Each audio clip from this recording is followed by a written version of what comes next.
then we realized it wasn't fake, it was real. So it was terrible. She told authorities who moved quickly to collect the remains and any possible forensic evidence. Scattered by the animals, tied to me, so it was a marshland. It was a dump site. There's a lot of garbage out there. Anthropologist Dr. Missouri Albert and her team of student volunteers recovered about 160 bones. Of the skeleton. Musical pigs and females, about 30 years old, and plus the length of her femur, about 5'4" tall. The amount of decomposition indicated she'd been dead for approximately 18 months, and it was clear the woman died violently.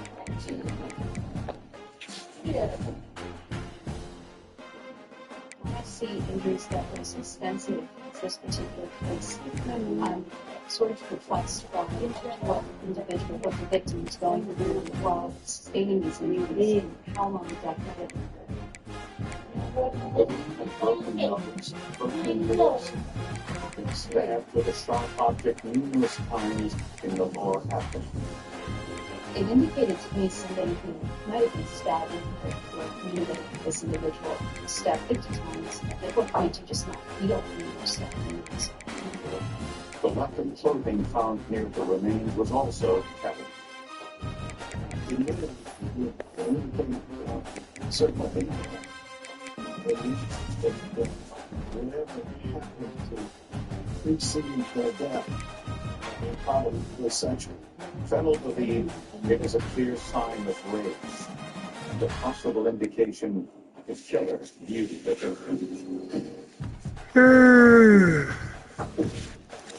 He also believed the killer was familiar with the area. Someone knew that to get back in the house like the robbing scene lot in the Hyde Park. Because Ray Jacobs had lived in the rental home only a short time, he wasn't considered a suspect in the homicide. Whoever put the bombs there or done this, I was afraid that they would probably come back or, show up unexpectedly. So I didn't really know what to think at the time after that. The first order of business was to identify the victim, a task that wouldn't be easy. According to the Doe Network, an organization that tracks the number of unknown victims, there were 100 other cases involving unidentified victims in North Carolina alone. Investigators hope that forensic anthropology would narrow the search. Obviously, it won't do an investigation when it started to figure out who this person is. The second year's with is hard. I saw that.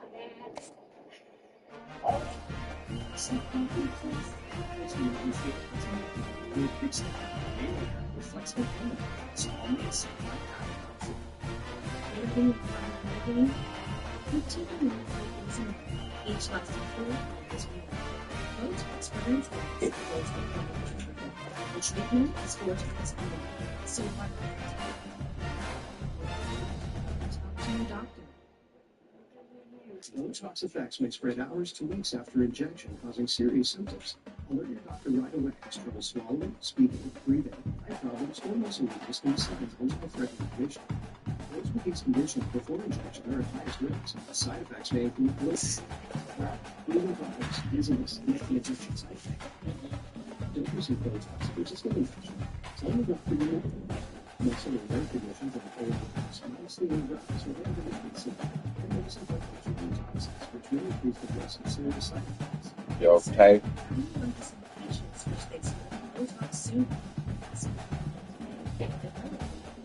You gonna call me back? Said you gonna call me back?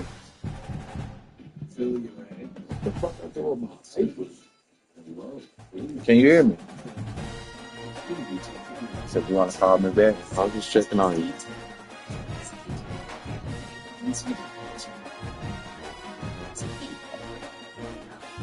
What's wrong, babe? What's wrong?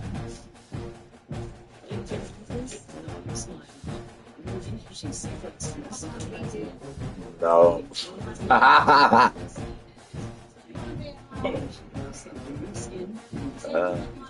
No, babe.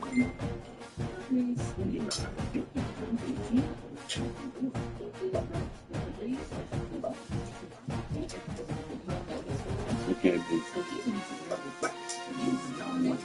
We can be damaged.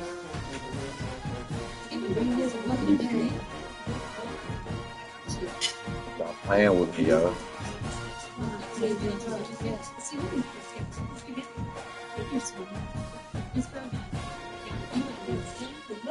So have some fun.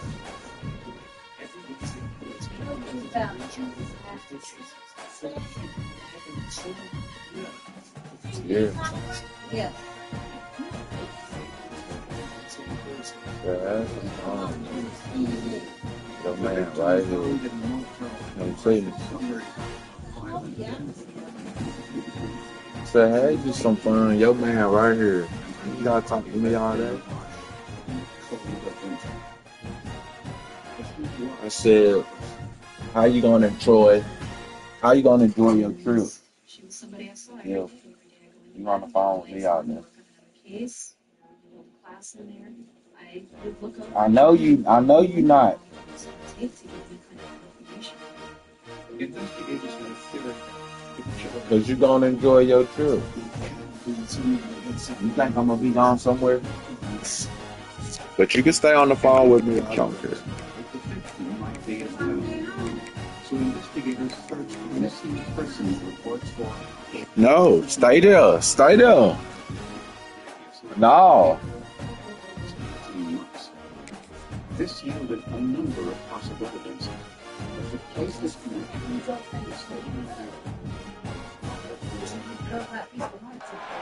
Glad to have you with us from Dick Stadium in Kent, Ohio. Home to I know you by the now. Kent State.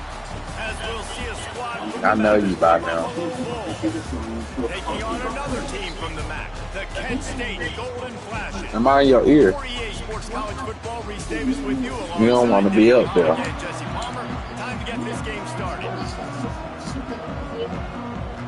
Cause you laughing. The Golden Flashes will get us started with the opening kickoff. Cause you laughing. investigators look to compare From inside his own 15, looking for room. Probably needed to pick up an extra drive. That wasn't no damn chuckle. As it is, he'll be stopped at the 28. So the Buffalo Bulls offense takes the field. And what a performance this guy turned in last Have you ever went to Top Golf? Spectacular in every aspect of the game, Jesse. Well, I know one thing for Have you sure. ever went to Quarterback Top is Golf? gonna be looking his way early in this one. You have a game like he did last time, your quarterback, you all of a sudden move up in priority in the pecking order for the guy throwing the football. So it's not going to surprise me early here if the quarterback books his way, regardless of what the coverage is, based on what he showed last time out. Yeah, and they were on the same page. It was fun to watch. I mean, you can tell that he knew exactly where his guy was, putting up the multiple touchdowns. Like, it was a thing of beauty. Just call me when you get home, babe. I also know that. And I know he's looking that I way. love So it. look forward to seeing the chess match with the defense and maybe ways. Oh my God, he broke. All right. Oh my God. An explosive play in the running game as he's got the first down. What perfect execution on that big run. Everything perfectly blocked, and this guy doesn't need a lot of room. I love how this offensive line communicates and works up front. You see guys winning their one-on-one battles. There's double teams happening. Guys are getting into the second level and creating big lanes for this running back. Plows through the defense. They'll finally get him on the ground, but not before he makes it to the 30 and gets a first down. And the Bulls come to the line with a new set of downs. Power football with the run. And a nice run there before the defense finally makes the stop. And winning first downs is a priority for a defense, and you can't get physically beat at the point of attack. You know the percentages. It's usually pretty good on first down that they're going to run the football. So them getting that big chunk, getting in second and short, not a good job by this defense. The Bulls with myriad options after that big pickup on first down. They've got him looking run. Now they're going to throw it. Incomplete. Looked as if he had his man, but just a misfire from this senior. Yeah, and sometimes the coverage is just great. And as a quarterback, you throw the football away or don't try to force it too tight into a window, and you just say, hey, defense won that rep. Good coverage. Fires to the big fella. They were banking on the yards after the catch, but that went into the negative column. And I'm banking on the ball coming out quick. When I'm a defense and understanding third and short, understand they're going to throw the ball really quickly, try to make a play. The defense knew it, broke on the football, made a nice tackle to force a fourth down. Going for the marker on the ground. He's in open space downfield. He's all the way down to the 3. An electric run has him set up. You've got to be loving what you're seeing from your offense here on the opening drive of this game. They're in a really nice rhythm. They've got real good balance going on right now, and they've got the defense. He's going for the goal line. And he takes it in for the score. Touchdown, Bulls. We know a lot of offenses like to script their opening 10 plays going into games. They practice it over and over and over again throughout the week, and you just saw flawless execution on the opening drive by the offense. A nice job mixing in pass and run, getting different guys involved here early. They cap it off with a nice run late. What a great job to take control of this game, and the offense, they've got it moving now.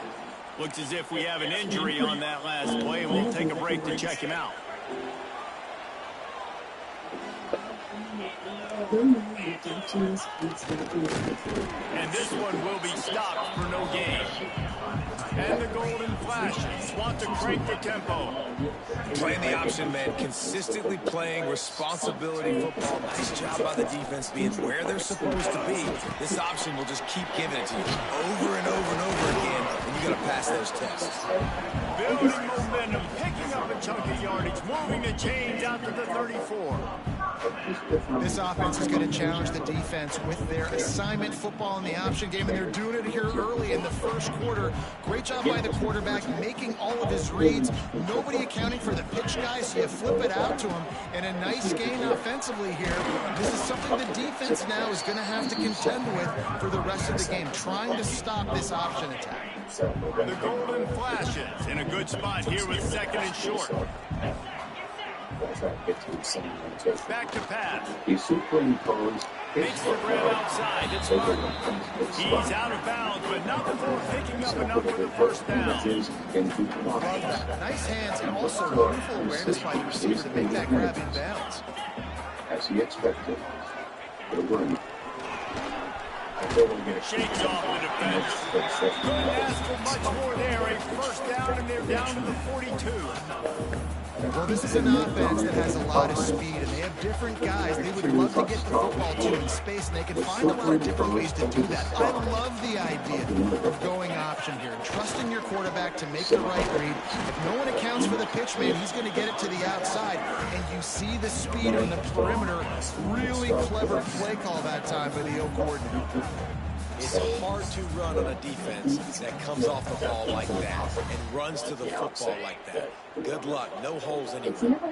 Didn't get much on first down. It's 2nd and 9. Now on the option. Maybe a 3-yard pickup there. 3rd and long coming up. It's a veteran defense. They've seen option before. They were prepared to see it in this game, and you're seeing it on that play right there. Everybody doing a great job with assignment football, staying in their gaps, accounting for anyone who can have the football. They were ready for the pitch guy that time. They're able to make a quick stop. And the completion to the sideline. A solid pickup, but not enough for the first down. They hope to be able to pick up enough after the catch, but a good stop leaves them with a 4th and short. Really good job by the defense being physical, understanding the situation in the game. The ball's going to come out quick. You know that. Go make the tackle, force the 4th down. A quick timeout called by the kicking team here. They have left in a hurry, leaving behind furniture, clothing, or some women's clothing. A field goal try would have been a 51-yarder. They'll opt instead to try to move the chains on 4th down. Trying to keep the drive alive. He's not going to get there. Stopped short on 4th down.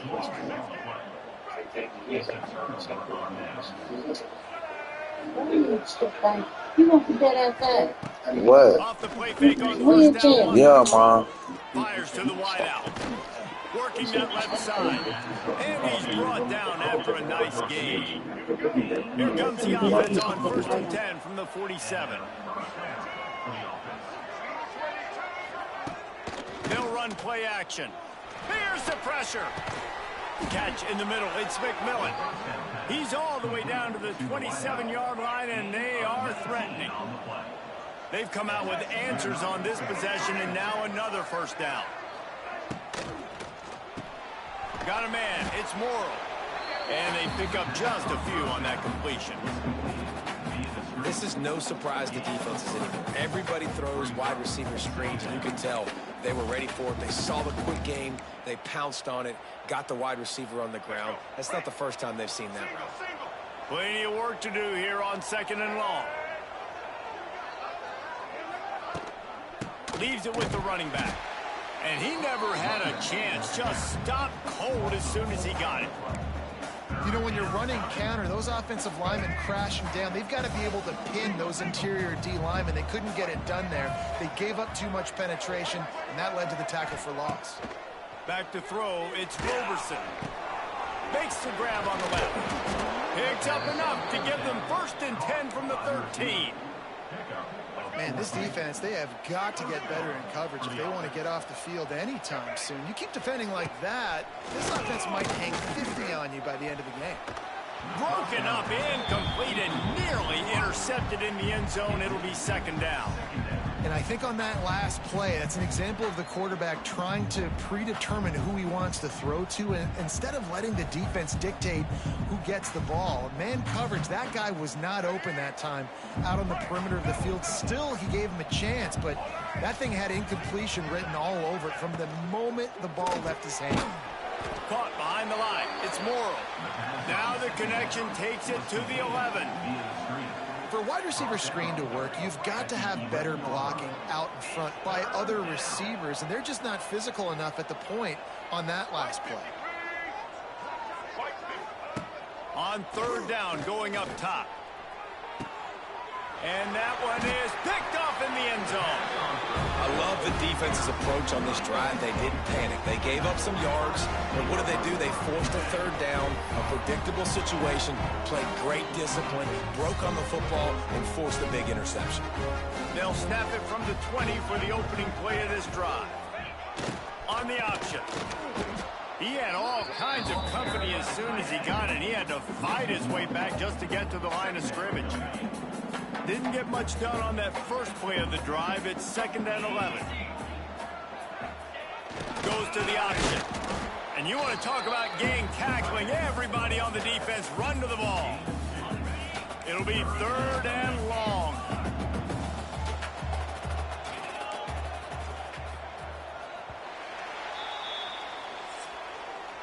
Guys, we've reached the end of the quarter, and Buffalo is on top. And we've reached the end of one. Before we move on, let's take a look at our stats so far.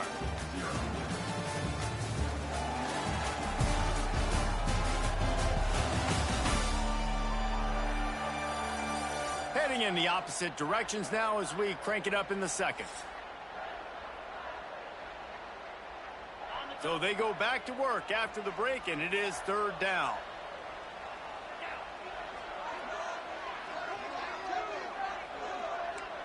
Wants to adjust the pattern.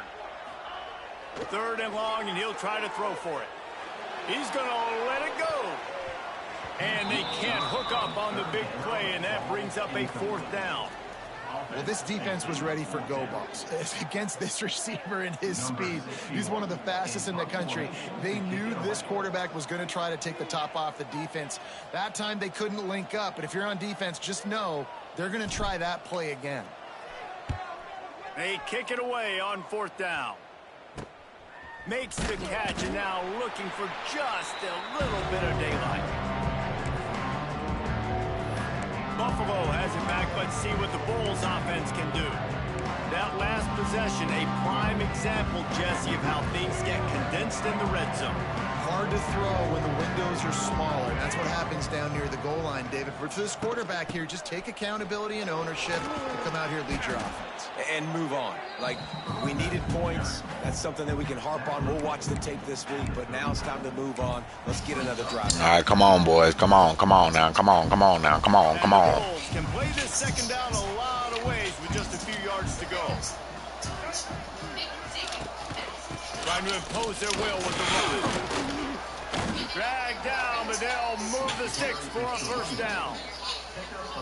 The highlight of Pete Lembo's first year at Buffalo was knocking off number 23 Northern Illinois, the first-ranked win for the Bulls since 2008.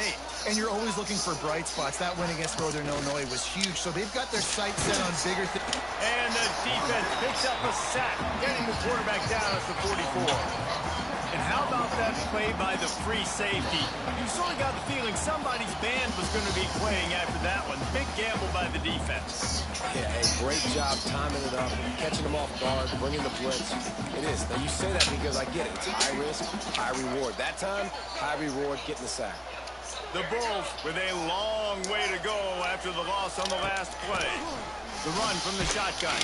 He is going nowhere. Stop at the line of scrimmage. Great job by that defender. I mean, he timed that snap count perfectly, got into the backfield and created the negative play. On 3rd and long, he's going to have to turn one loose down. No! Makes the grab, and he'll take it to the house. He got loose. Touchdown, Buffalo! One of the reasons this offense is so exciting to watch, they've got guys that are dangerous after the catch. If this quarterback gets through his progression, David, he hits you in stride, these guys will take it to the house. Man, it's your job to do the rest, right? You hit me in stride where I don't have to stop running. I don't have to break down. It makes it so easy. The connection between quarterback, wide receiver, you can tell this is a good one, and that's why they got 6 on that play. Guys, let's see how it goes this time for the Kent State offense. This is when the pressure can ramp up a little bit on an offense, David, when they start feeling the heat to answer a score. And I think being down 14, you can kind of feel that way. But, dude, if you put a good drive together, this is a 7-point game. So, Palmer, no need to panic. I was just going to say, David, I mean, this thing can flip quick. You go down, score, all of a sudden your defense gets a stop, or who knows, better yet, gets a turnover. This game is entirely different. And the Golden Flashes need a massive chunk play to move the sticks here on 3rd down.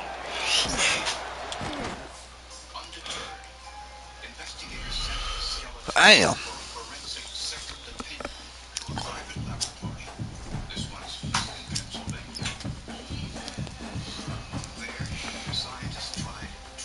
Let me go back. I gotta change that.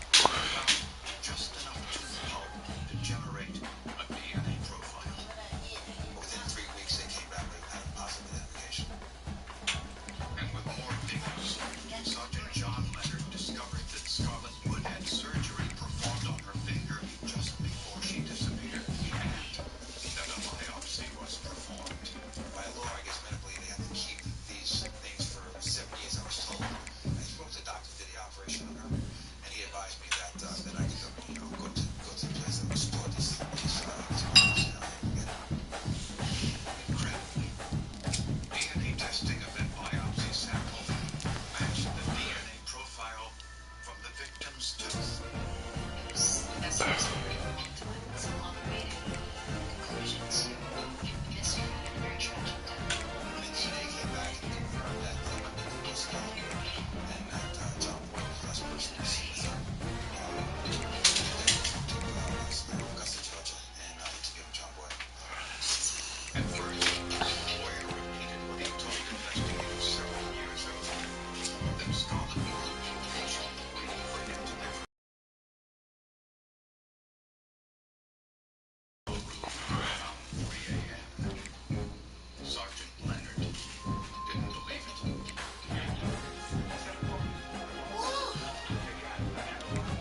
Stadium in Kent, Ohio, home to the Golden Flashes of Kent State. As we'll see a squad from the MAC, the Buffalo Wolves, taking on a squad hoping to prevent another L this week, the Kent State Golden Flashes. Glad to have you with us for EA Sports College Football. I'm Bruce Davis, David Pollack and Jesse Palmer with me in the booth. Guys, we are ready to tee it up. And the Wolves will kick it away to start us off. He'll bring it out from inside his own 10. Couldn't find a way to create that broken field as he stopped at the 25. So Kent State's offense is on the field for the first time today. As we take a quick look at the impact players for today's game, what players did you guys look to for motivation to make an impact during your playing days, Jesse? Well, it was the guys we relied on each and every week. We came into the season expecting these types of guys to be our biggest weapons, and every week those were the guys that had to deliver for us in order to have success. And it's just fun to have those guys that are consistent. Like, they lead by example, then they start to learn their voice and lead the team. But every week, guys that you can count on, they punch the clock, and they're hard workers. They're looking to throw on second and short. Finds his man, it's Clark. They make the stop, and he'll have enough yardage for a first down. Last completion moved the sticks in. Let's see if they try it again. The give to the running back from the shotgun. Good pickup there as he gets the first down, and they'll mark him at the 48.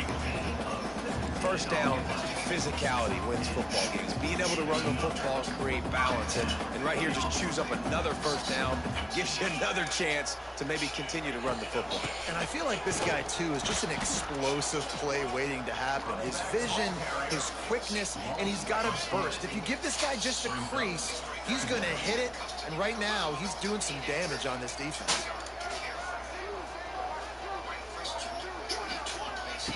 Second down, he'll throw it. Throws to the wideout. He is lucky to get that one back, and the last thing you want is to turn it over on your opening drive. The Golden Flashes are in a mess here on 3rd and a mile.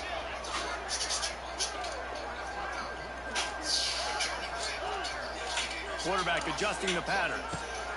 On 3rd and long, he's going to have to throw for it. Snagged in the middle, it's Martin. That's not quite going to be enough as they stop him 4 yards short of the marker. All right, we got the completion. We got some yardage. We got some positive yards. Now we're in 4th and manageable. And you dang right, we're going for this puppy. We got our 4th down play ready to roll. We're calling it in. He'll try to throw and pick up the first down. Snares it outside. It's Etheridge. Couldn't quite get the huge play on that one, but he goes out of bounds at the 37. Leaves it with the back. Tackle is made at the 27. Let's give him 10 yards on the play, and it is enough for a first down. Man, talking to the OC this week, get it.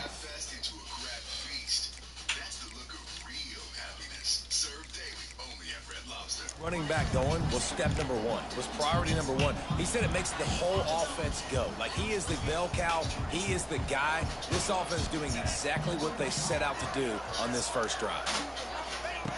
Looking downfield on first down. Can't quite make the connection there. Might have let him a little too much. Yeah, and you can tell the timing wasn't great and quarterback and receiver not on the same page, but when you're going to miss, don't miss towards the DB. You definitely want to miss out towards the sideline so you don't get yourself in trouble.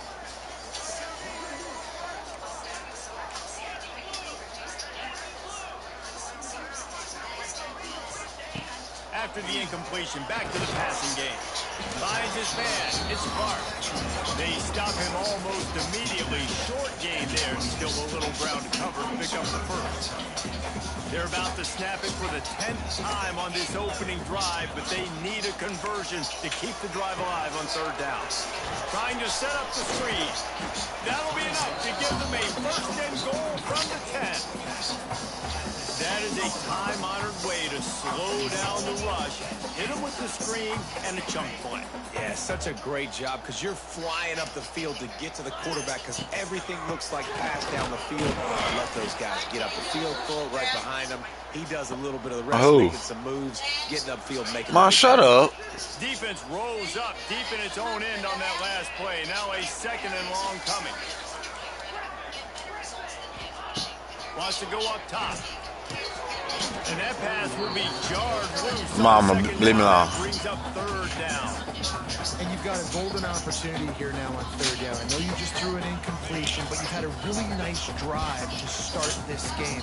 You want to cap this thing off, and you want to do that by scoring a touchdown. So think about who your best playmakers are and who needs to get a look on this critical third down. Whether you're running it or you're throwing it, the best players touch the ball right here. They found a way to get in the rug, but he has stopped short, and it'll be fourth down. On a big third down, love the discipline by the defense there. You got everybody with their eyes on the quarterback, rallying to the football, showing good speed on D. Nice tackle. Love the team defense. Quarterback making adjustments.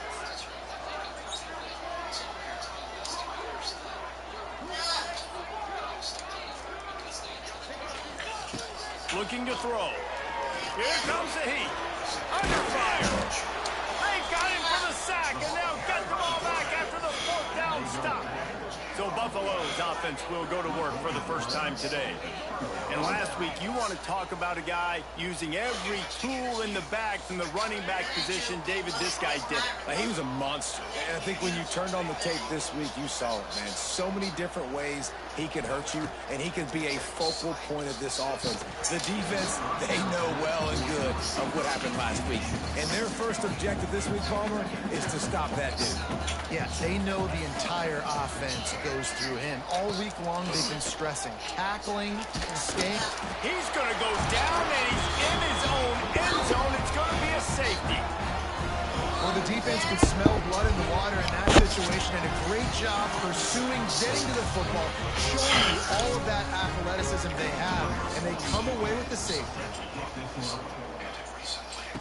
Creates a little room.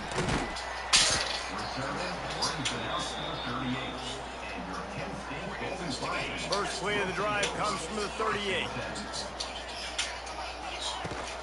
Leaves it with the back. Really good job by everybody there. Well blocked, good run, and a first down. They moved the chains on the ground last time. Let's see if they try to hit him up top.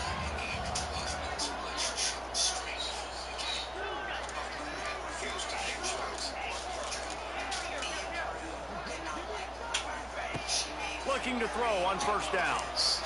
Unloads to the wideout. Can't hold on. He had him right down the middle, and he flat dropped it. Try to make up for some of that lost ground on second down. Looking for room. It's Newman. Gets it past the first down marker and still running. And he's brought down after a nice game. And the Golden Flashes have it with a 1st and 10. From the shotgun, they'll run it. And the defense holds firm. No pickup at all on that play. They got nothing on the last play. It's 2nd and 10. Looking to fire. Grabbed over the middle. It's Martin. He's brought down quickly. Minimal gain there. Still a bit short of the first down. Looking to throw on third. A shot toward the end zone. Touchdown! What? No. Let me see. And man, is that perfect timing. You can tell quarterback drops back. He sees his guy, and he knows he's open. But watch the throw. Deep down the field, Palmer. Right in the back. I got a remote. Nice play. Nice pitch and catch. He did a nice job of getting it up in the air early and allowing his guy to run under the football, locate it, and then make a tough grab. That is the definition of an explosive play.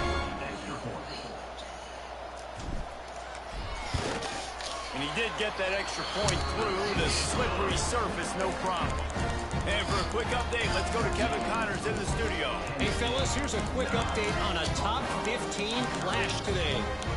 Notre Dame is currently ahead in this one, but it's been a close one so far in South Bend. They're up by 7 over Texas A&M. We will be multitasking today, boys. One eye on that game, one eye on your game. Really the only way to do it. Thanks for the update on that one, Kevin. Let us know when it goes final. The Buffalo offense headed back to the field. And the last time they had the ball, they wound up giving up a safety, Jesse. Yeah, that was ungood the last time they had the ball. So they got to do something here offensively to get into a rhythm, running and throwing the football. Try to find that consistency. And try to find something positive with this offense. Forget about the safety. Those don't happen very often. Try to get some first downs together. Get some good mojo going. On the run, and he'll slide to avoid the big hit.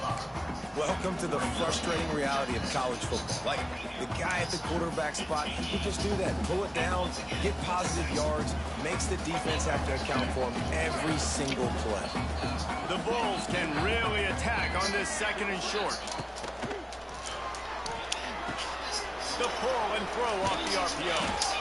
That's the kind of play that can really get you going as they have a first down at the 43. Nice completion here to this wide receiver. And you're going to see this receiver line up in different spots all over the field all game long. Defense has got to keep their eye on where this guy is because they know he's a big part of this offense's success. Back to throw, it's Roberson. Here's a heat. Fires to the right. Holds it in. They're ripping off chunks of yardage. They get it to the 33. As they get set to snap it, time winding down here in the quarter. Wants to throw on first down off the play fake. Fires to the tight end.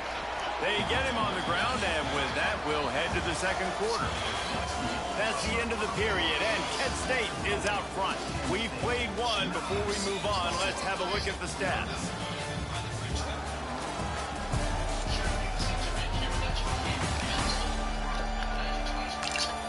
Now to see if these guys can get back in the game in the second quarter.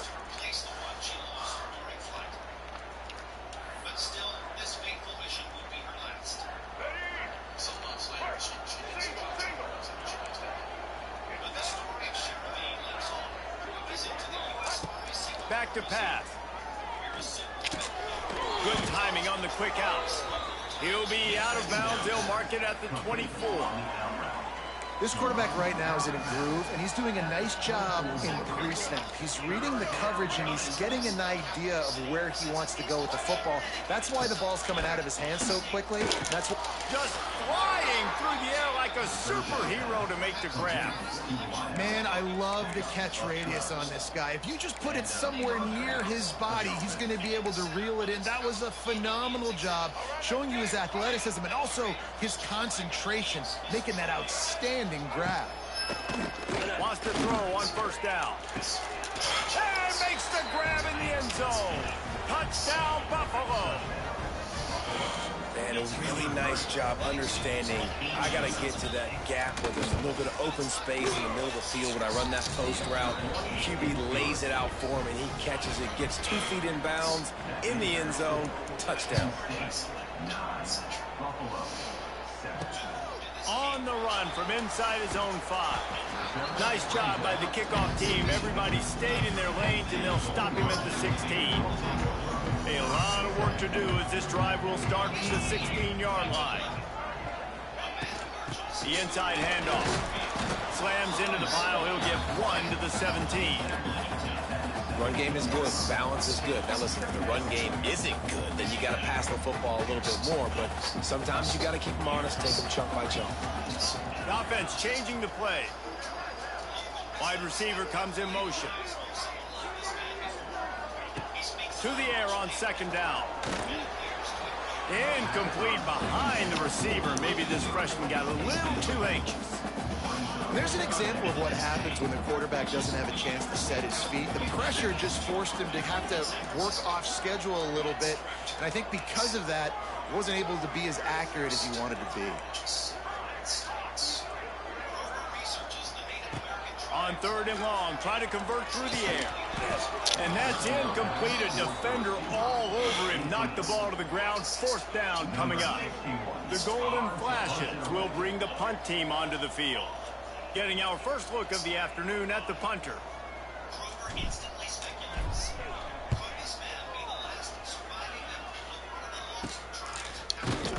And the returner could find no daylight. He goes down.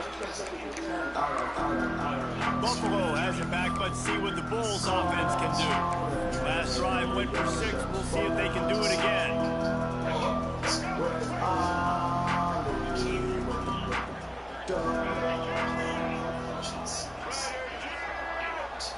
Looking downfield, it's Roberson. Bought a little time and lets it go. He put it out there for him, and this senior gave him a chance, but they couldn't make the connection. Plenty of distance between them and the sticks here on second down. Wants to go up top. Strong pass rush, gets to the quarterback, and they get him at the 46. And a great job by the defense, dropping in zone coverage, all eyes on the quarterback, taking away the options, and then finally the pass rush gets home, gets him on the ground. Now a lot of work to do to move the chains, keep this drive alive after that earlier sack. Pocket breaking down. And here comes the pressure, and there he goes down again. What a great job by this defense, setting the tone early. In the first half, they've been hitting the quarterback early and often. Make him feel uncomfortable. Make him feel that pressure. Keep getting him on the ground. That's why they've built a lead. They punted away on fourth down. And they'll get him down after the return at the 27-yard line. Guys, let's see how it goes this time for the Kent State offense. They didn't get much done the last time they had it. Had to punt it away from deep in their own territory, hoping this drive will be more productive. He picks up maybe a couple before he stopped right at the 30-yard line. And the defense doing a great job committing to the run. When you commit to the run like this, obviously you can give up some plays in the passing game, but you got to stop the run first. Might be changing the route.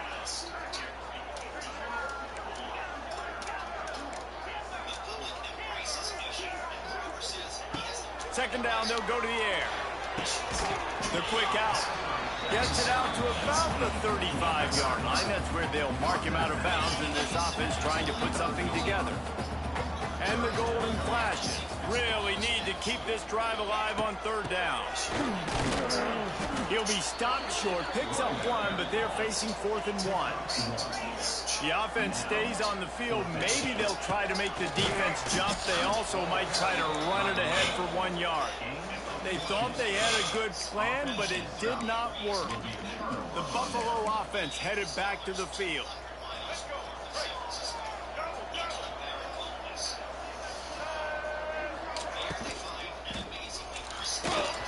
Quarterback needs to make a better throw there. Incomplete.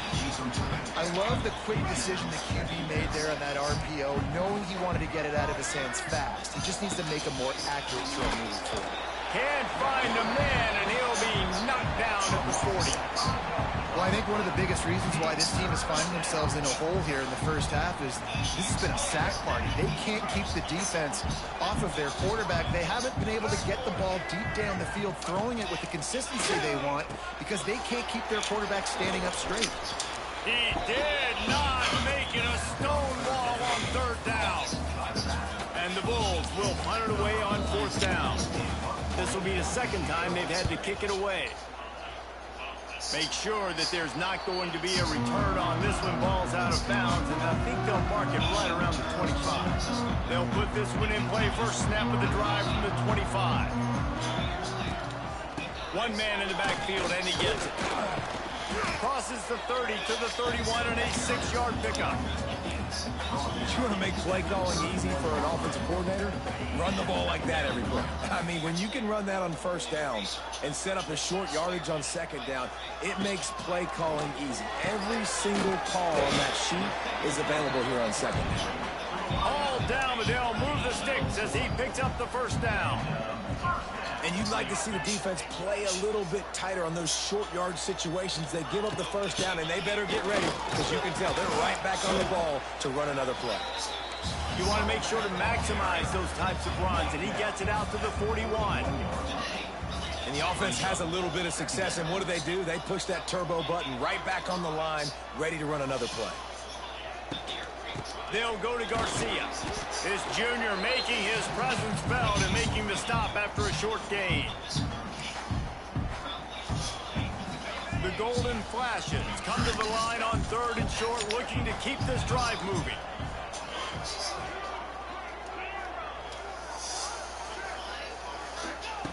They're going to try to throw for it on 3rd down. Caught near the sticks. It's Clark.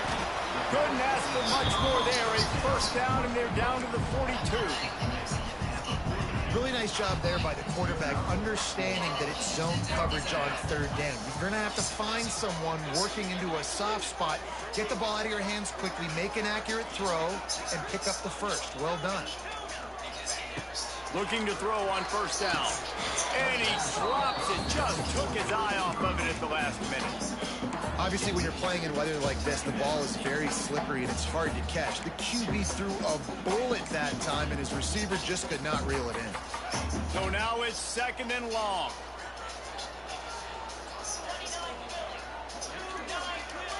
Making side adjustments here.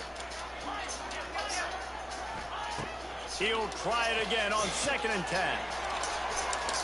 And they wanted it all on that incomplete pass. Instead, they're looking at 3rd down. And we've already seen this movie early in this football game, and he already has a touchdown, and they're seeking him again. And there's a reason. He can run, right? Like, he's one of their go-to guys on the outside, and you can tell they're trying to use him early and often in this offense. He fires a bullet.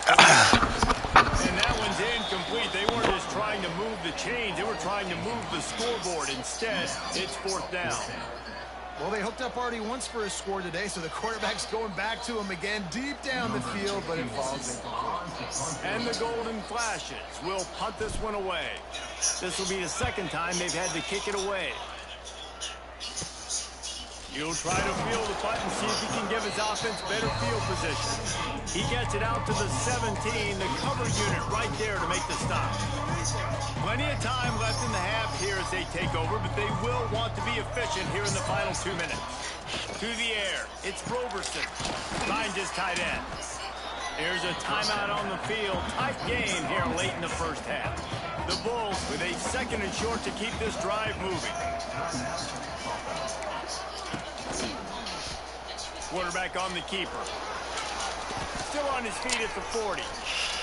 How about that elusiveness? He's got space. Slippery slide. Find his way and ran away from the crowd into the end zone. Touchdown, Buffalo. And you see the option being such a pain in the behind of the best programs in college football. When you got quarterbacks that have those multiple options, they're making you play very disciplined, and the QB takes it himself, gets in for the score.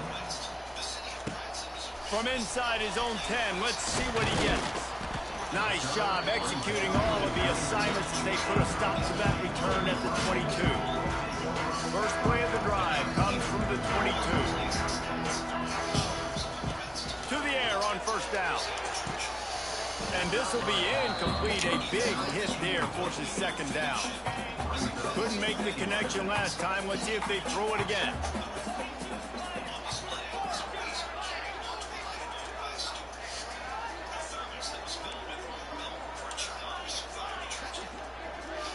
Quarterback may change this route.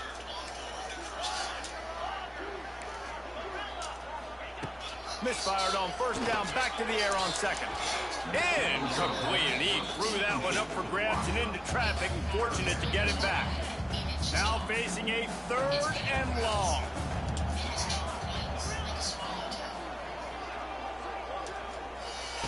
From the gun, wants to pass. Blasted as he lets it go. Misses again, it's incomplete, and that's 3 in a row. The Golden Flashes will line up to punt it away.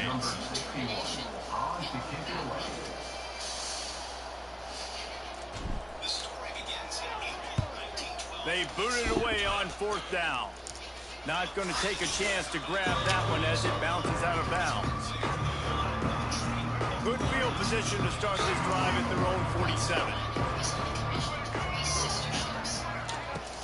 Off play action on first down. Got it in the middle, it's Henderson. And just a short, safe pass play, they pick up a few. Hey guys, this running back's not just catching checkdowns or swing routes. You can get him vertically down the field and let him go to work, especially when you get man coverage. Take advantage. The play action fake. Caught in the backfield, it's Henderson. The offense wastes no time getting the timeout call. Nice job, defense. You always hear people talk about tackling the catch. You saw it right there. There was nowhere for that receiver to go once he had possession. As a result, no gain. To the air, it's Roberson. Quarterback strolling away from Heath. Makes that one pay off, and they finally get him down at the 38. It'll be first down. Quick timeout from the offense to save precious seconds. Wants to go up top on first down. Grabbed behind the line. It's Henderson. Oh, he's got some space. Knocked out of bounds. They're in the red zone. Mark it at the 17, and they are set up. Running out of time here in the first half. They're going to have to be efficient to put some points on the board before the break. That one will be incomplete, and we are down to 10 seconds to go. And sometimes you see great shooters, and they get on fire, and they just can't miss. And that's what this QB looks like the last couple weeks, man. Just completion percentage through the roof, running the offense at an elite level. You can tell in complete control of this offense. That late-in-the-half field goal always gives you a little boost going to the locker room, and they'll need to finish off these final few seconds and not allow them to answer. From inside the 10-yard line, he'll bring it back. Really disciplined job by the coverage unit to get down there and make the stop at the 19. One more snap coming before halftime.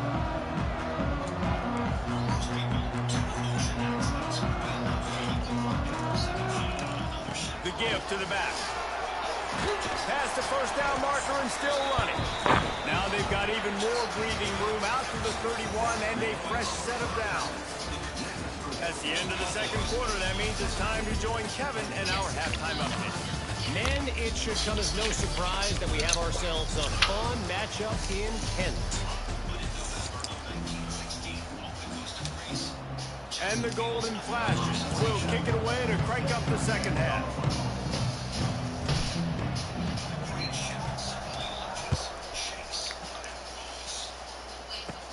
From inside his own 10, he'll try to help out their field position. Probably needed to pick up an extra block or two, but as it is, he'll be stopped at the 28. Buffalo has it back. Let's see what the Bulls offense can do.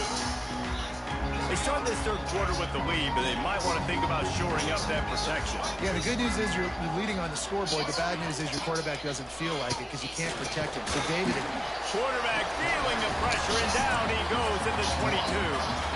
And that's the thing about this defense. Yeah, they may be losing the game right now, but they've got difference makers on that side of the football. They got guys that can step up like that, create havoc, get a sack, create negative plays. They're going to need more of that here in the second half if they're going to win this game. Quickly out to the tight end. And the defense had that one well covered, just a short gain there. You know, I know it seems like an easy pitch and catch, but for the tight end there, that route potentially changes if it's man coverage. So good job by him knowing it's zone. I'm just going to sit down. This is basically like a check down, right? Let's just take the easy pitch and catch and keep this drive going. Looking downfield, it's Roberson. Bringing the heat. They get enough rush, And it pays off, the sack at the 20. For this defense, man, to get back into the game, we talked about it at half. They got to pressure the quarterback. They got to force some sacks, and they do it. On this first drive, they get to him. They get him on the ground. Nice job by this defense.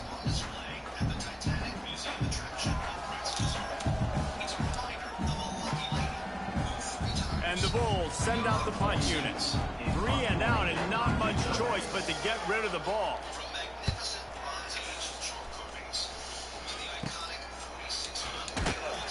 Return's going to get it up around midfield. He'll be down at the 49-yard line. So first play of the drive coming here from their own 49. The give is to Garcia. And he was fortunate not to lose yardage on that play, able to wedge it back to the line of scrimmage. That's a fantastic play by the linebacker. He has such tremendous instincts. As soon as he sees run, he's coming downhill. He's got great speed. He gets you on the ground. That's why he's one of the best linebackers in the entire country. And in this weather, man, you start to see more of this. You try to throw the ball harder to penetrate it through the weather and get it to your target, but just catching a football that's a little bit slippery sometimes, you'll see some of those drops, and it's just part of the game. Really good surge for this offense. They move the chains, and he's got it at the 34.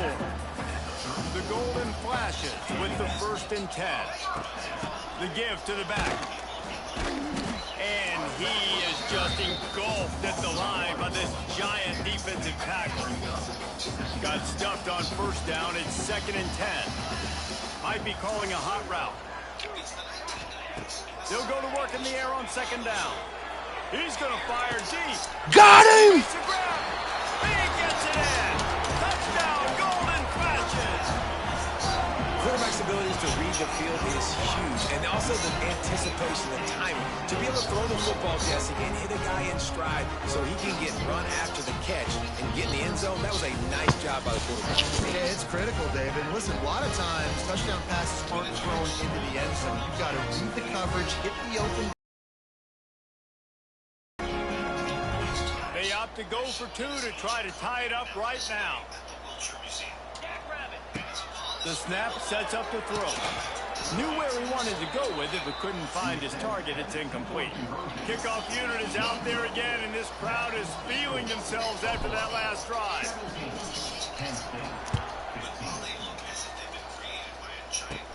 From inside the 15, chance for a good return. Couldn't find a way to create that broken field as he stopped at the 25. The Buffalo offense headed back to the field. They really didn't move the ball at all the last time they had it, hoping for better fortune this time around. The drive starts from their own 25-yard line.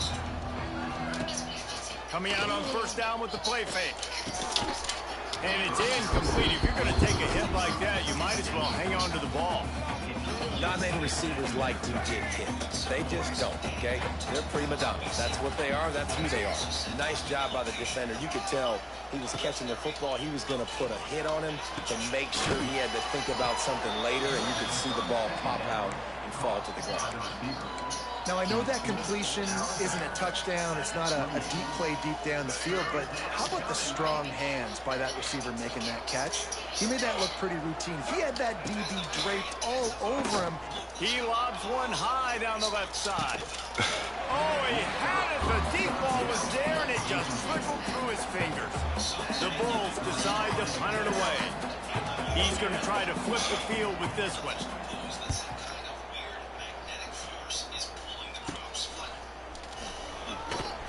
And the return man reaches the end of the line, and down he goes. Opening play of the drive from the 39.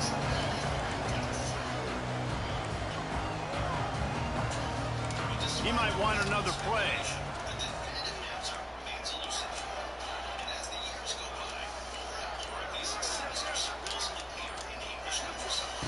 He'll start this drive firing. Just too much heat that time, and they knock him down at the 31. And the golden flashes headed quickly to the line. The give out of the gun. Snowed under right at the line of scrimmage from no gain on the play. That back had absolutely nowhere to run the football. Actually, is he counting? I think he's counting to make sure there's only 11 guys on defense. On 3rd and long, hoping to throw beyond the 6. It's picked off, and they ruin the drive with a turnover. Smashes through the tackle. Good gain on the return, and this defense has set them up with a big play. Man down on the play as the officials take a break to let him be checked out. Buffalo has it back. Let's see what the Bulls offense can do. They had to punt it away on their last possession, but man, what great field. And the Heat gets home. They knock him down back at the 45. That's his 2nd sack of the ball game. That dude is getting after the quarterback offensively. What's my adjustment? First of all, I'm going to roll out away from him. I'm going to double team him. Let somebody else beat me, not that guy, because his speed off the edge is killing me. Dropping back, it's Roberson. Pulls it in, it's Henderson. They make the stop, trying to pick up just a little bit at a time to get to that 1st down marker. Listen, running backs are not just running backs anymore. You're going to be a wide receiver in today's football, and a great job sneaking out of the backfield, getting him the football, letting him get some positive yards. On 3rd and long, trying to have a big completion here. Going for the big play. He's got Oh, he burnt me. Haul it in and take it to the end zone. Touchdown, Bull. And, man, it's nice to have an offense that can strike immediately. They can put fear in defenses, make big plays, and you see it, man. They can add to the lead. They can build a lead quickly because they have this ability to put points on the board quickly. Here's the return from inside his 10. Just never had a chance to shake loose, and he'll be brought down. Coming from their own 24. They'll start this drive going to the air. Good hands in there by the defense to force the incompletion. Yeah, I don't know if the quarterback got confused on 1st down. He might have thought the defense was going to be in man coverage that time, but they were in zone. They fooled him and just didn't seem like he had his eyes in the right place, was forcing that ball to his intended target. The window way too small. The guy was not open, so that didn't have that chance to be complete.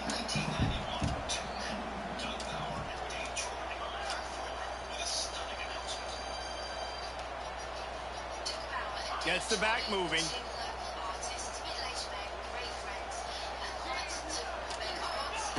On 3rd and long, he has to throw for it. He's got it. Love to see these 3rd down conversions on offense, and they're out to their own 39-yard line. The Golden Flashes have it with a 1st and 10. Out of the shotgun, they go to the ground. Got the 1st down and more. And they'll finally get him down after a terrific pickup. Looks as if we have an injury on that last play, and we'll take a break to check him out. And the Golden Flashes are flying down the field.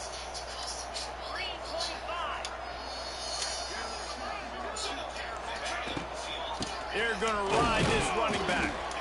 And maybe he'll get back to the line of scrimmage, but no more than that. Man down on the play as the officials take a break to let him be checked out. They got nothing on the last play. It's 2nd and 10. Looking to fire. Pressure coming. Whoa, does he turn that loose down the middle. And it goes through his hands. Oh, he had an explosive play right there for the taking, but couldn't reel it in. 3rd down, and this offense is already in a world of trouble. They could really use a conversion. Quarterback feeling that pressure, and he's knocked down at the 42. The Golden Flashes will call on their punt team. Let's see if he can help the coverage team out with this one. Wouldn't call it a shank, but I don't think he'll include it on his greatest hits. The Buffalo offense headed back to the field. They stuck the last drive in the end zone. They'll try to follow suit here.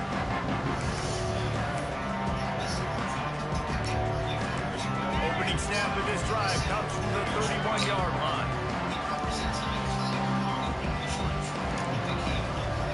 Back to throw, it's Roberson. And the shot to the middle of the field falls to the turf. I don't don't know about the decision that time by the quarterback. He may have been expecting man coverage, but that time the defense was in zone, and they did a really nice job closing the window. The intended target was not open, and that's why that one fell incomplete. They're dealing with a 2nd and long.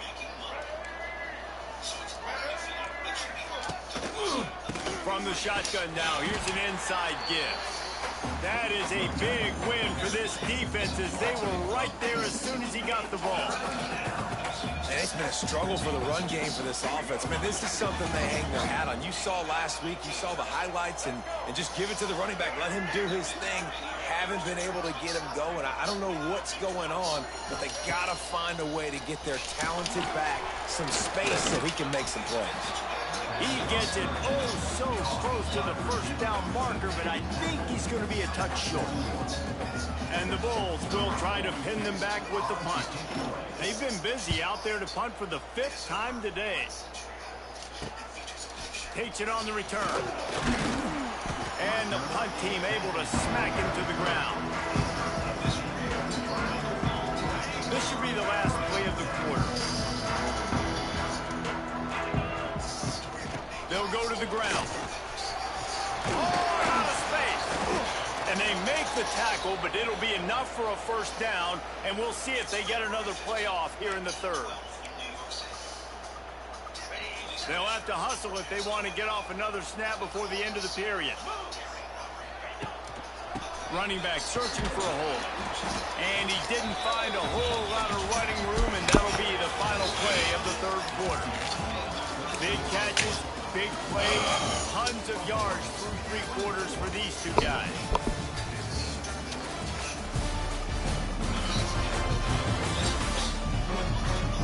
Not only is the scoreboard on their side, but so too is time as we open the 4th. It'll be 2nd down as we open the final stanza. They'll run it out of the shotgun. This time they stop him behind the line of scrimmage, and boy, that has been rare in this one. That's how you come up and make plays as a defense, man. Playing physical, playing downhill. They've given up some plays today, man. He's got over 100 yards on the day. He's really had some success. But on that play, really downhill, really physical, and a nice job getting him to the ground. On 3rd down, he drops the throw. He took a hit as he threw it and couldn't deliver the football. It's incomplete, and 4th down's coming. No hesitation at all. The offense stays on the field. They'll go for it. They're throwing for it on 4th down. He rifles one deep down the right side. Incomplete pass, and the defense comes up big, and they take over.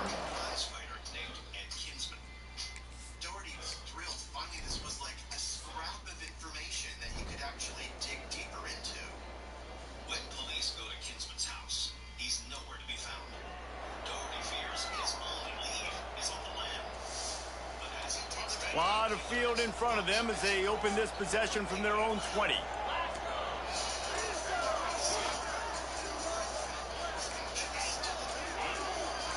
He wants to change this route. He'll start this drive going to the air. Oh, and my. That'll be incomplete. They tried to hit him with a big one on 1st down. And this is going to fall on the quarterback's shoulders here. In the 4th quarter, you're trailing. It's a close game. You are going to have to complete some balls. You're going to have to make some big-time throws in small windows under duress if you're going to bring your team back and will them to victory. Incomplete there, obviously, but expect them to continue to throw it. This quarterback better dial in. Wide receiver going in motion. Looking to throw. Takes a hit as he fires. And they can't make the connection on 3rd down. And you got to expect this offense to go for it again here on 4th down, right? Obviously trailing. We're in the 2nd half, but we saw them try to go for it on 4th down early. Didn't have any success. They've got to dial up a better play here. On 4th down, trying to find his man. Picked off. What a play to set him up. Got room on the return. Touchdown, Buffalo. And they turn it into... Working for the police. Goodwin goes under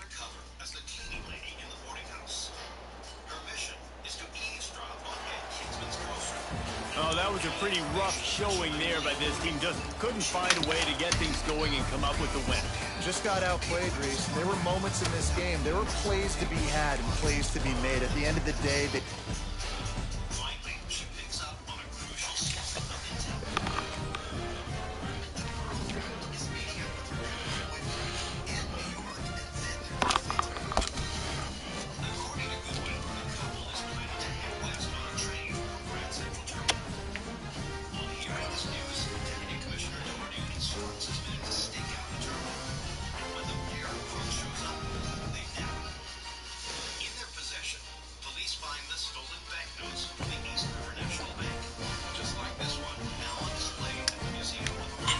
Found a shoebox full of cash. Turns out his son was making noise in backyard matches, and Floyd's team took notice.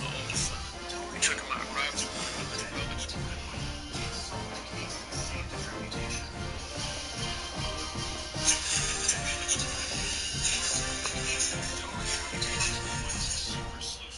With an unprecedented position. Because of her great job on this particular case, she became the first female detective of the New York Police Department. Goodwin goes on to have a long and successful career as a detective, paving the way for female officers to fill the ranks of the NYPD. Today, this East River National Bank note on display at the Museum of American Finance in New York pays tribute to a police pioneer who went from cleaning floors to catching criminals. Raleigh, North Carolina owes its name to the British explorer Sir Walter Raleigh, who helped settle the region in the 1580s. Today, the many trees in the area's wooded parks have earned its nickname, the City of Oaks. And those who want to dig into the region's roots can visit the State Archives of North Carolina. This vast repository holds treasures such as a list of American volunteers for the Mexican-American War of 1846, a soldier's passport dating back to World War I, and a North Carolina Army magazine for World War II. But among these remnants of foreign conflicts is one that hails from the homeland.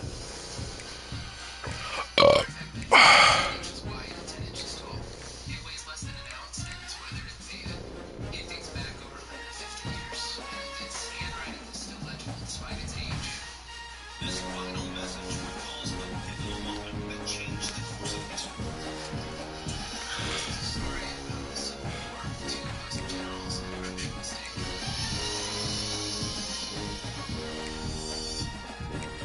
It's September 1862 in Frederick, Maryland. The Civil War has been raging for more than a year. With better guns and more men, the Union had assumed it would achieve a quick victory. But they had Southern guile.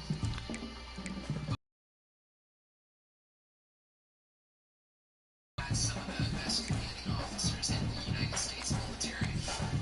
Now the conflict has become a bloody standoff. Leading the Army of the South is the brilliant strategist, General Robert E. Lee. The Confederates' biggest weapon was General Robert E. Lee. His tactical ability and know-how had always been able to outwit the Union. Lee's arch enemy on the Union side, commanding more than 100,000 men, is 35-year-old Major General George B. McClellan. General George B. McClellan was the commanding officer of the Union's Army of the Potomac. His strengths were his ability to organize his men and to give them a sense of pride in military discipline. But despite the fact that he has vast resources at his disposal, McClellan seems unable to carve a path to victory. At this point in time, Some bullshit. they lost a significant number of battles, and McClellan needed some sort of advantage. On September 13th, McClellan and his troops are stationed at an abandoned Confederate camp when he is approached by a Union soldier who reports having made an intriguing find. It's an envelope with cigars wrapped in paper. The same paper that is now on display at the State Archives of North Carolina.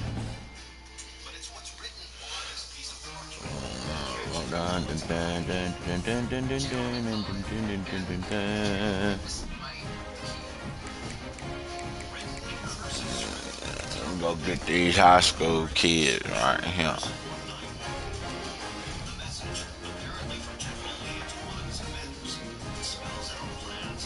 I don't think I want your ass anyway.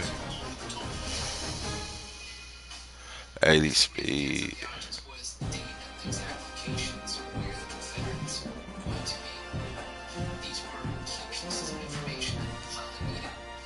The intelligence seems too good to be true. McClellan wonders how such important information could have been so carelessly mislaid. It was suspected at the time that a Confederate soldier had left the documents behind or had dropped them on his way past the location. But the general can't help but feel suspicious that it could possibly be a Confederate trap. All right, let me get yeah.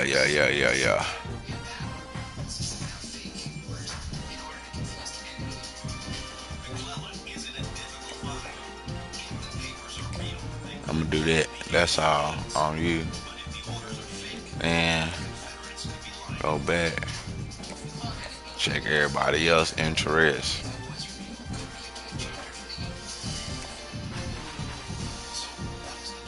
Behind this mysterious message. Come on, give me something. Give me something. Give me something. None.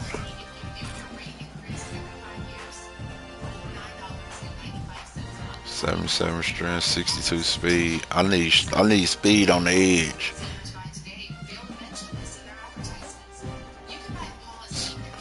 Speed and or strength.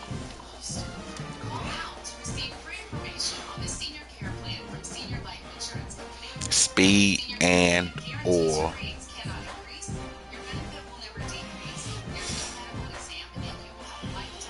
Let me scout somebody. Defensive tackle. What do you weigh? Need to put on 3 more pounds.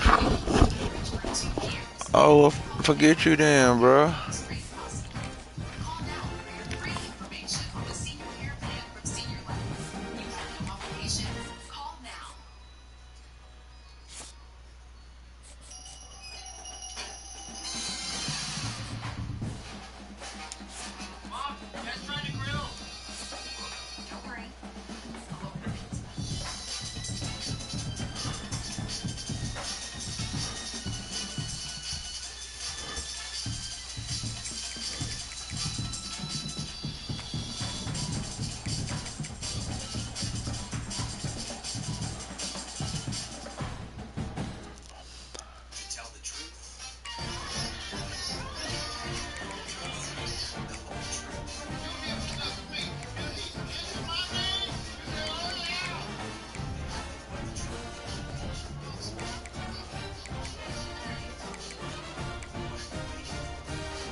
And you gotta weigh 300 pounds to be on the line messing with me, man. In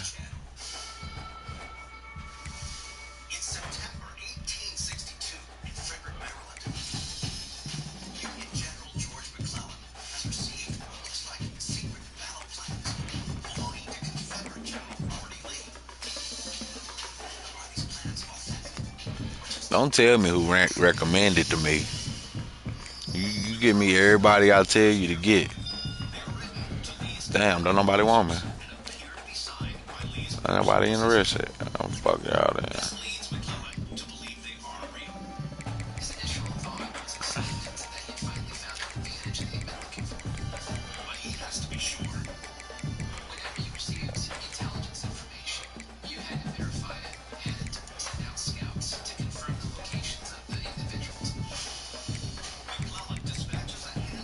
Alright, let me go to some 1-stars. I know y'all out here.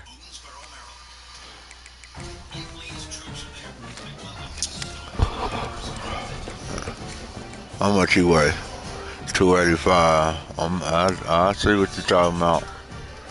Let me go to 2 stars. There we go.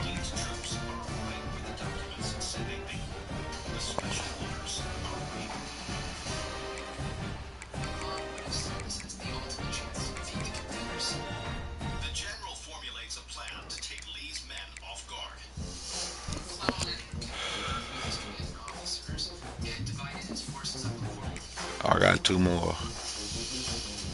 See if I can find me a 1-star somewhere. Pass protector. Let's get that, and I need a speed.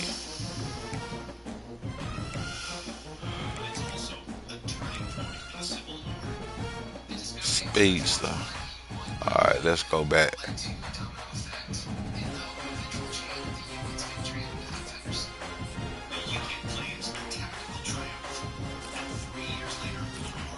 Come on, 1-star. 75 speed. It's alright. 75 speed, 66 tackle. I recruit him.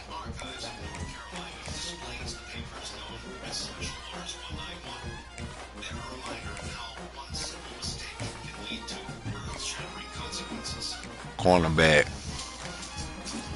Ben Cantwell. Oh, be fast, motherfucker. 89. 65.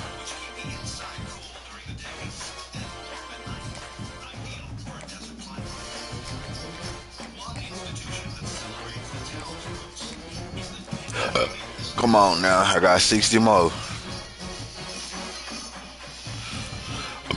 And you slow as hell. How the hell you a running back?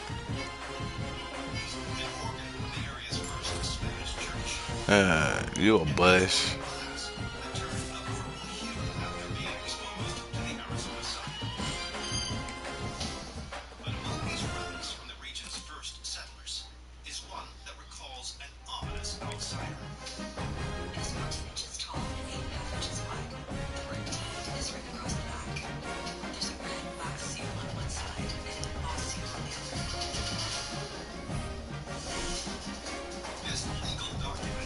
I ain't fix that line, man.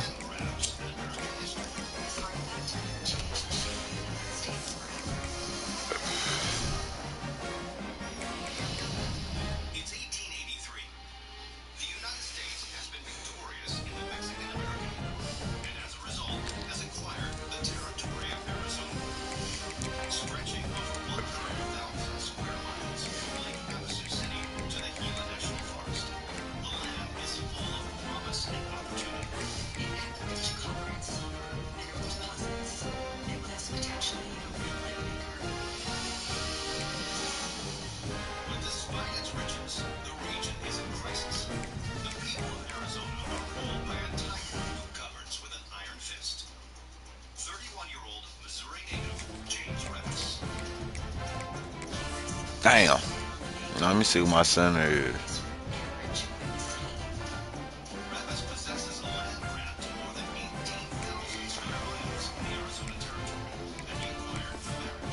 Damn.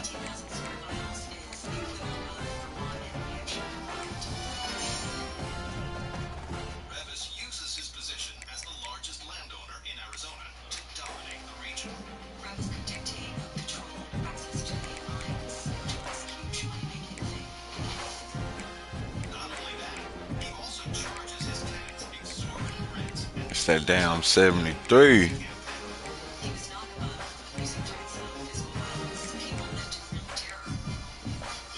He on the right side though.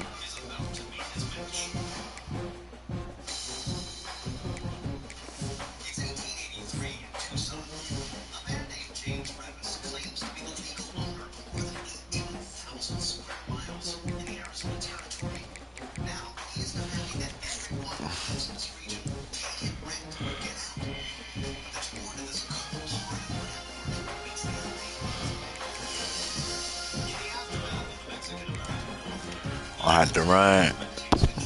What do I run to the left side?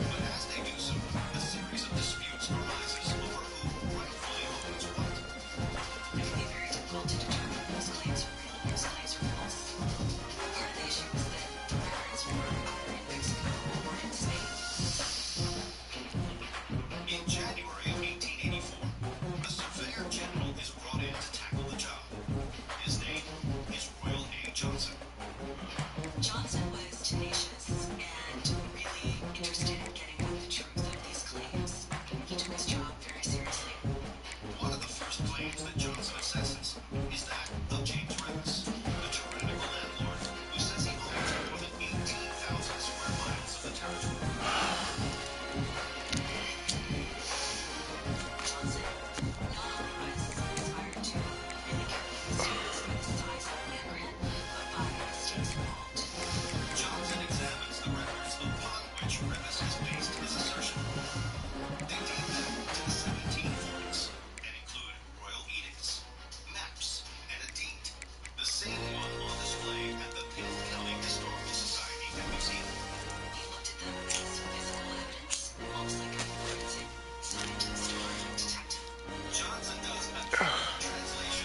Bombs over Baghdad.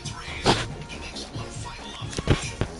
A document from the 1700s would have been written with a quill pen. This one is riddled with indentations, like those left by a steel-tipped pen. Welcome to Doak Campbell Stadium, and you might as well get used to the sound you're hearing. The Seminole War Chant is going full throat. We've got a sensational matchup for you. Fans have been filing in and getting ready for this game. As we'll see a squad from the back, the Kent State Golden Flashes, taking on a team from the ACC, the Florida State Seminoles. For EA Sports College Football, I'm Reese Davis, David Collins, Jesse Palmer alongside. Guys, I can't wait to see this game. Been looking forward to it all week.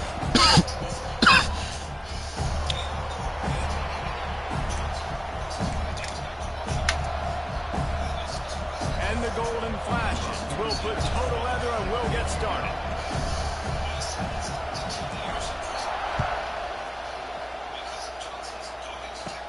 He'll bring it back from inside his 5. Nice job by the kickoff team. Everybody stayed in their lanes, and they'll stop him at the 16. So Florida State's offense will get the ball first. And they're going to be met by one of the best defenses in the nation, David. And I know seeing a defense doing what they want, when they want to do it, makes you a happy man. Well, defense is starting to make a comeback. Like, I'm excited about this new era of football. Like, we're seeing better tackling, and we're seeing better coverage than we were a couple years ago. And this defense is fun to watch them on tape, fun to talk to their coaches. Jesse, this defense has been consistent all year long. And they're dialed in, and they're so talented. They've got multiple NFL draft picks on that side of the football, and they don't have to change a lot week to week. This defense dominates. They do what they do, and they don't care if you know it. You can't do anything against them. Looks as if we have an injury on that last play, and we'll take a break to check him out.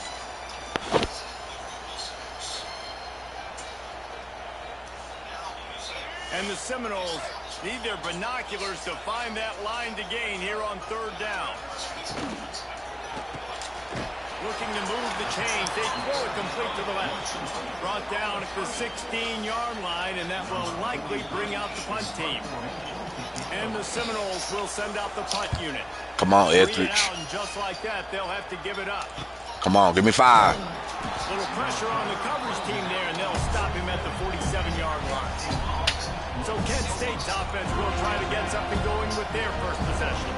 And they're going to have to contend with a secondary that is one of the best in the nation, Jesse. And they're a complete secondary, too. When you watch them on film, they're very good defending the pass and coverage, and they can play man and zone. But I like them, David, because they're not afraid to put their face in the fan. Everybody in the back end likes to tackle and likes to be physical. That's what makes them special. Yeah, and it's just an elite group in the back end. Multiple guys that win their individual matchups, which makes it hard to run offense. And this is a group that, yes, they tackle well, they see the football well, they break on it well. You better worry about the ground game. You better get some kind of deception going against this secondary. And this one will be stopped for no gain. This crowd bringing the energy and noise early.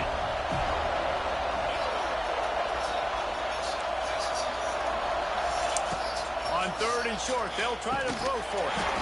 Oh, they really could have used that catch there. Physical pass defense. It brings up a 4th down.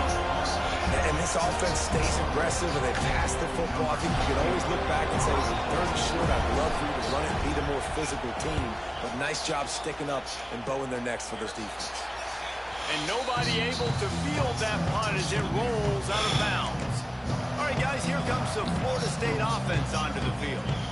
Last time they had it, didn't pick up a 1st down. Let's see if they can put something together here.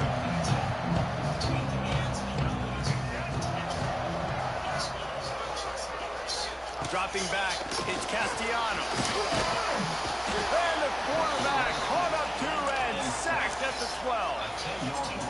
Man, a lot of coaches talk about starting the drive positive and a first play that can get you going. The QB just kept backing up and going backwards, and that is not the start to the drive they were looking for. Running to Green. How about this sophomore stopping him short of the 1st down line?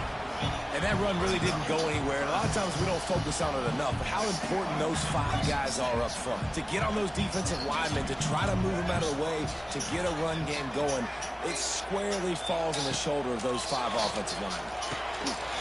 He stopped at the 23 and still a ways to go to pick up the first down. The Seminoles line up to punt it away. This will be the second time they've had to kick it away.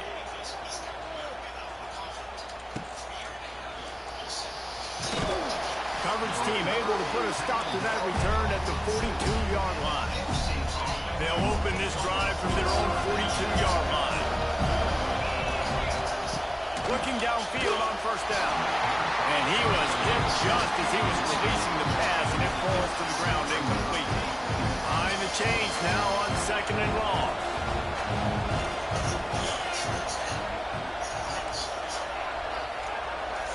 Quarterback making checks. Lost to fire on 2nd down. Finds the tight end. Nice gain of 6, leaving them with 3rd and 4.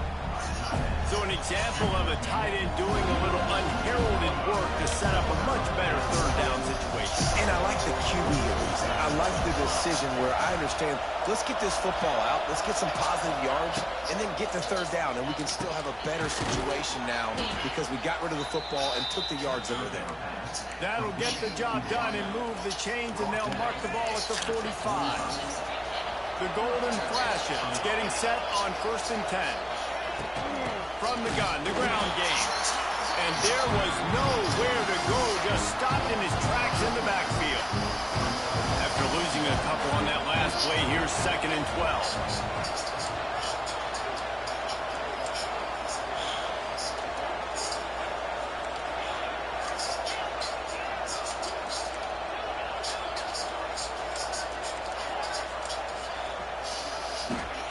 Back to pass. Grabbed in the middle. It's Martin. Good pickup, a little bit short of the sticks. And the Golden Flashes come to the line in the hurry-up. He's looking to throw on 3rd and short. Pressure is effective. Damn. On the defense. They knock him down just behind the midfield stripe at the 48. The Golden Flashes will bring the punt team onto the field. This will be the 2nd time they've had to kick it away. A low line drive and short kick. Oh. And the offense is really backed up as this ball is down at the 5. Nice job. Had a little hang time, getting it up in the air. It's coming inside the 10. That thing goes inside the 5-yard line. That is exactly how you draw it up. Looking to pass. It's Castellanos. Makes a grab in the open. Get this motherfucking ass. Finally corralled, but not before. He picked up the first down. 2 set of downs after the completion. Much of this Seminole foundation was built around great quarterback play. Some legends at that position. Some awesome guys that spread it around. Oh, he's getting ahead of steam. He's in the plus territory. Knocked out of bounds after the nice game. Mark it up for 47. Now from the 48-yard line, it's 1st and 10.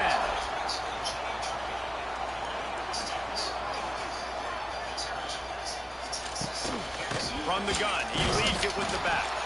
Collisions and power on display, and after all of that, just back to the line of scrimmage. Man, what a spectacular play by that defensive end to come up with the tackle there. And you see those guys get off the football so fast. Most of these guys are 250 to 275 pounds, so they get off the ball fast, low. And the offensive linemen, they have no chance to stop those guys as quick and as fast as they are. And a nice second effort by the back to break a tackle. But how about those defensive backs willing to come up, stick their face in the fan, and make a tackle? Those are the best run defenses, too, right? It's not just linebackers getting plays, but it's DBs that are willing to not just cover, but tackle backs in the open field. We asked earlier this week, who's your favorite receiver. And, of course, he said the open one, but we know who he really wants to go to on third down. The best one. I mean, I think the open one, obviously, the politically correct answer, but you want to find the guy that you got that great chemistry with. You know exactly where he's going to be. You got that bond and that trust. Got stuffed on first down. It's 2nd and 10.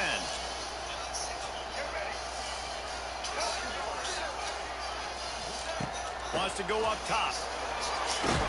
Nowhere to go, and the ball is loose. Defense covering. He's having a awesome year. Those are hard for offensive linemen when they get beat and you're going, no, look out for your blind side, watch out. But that great job rushing the quarterback, getting him on the ground and getting the football out, a little extra bonus. Nice job by the defense getting nasty. Hit hard as he released the ball on that first down pass, and it never had a chance. Talking to coaches coming into this football game, he said he's got to keep his quarterback up there, got to protect him. If they give him time, he can do some damage. But so far, man, he's been hit early. He's been hit often. They've got to do a better job of protection up front. Well, a nice gainer on that running back screen. How about the offensive line getting downfield and getting blocks to really help out the back, find some space to go to work? He's brought down, but it'll be enough for a first down. We'll see if they have enough time to get another snap before the clock hits 0.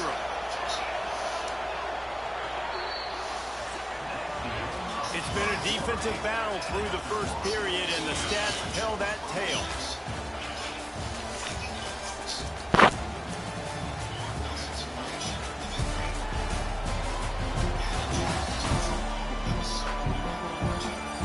Let's see if the offenses can find a little rhythm as we start the second quarter. They've got a first down here to open the period.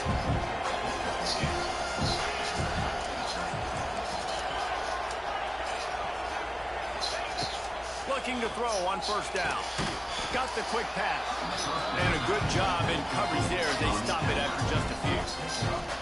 And now on second down for this offense. Going to the running game. Couldn't really get started there. Pickup of 1 to the 35. And what's the closest guy to the football, man? It's those defensive tackles, and those guards and centers have to work together. They got to get those guys and get some movement. They don't on this play, and the big fella eats. Nowhere to go. When you run into him, you usually meet the ground. Across the 25, he's got room. Got enough to move the sticks. First down from the 17. When you're on offense, you see so much of this nowadays. You see misdirection. You see somebody flying across the formation. Why? To get the eyeballs of those linebackers, to get them to move out of a gap, one space. Works to perfection here. Oh, touchdown! Headed to the end zone, and he runs it in for the score. Touchdown, Kent State. And the running back was not going to be denied on that play. He had a hole. He saw it. He put his foot in the ground, and that was pay dirt. Getting set for the extra point after putting the scoreboard to work for the first time. And the PAT makes it 7-0. They just finished off a 53-yard scoring drive. Kickoff unit on the field, and this defense will be called on to protect this lead. From inside the 10, here he comes. He was hoping for something a little more dynamic, but they get him on the ground at the 20. Okay, guys, the Florida State offense returns to the field. That last fumble proved to be costly as they cashed it in for a touchdown. Yeah, so this defense now is juiced. They're excited and ready to go. So this offense, David, they've got to get something going. Yeah, those turnovers can be contagious, man. They get you excited, and then when your offense takes it down the field and does something with it, this offense better be ready to play against a motivated defense. And here comes the offense on second down. He'll pull it on the read. Got to be smart, patient, great vision, uses all of that to get to the 29.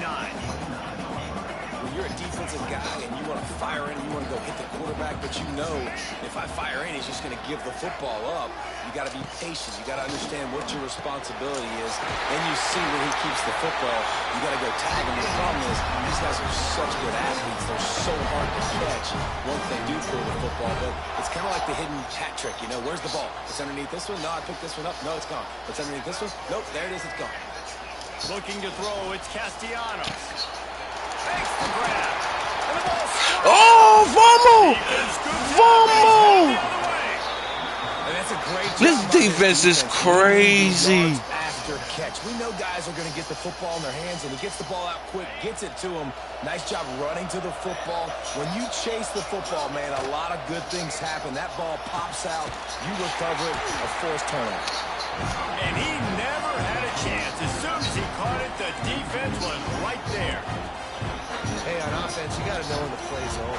That one there, nowhere to go with it after he caught the football. You start trying to juke guys, you start trying to run backward. This ain't high school anymore. I mean, you used to be able to make that play years ago. You're not doing it here in big-time college football, though. You're not good. A cacophony of noise, debilitating surround sound. The war chant on third down at the dome. Fires to the wideout. How about getting the foot down on that throw for the big completion? Wow, and what a great job by that quarterback finding his open receiver on third down. You know, guys, one of the most telling stats at the end of the game is third down conversion percentage. If you're a great third down team, it's invaluable to your offense. All right, we're not good at screens. And the Golden Flashes have put themselves in dire straits after that last play at 2nd and a mile. They got the middle open. They got the middle open. There you go. Back to pass on 2nd down. Good run. Good run, boy. They make the stop, but not before he takes a chunk out of what they need to move the sticks. Well, that's just an amazing individual effort, trying to get back as much yardage as possible to set up a third and manageable situation, right? Nice job in the open field, understanding the situation. You obviously cannot take a sack at this juncture on the drive, so do what you can do to put your offense in a good position here on third down. Oh, he can't hang on. Almost had the interception, and this guy makes so many big plays, but couldn't come up with that one. It'll be fourth down. What a disappointment. No good. And the margin remains at 7 after the miss. Hey, sometimes I just feel like fourth down, man. Just go for it every time. Like the field goal miss, make rate. And listen, kickers have improved the last couple of years, but you left some points off the scoreboard there. And off with the shotgun. Defense closed down quickly after a gain of 3. They'll mark it at the 32. And I kind of like how the running back didn't mess around. Like, just get downhill when you see an opening. A lot of times they close so fast, man. Be decisive, stick your foot in the ground, pick up 3 to 4, and we are not going to complain. And a pig. And that's going to be incomplete. Going for broke on 2nd down, but 3rd down's coming up. It just looks to me like the offense is starting to get a little bit impatient, right, guys? They haven't scored in this game yet, and all of a sudden now they're taking shots down the field and they're trying to make it happen. But the defense, they have been lights out. They force another. He's loose. There he goes. Ah! At the 20. And he just kept running, and he ran away from the crowd, but he'll take it in. Touchdown, no.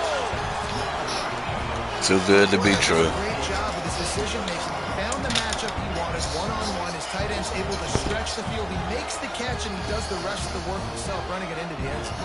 Setting up for the extra point and the tie. And the extra point is good. And let's check in with Kevin Connors in the studio. Kevin? And it just means more in the SEC. And take a look at how things are playing out here. Oklahoma is currently ahead early in this one, but they just haven't been able to pull that schooner away offensively. They're up by 10 over Auburn. Implications galore inside the SEC, and we'll circle back if anything big should happen. And how about that one? Kevin will be keeping an eye on everything going on elsewhere. A collision, and he stopped at the 27 after picking up 1. After picking up a couple at 2nd and 8. Looking to fire.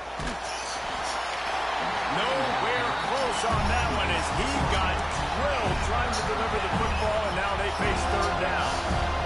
And now this offense will try to figure out a way to move the chains after that second down incompletion. Got it in the middle. It's Clark. He's knocked down just short of the 30 at the 29-yard line and brings up fourth down. The Golden Flashes will punt it away on fourth down.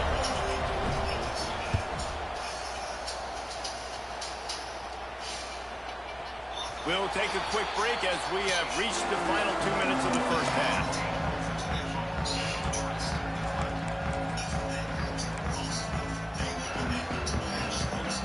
They'll get things started on this drive from the 24.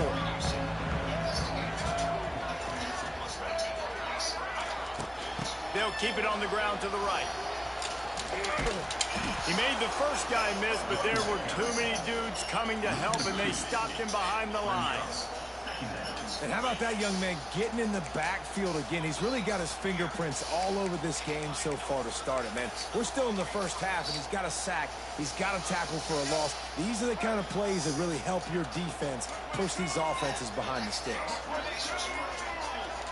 Dropping back, it's Castellanos. Flips it out on the screen. He gets it past the 25-yard line and finally knocked out of bounds at the 27. Bells and whistles have got to be going off in this quarterback's head now. It's third and long, so you know you're expecting pressure. You got to know where your hot routes are. You got to be able to read the coverage and make sure you get this football out of your hands quickly to not take a sack or worse, turn the football over. The offense will have to use its first timeout of the half. Listen, at this point, the end of the first half, you're trying to generate some points. First downs are the most important thing. So a really good job there converting on that third. I love the decision by the quarterback. You kind of wonder, though, are they going to want to be a bit more aggressive and maybe start taking some more shots and attack? This junior making his presence felt and making the stop after a short gain. Quick tempo, no huddle offense. Second down, clock's running. Looking to go up top and time's running out in the half. And good coverage by the defense, just a short gain. IndyCar tempo as they head to the line for this third down play. Clock running. Caught near the sticks. It's Pittman. The offense calls a timeout to stop the clock. They flexed out that tight end a little bit, and you know the tight end's always open. Always open. Quarterback's best friend. And this guy's a problem, Reese. He's a matchup problem because he's too big for DBs to cover, and he's too fast for linebackers to cover. He's showing you his accuracy. There he goes. Touchdown, Florida State. And once he found open space, the band might as well start playing. And the offense breaks the tie, takes the lead, gains some momentum. How big is this, Palmer, now going into the half with the lead, with the momentum? Well, they break the tie, but they also break their confidence a little bit now. The opponent now has to go into the locker room probably down, and they're wondering, what adjustments do we have to make? What do we have to fix? Because we've got our work cut out for us in this game. And the coverage team able to make the tackle. Guys, let's see how it goes this time for the Kent State offense. Now you find out just how much of a gunslinger you are. Will you roll the dice here late in the half, Dave? And you know the defense is going to be really, really conservative, so I think it's an opportunity to be able to take a shot, see how much of a chunk you can get before then you decide really, Jesse, how you want to finish. You get your yards down. You can't turn it over and throw a pick if you're the quarterback here. You've got to be so smart. If you're going to be aggressive with your decision makers.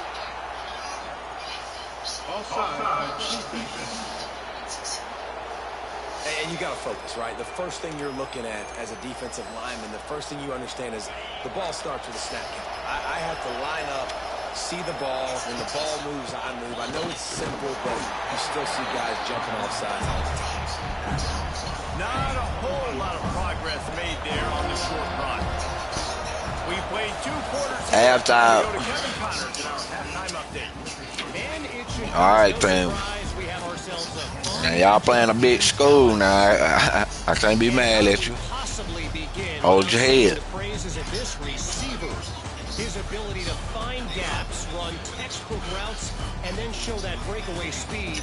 He simply Honest is the effort. total package. That's what we gonna call this bitch. Whether they try to Honest team him or get aggressive at the Honest effort. That'll be the story of this second half. With that said, let's send it back to the guys at Doak Campbell Stadium. Thanks for that breakdown, Kevin.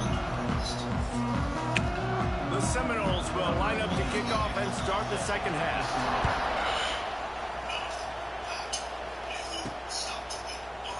And he'll just take a knee, and this drive will start at the 25.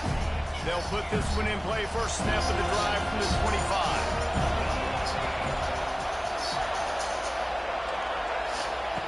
Wants to throw on first down. Go, white boy. Got room at the 35. The freshman called his Get your yards, boy. Honest effort now. These guys are honest effort. I mean, they got to survey the field, throw the football, make deep passes, and then guess what else? They pull the ball down, take off, and make big chunks of plays on the ground. It's just impossible to be on defense now. Great job of contained by this defense. And in order to do that, the end man on the line of scrimmage defensively has got to be able to set the point and force the football. He behind him. Oh! And it's incomplete, going for the massive explosive play instead. They're looking at a third down. Now this offense tries to figure out a way to move the chains after the second down misfire. And a missed opportunity. Come on now, man. Down as the defense knocks it free, and fourth down is coming up. And the Golden Flashes will punt this one away. Shit.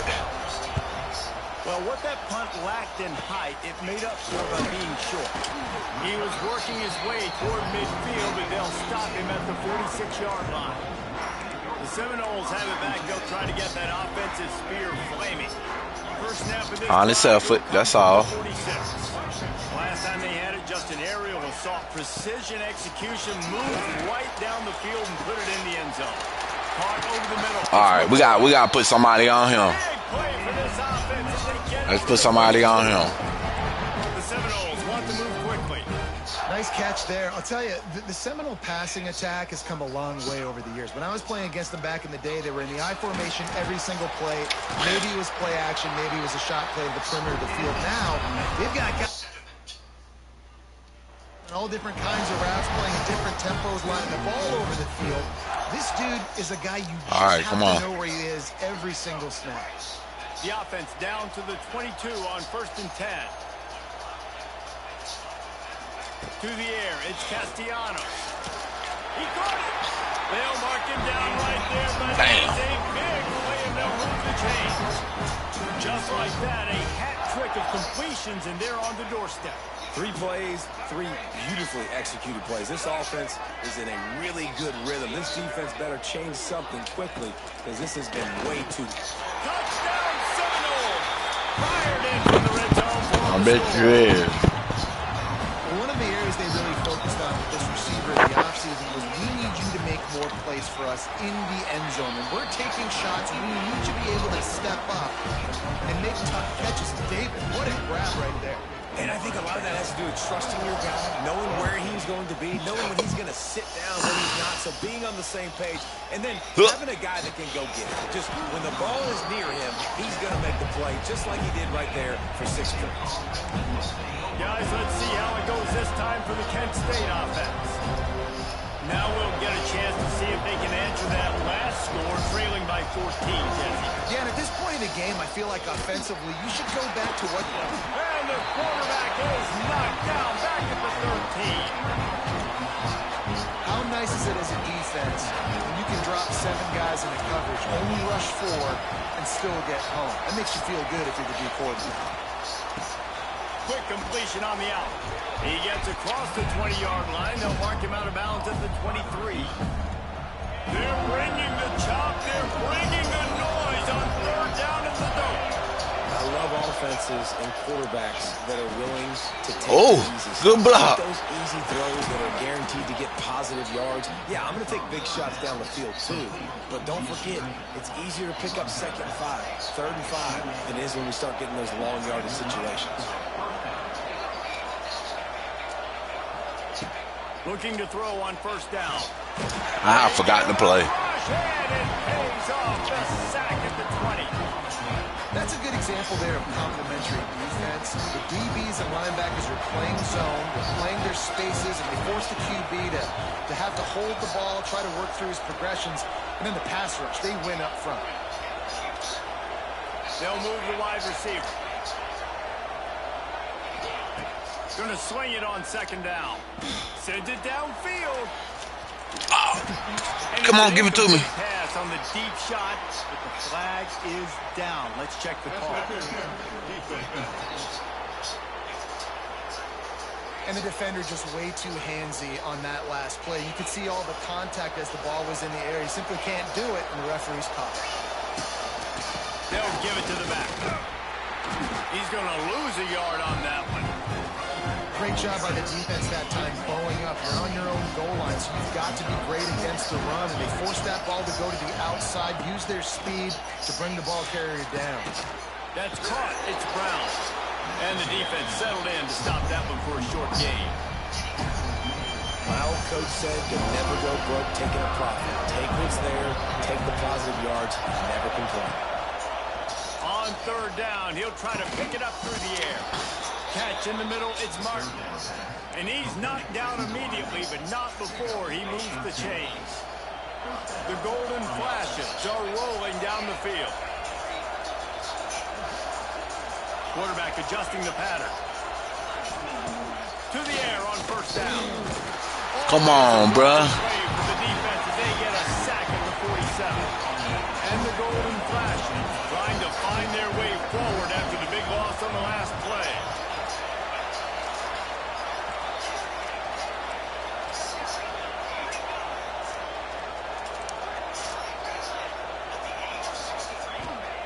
Second down, they'll go to the air. And that's going to be incomplete. A lot of contact on the play, but no flags. It'll be third down. Wow, this offense is doing nothing. They've already punted 4 times and staring at the possibility of a fifth. On third and long, you'll need to push it downfield. Quarterback feeling the pressure, and he's knocked down at the 42. And there's no mystery as to why this team's losing today. They've given up 5 sacks. They cannot keep their quarterback upright. We just saw another example of it right there. He has never been able to get into rhythm throwing the football. A fair catch taken just inside the 40. I ain't listening to you no more, coach. Guys, here comes that Florida State offense back onto the field.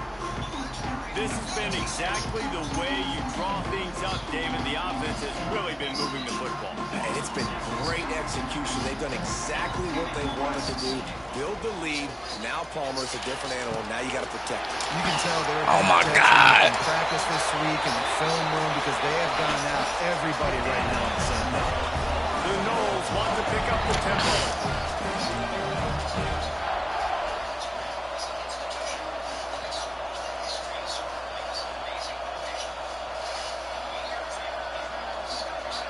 Motion from the wideout. Now from inside the red zone. Touchdown, Knowles! The finisher, the exclamation point on that drive. These guys y'all lucky I ain't got no down. as they push out that lead. We check in with Kevin Connors. What's going on, Kevin? A lot of eyeballs on your game, guys, and a few on this interesting matchup as well. Utah State has the lead right now. Logan has been jumping all week, but this game is hardly over. There is time left on that clock. They're up by 7 over the Blue Bulls. Just another week of college football where we've come to expect the unexpected. Oh, and how about that? I know Kevin and those guys will be keeping an eye on it for us.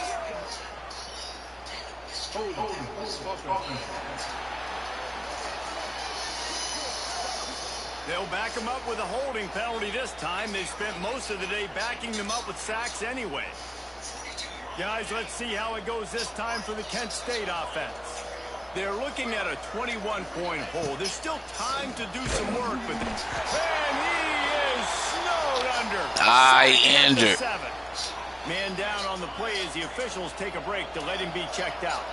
The golden flashes now with a long way to go to pick up the first down. Here's the handoff. Not much running room there thanks to this senior defender. And sticking to the run. I tell you what, a lot of teams that are really good are really stubborn, and they continue to run the football even with little success. So this offense is going to continue to focus on running the football, you can tell. And the golden flashes are way behind the sticks on this 3rd and forever.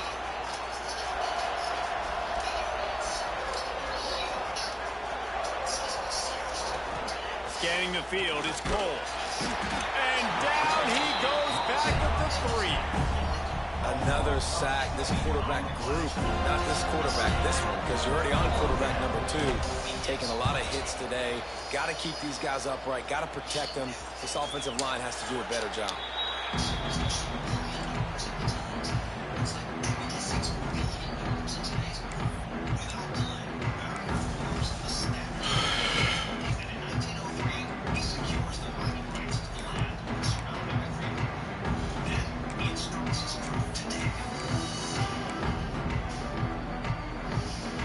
One final play before the end of the quarter.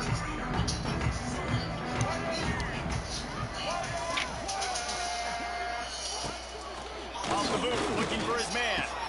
Grabbed in the backfield. It's McCoy.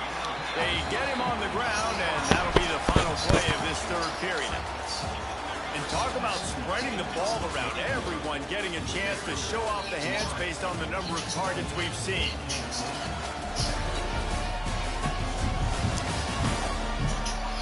As we start the 4th quarter, it'll take a pretty sizable comeback to win this one. So the final period starts with a 2nd down play.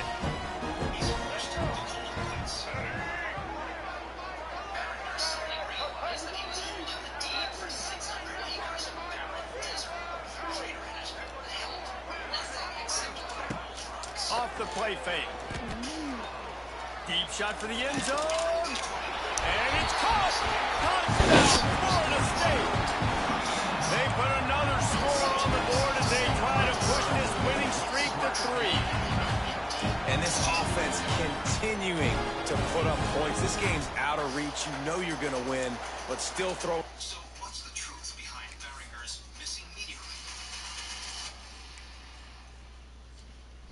Like a relentless weed, moderate to severe ulcerative colitis symptoms can keep coming back. We got our ass beat, fellas. This team has fallen into a 3-game slide, and a season of promise has now had a lot of promises broken. Yeah, this is a team that really needs to take a long, hard look in the mirror. Yep, got our ass whooped. What are we going to be? What am I about? What am I willing to do at this point of the season to get this thing turned around? A lot of tough and real conversations are going to have to take place. And this is when the coaches really make their money, right? How can I get my kids to focus when I know there's probably not a lot to play for down the road? So let's win every game. Let's win every battle. Let's spoil other people's seasons on the way out, even though our season didn't pan the way we wanted. That's going to do it from here. For David Pollack and Jesse Palmer, I'm Reese Davis.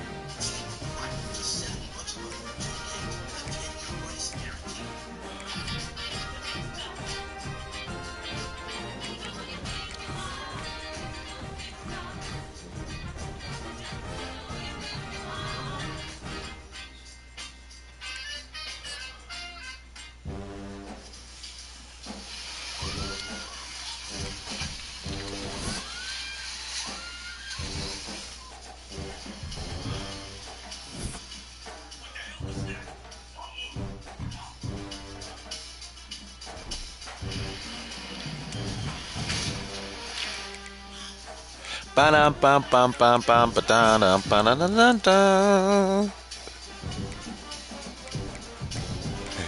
Hey, hey, hey, hey, hey.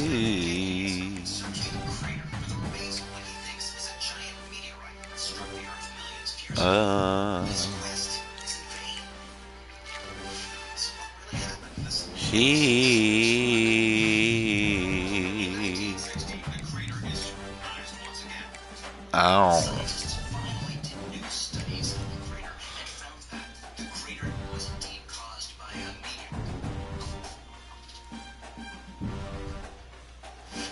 Ow. He what you want. That band go crazy.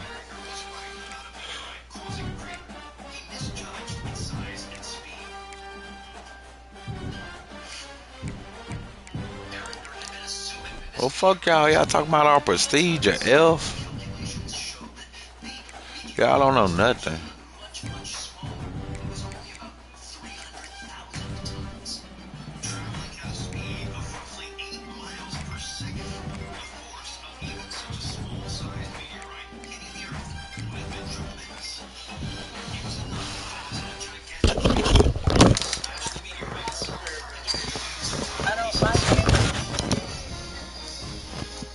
Oh, why you ask me was I asleep?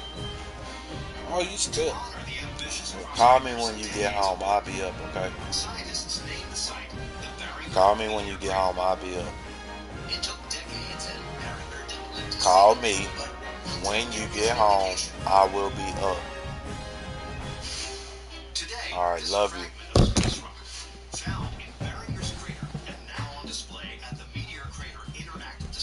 Love you too.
Good, let's get some recruiting done.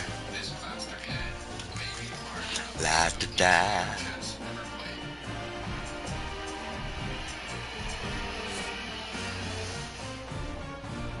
It's the 1950s in Braintree, Massachusetts. Patrick Leonard is a well-respected sports historian. He isn't penning histories. He likes to pass his time by playing chess. And his favorite opponent is a retired athlete and one of the wrestling Catching in traffic. We'll work on it. also known as the French Angel. Maurice Tillet was a household name. He was known worldwide. Leonard and Tillet would get together to play a game of chess, a game they both had passion for. They would talk for many hours over the games. For years, the two men do battle over the chessboard. This nigga is a 57. Okay. Strength at 2-star.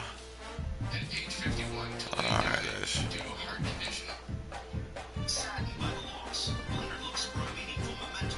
A cast was taken of his head, and from that cast, Patrick Leonard requested a bust be made. Leonard places the bust of Maurice Tillet on his desk as a reminder of the time the two men spent playing chess. But their games... Y'all some slow ass kids. With his one-time sparring partner gone, Leonard looks for a way to continue his regular play. And after several years, he finds one. He did what many other people did and jumped on board the new electronic chess set. You pretty The fast. chess set enables Leonard to square off against a computer opponent whenever he likes. One day, Leonard finishes up a game and goes to unplug the machine. And that's when he makes Had the favorite. discovery. He realized that the machine Oh, snizz. What? it's not battery operated.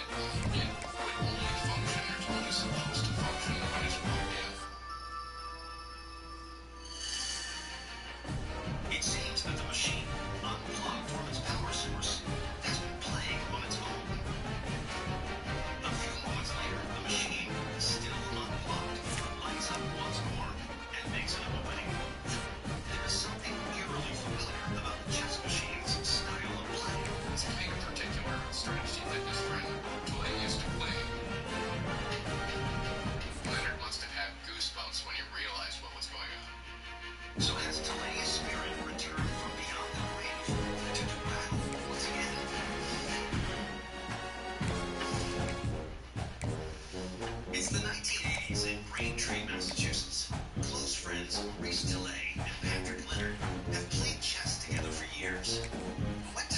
suddenly dies. Leonard notices something odd. Despite being unplugged, the electronic chess set continues to operate. So Leonard begins to wonder, has the spirit of his friend returned to continue playing their games? Patrick Leonard assumes there must be a perfectly logical explanation for the strange turn of events. Leonard didn't just assume he was playing games with a ghost. He looked for more rational answers. He invites an engineer and an MIT scientist to examine the machine. They take it apart and test every component, looking for a malfunction or some sort of hidden power source. But their search comes up empty. The electronics engineer that inspected the game could find nothing wrong. Then they turn their attention to the bust of Maurice DeLay. Okay. He had the bust examined for hidden devices. He had it x-rayed and everything was absolutely normal. It's just made of plaster. On May 1st, 1980, the scientist and the engineer arrange a tightly controlled test, leaving the device unplugged. They raised up the chess game on glasses. They put the bust near it, and he waited for the game to make its opening move. Amazing. Just as Leonard had experienced, the machine springs to life and makes an opening move. The computer may say Maurice DeLay won I the game ain't. in 42 moves. The scientist could find no explanation. And as far as Leonard is concerned, the tests can only mean one thing. He was left with only one reason that it was continuing to play, which was a supernatural reason. Patrick Leonard continues to play chess unplugged with what he believes is the spirit of Maurice DeLay for years to come. After Leonard dies in 2013, the chess game's spooky behavior stops. Today, this plaster bust of Maurice DeLay is on I don't know why I thought he was a 3-star. Hall of Fame and Game How fast is Museum he? in Waterloo, Iowa. 83, 87, 61, Unlikely chess 80. who played on beyond the grave. Northern California's wine country is home to more than 400 vineyards and some of the most coveted grapes in the world. But during the 1940s, nearby Richmond was the site of a very different industry. When it played host to the factories and plants that supported America's military effort across the globe. And a taste of that history can be found here at the World War II Home Front National Historical Park. Visitors can view such artifacts as a Livner helmet worn by a shipyard worker, vintage welding equipment, and an early model jeep. But among these rugged relics is one delicate-looking item. The object is made of thick paper. It measures 17 by 20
What the fuck? just like the one on display at the World War II home front National Historical Park. Beneath the rallying cry, "We can do it," is a strong and confident woman in a bandana. She eventually becomes known as Rosie the Riveter. The image captured the spirit of the time, and many women war members started to refer to themselves as Rosies. After the end of the war, the poster fades into obscurity. But decades later, as the women's liberation movement begins, it takes on new life as a symbol of equality. The image becomes more widely known during the 1970s when it's used to empower women. As the image's popularity grows, people wonder, was Rose the Riveter based on a real person?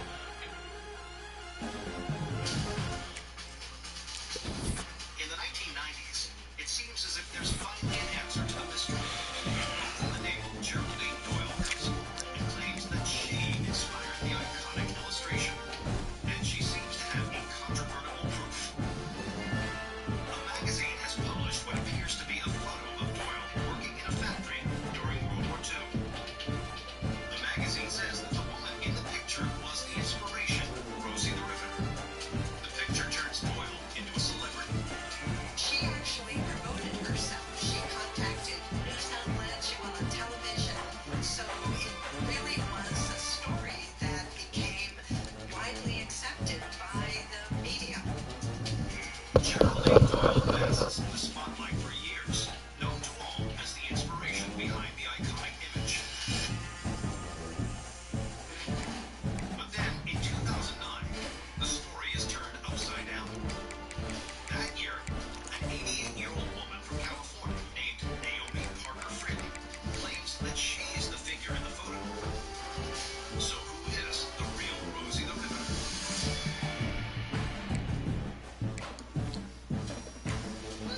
I love this song. It's time to discover today's Disney Plus quarterback.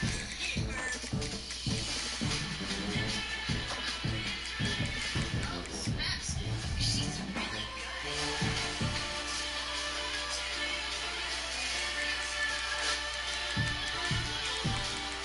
Lots of fun to find on Endless Refund. Disney Plus. Really? I need help with the delivery. Once again, it says the white color. Right. And you need Carvana. What's your plate number? False. Features. No accidents, right? Good. Carvana can pick it up tomorrow. That's an amazing offer. But do you still need help with the clicker? I'll ask your sister. Sell your car the easy way with Carvana.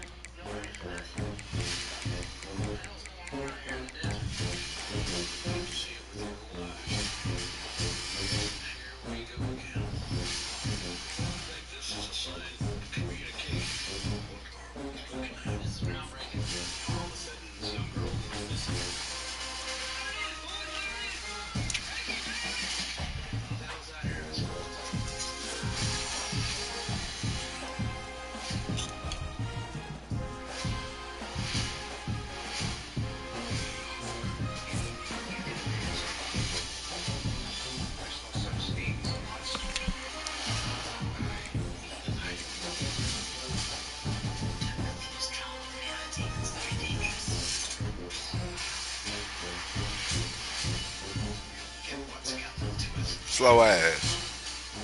I don't want your slow ass on here either.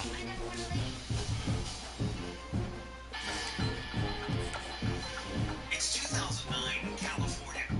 For decades, a woman named Geraldine Doyle has claimed that she was the inspiration behind the famous World War II character, Rosie the Riveter. But now, another woman has stepped forward saying she is the real Rosie. So, who actually inspired this iconic image?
How the fuck is he? Naomi was angry and confused. Surely there had been a mistake of enormous proportions.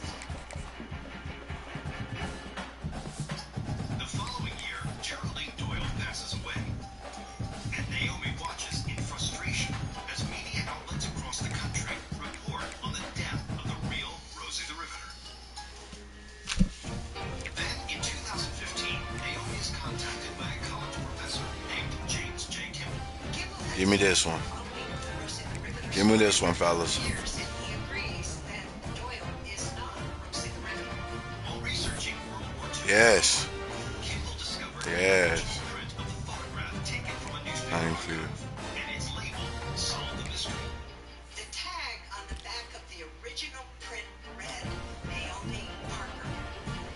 So suddenly there was no question it was Naomi Parker.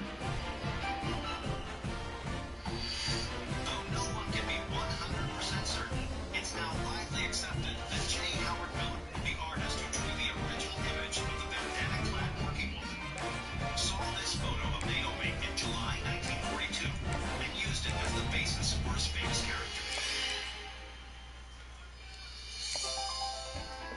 Once the museum was presented with this undeniable evidence, they corrected the information, and Naomi was incredibly grateful. Today, Naomi Parker Fraley is generally believed to be the most likely inspiration for Rosie the Riveter. We may not ever know exactly who was the model, but we do know that women like Naomi Parker served their country and served it well. And this poster, in the collection of the World War II Home Front National Historical Park, is an inspiring reminder of the country's hard-working women and their can-do spirit. From a meteoric discovery to a ghostly chess match, a robbery on the radio, to a real Rosie the Riveter.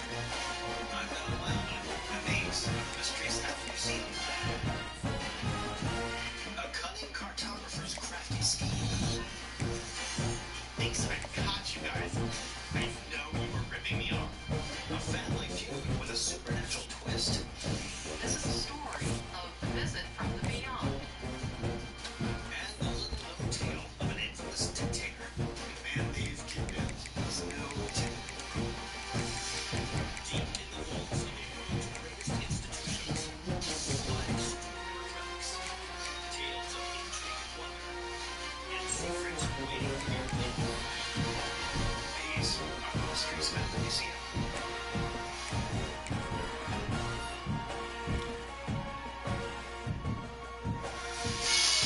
Manchester, England, birthplace of the Industrial Revolution. The new ideas that sprang from the city in the late 1700s changed not only Great Britain, but the entire world. So it's no surprise that this metropolis is home to an institution that celebrates history from around the globe. The Manchester Museum.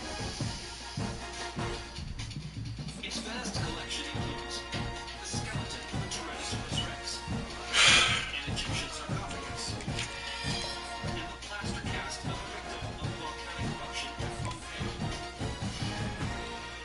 But the artifact with the weirdest story to tell is this ancient figurine. It's about 3,800 years old. It's made of hard, dark stone. It's about 10 inches tall. It's carved in the shape of a man. And it comes from Egypt. As curator Dr. Campbell Price knows, some say this statue possessed supernatural powers. There was no logical explanation to what's going on with the statue. So what's behind this head-spinning tale?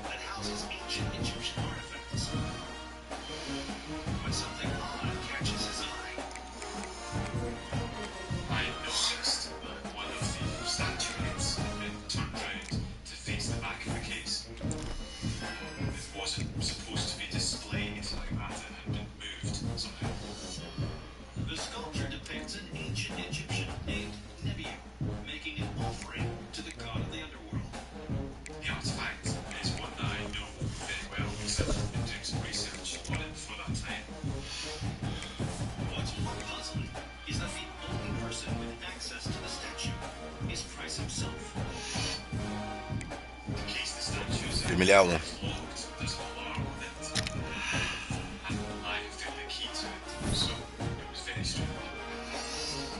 The curator returned the statue to its correct position. But when Campbell Price comes back a short while later, the statue has moved again. So it was facing diagonally to the front of the case. And that's when I thought someone really has been playing a joke. Price suspects a colleague must have secretly copied his key to the case and is playing a trick on him. So, to test his theory, he sets up a security camera, hoping to catch the prankster red-handed. I put a time-lapse camera inside, and it took one photo a minute for a week. But when he plays back the video, he gets the fright of his life. The statue is rotating on its own. The first time I saw it, I let out a shriek. Nothing else is moving, but the statue just moves on its own. It was mind-boggling. Stunned by what he has just witnessed, Price shares the footage with his colleagues. What we were witnessing in the video was admittedly very spooky. When the story breaks to the press, a host of bizarre theories emerge to explain the phenomenon. Some speculate that the statue's baffling movements can only be caused by one thing: supernatural forces. In ancient Egypt, it was believed that a statuette could act as a vessel for wandering souls. The Egyptians believed that a statue like this could serve as a kind of alternative body, a vessel, for an aspect of the soul. So some people thought the statue was possessed by some ancient spirit. But others remain convinced that there must be a perfectly logical explanation for what has happened. The museum wanted some scientific proof to figure out why it's moving and to see if we could stop it. Price enlists another scientist to help him monitor the statue's glass case. He took his readings, and a few days later he crunched the results. Finally, the answer is revealed. The statue was moving. Causing fine condition. Heavy foot traffic from museum visitors during the day, coupled with automobile traffic outside at night, sent tiny shockwaves through the gallery, causing the statue to move. When we took a closer look at the statue, we found the base is not absolutely flat, it's like curved, and so it was prone to movement. I think lots of people were rolling their eyes, thinking, goodness, this is just a kind of a silly statue. But it was good to have the scientific confirmation. Following this discovery, Ncaa is held in place with adhesive. While the mystery is solved, the ancient artifact never escapes its supernatural reputation. The statue used to just blend in with other gallery displays, and then became the centre of attention in the museum. Today, visitors still flock to the Manchester Museum to see this revolutionary statue taking its turn in the spotlight. Eugene, Oregon is the only city in the United States to host 3 consecutive Olympic track and field trials. So it's only fitting that it's nicknamed Tracktown, USA. But away from the athletics field is an institution dedicated to more stationary subjects.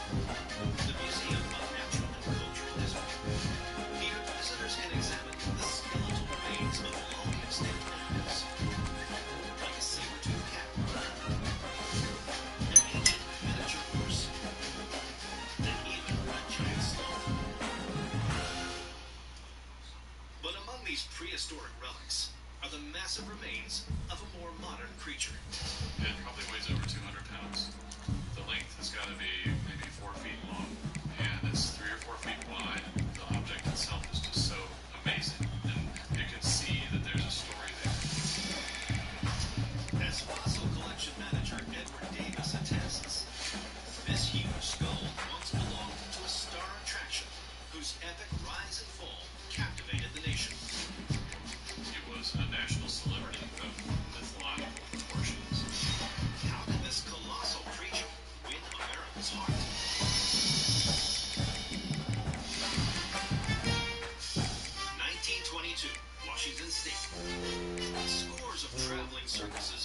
touring the country, dazzling audiences with wild spectacles and exotic creatures. And one of the biggest stars of the day is an enormous 7-ton elephant named Tusker. He was very successful at drawing crowds. He was billed nationally as the biggest elephant ever in captivity. Known as Tusker the Magnificent, the popular pachyderm gains more fans with every performance. Tusker is one of the most famous elephants in North America. But it seems the animal's spectacular rise is about to come to a crashing halt. On May 15th, Tusko's trainer discovers the elephant has broken out of his pen and gone missing. And that's not all he finds. A full barrel, once filled with the girl's whiskey, is empty. The trainer then hears the sounds of screams. He rushes towards the commotion and finds Tusko stumbling through the town, destroying everything in his path. He's tearing up with his hind legs. He's tearing down the town, breaking buildings. People were very fearful to see Tusker on the loose. Eventually, Tusko's trainer manages to rein him in. He was able to step in and calm him and get him back to the circus. Thankfully, no one is injured. But the circus owners are forced to shell out $20,000 to cover damages. He had to go through town and actually pay out to try to keep suing the circus. The outlay is a major financial hit, and Tusko's handlers are forced to reassess the value of their stuff. At that point, he didn't see Tusko as an asset, but as a liability. The poor creature is sold to a smaller three-ring outfit, but his new owners find that Tusko is more elephant than they bargained for. He was so large and it was expensive to feed him. Tusko was literally eating the profits. Over the years, he's passed from one nickel-and-dime sideshow to another, none of which are able to cover his mammoth boot bill. Tusko's reputation isn't shoes. No one wants him. That's the level that he's fallen to.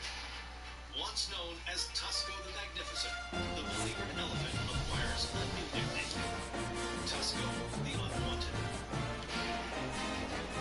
But there's one man who thinks he knows how to turn profit on the giant creature. A promoter known as the Colonel grabs Tusko at a knockdown price. But the Colonel's grand plan won't require him to pay for the elephant's food at all. But it was going to be more profitable to then eat him. Cut up into pieces and put on display as sideshows. So has poor Tusko reached his final act? Are your bricks cracked and your floor slow? Do your doors and windows stick? Do you have foundation cracks? These small problems will only get worse over time. Don't let a foundation drop rule the value of your biggest investment. Call Carolina Basement Systems for all things basementing. That's right. Disney Plus. This is the moment we've been waiting for. Feeling FOMO? No big deal. Yes, I know. Alright, let's do the race right now. Fans on Disney Plus. Inside Out 2 now streaming on Disney Plus.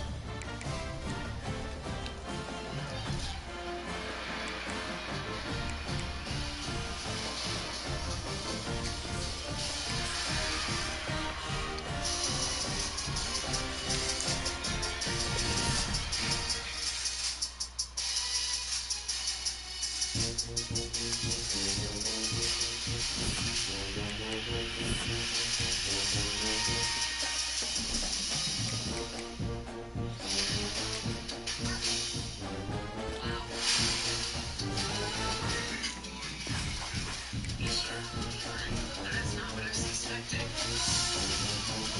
People are definitely a lot friendlier here. Something I'm not used to.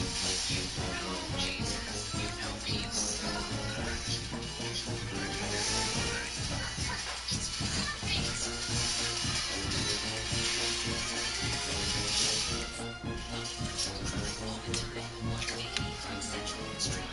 Gotta eat some food. Gotta eat some food.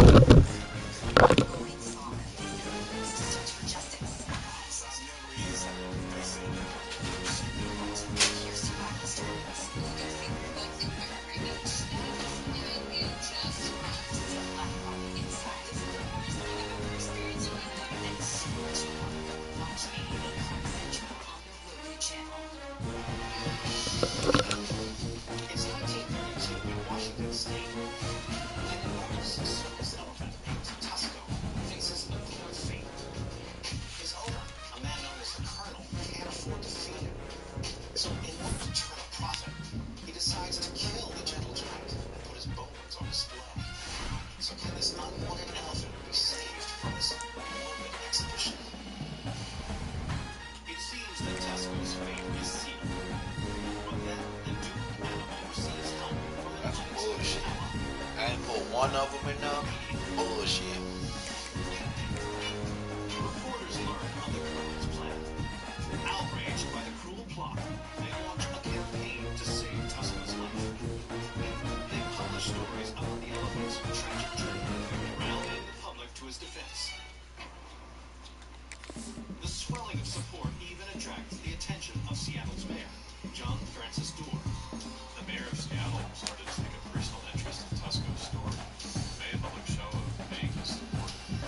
Dorr is determined to wrest ownership of Tusco away from the Colonel, so he devises a cunning plan. Using his executive powers, Dorr declares that Tusco is a public menace and orders the animal be placed under arrest. The charge levies a heavy fine against the animal's owner. Unable to pay the fees, the Colonel has no choice but to turn Tusco over to the city.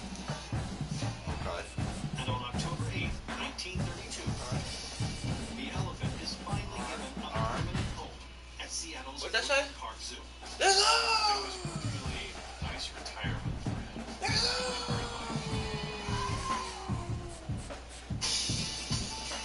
Today, Tusco's skull is preserved at the Museum of Natural and Cultural History. It recalls the trials and tribulations of a beleaguered elephant who finally found a home. Baltimore, Maryland is made up of over 200 different neighborhoods. So it's no surprise it's also known as the City of Neighborhoods. In charming Mount Vernon is the site of one of the nation's leading cultural institutions, the Walters Art Museum.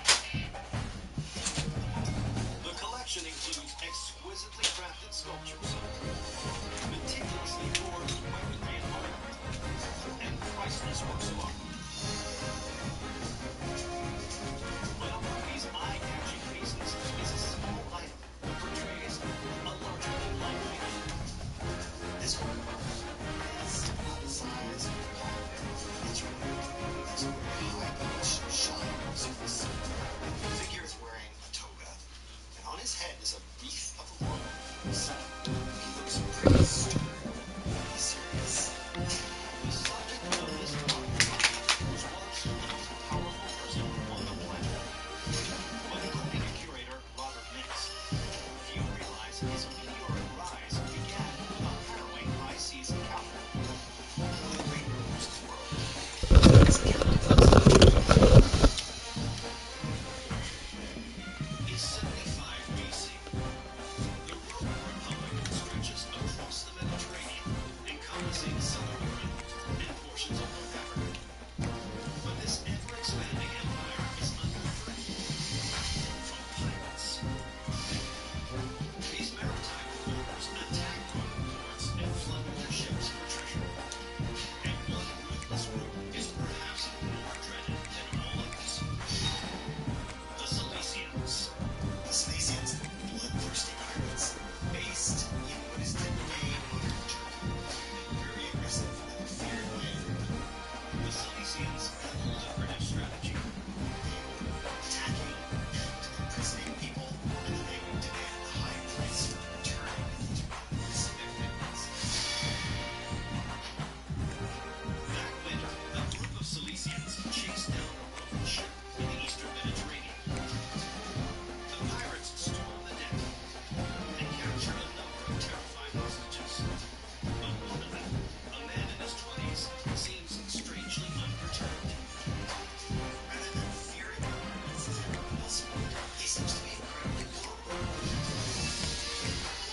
the money arrives. The Silesians release their captain, but the strange man continues to goad them. The man said to his captors that he was going to get his revenge, that he would return, and that they would pay the price. The pirates ignore his taunts. There's just no way that's going to happen. They're the most feared pirates in Ncaa Sea. But the next day, before they can truly enjoy their spoils, the Silesians get the shock of their lives. The pirates see a fleet of ships appear on the horizon as their former prisoner. It seems that the Silesians' former captive is back to make good on his threat. The man they've kidnapped is no typical robber. It's 75 BC in the Mediterranean. A group of Silesian pirates has just collected a hefty ransom for releasing their former captive. The next day, the freed man returns with a fleet of ships under his command. Little do the pirates know, the man they captured is no ordinary robber. But not far before they follow him, the Roman takes over the Silesian ship. In a stunning reversal, he steals back his ransom and takes the Silesians captive. It seems that their former prisoner was no ordinary robber. In fact, he will become one of the world's most powerful men, and he will turn Rome into the greatest empire the world has ever seen. The man the Silesians had captured was in truth Judas Caesar. Just as he promised, Caesar takes his retribution on the pirates, crucifying them one by one. He uses his revenge over the Silesians to raise his political profile, beginning a historic ascent to power. He spends much of the next 2 decades leading armies of men across Europe, effectively laying the foundation for the Roman Empire. In 46 BC, he becomes the dictator of Rome. Once held in chains, he will conquer a kingdom. And this relief at the Waller's Art Museum in Rome serves as a tribute to a man who was rooted in the bloodthirsty pirates, foreshadowing the powerful leader he would become.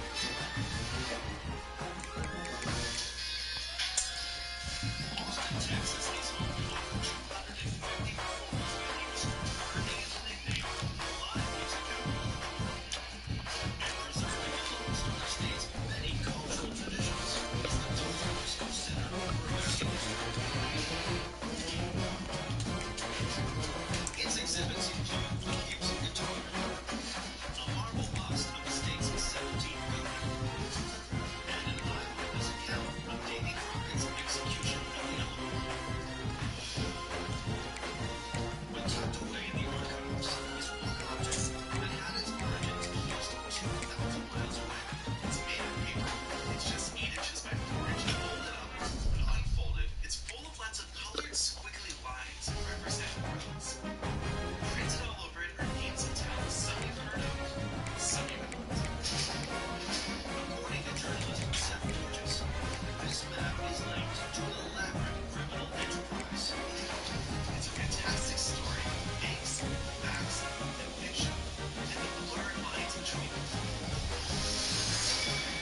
red-handed and he wants them to pay. He has to think this is a slam dunk. Cut and try it. But there's a twist that Bloomberg could never see coming. This case that Otto thought was ironclad will envelop him as To me, my X-Men.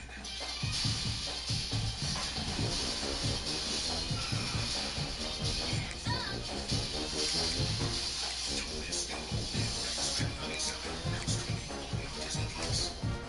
Your bricks cracked and your floor sloped. Your doors and windows stacked. You have foundation cracks. These home problems will only get worse over time. Don't let a foundation problem ruin the value of your basement. Call Carolina Basement Systems for all things basementy. We've been friends for years, and we bought it for our love of design. This is a game changer. We can not only change homes. This is so much more than just a renovation. It's sort of like a new beginning for our whole family. We can change your life. This is so beautiful. Having a living home is what it's all about. They did so good. My name is Jay Berger, and I love reptiles.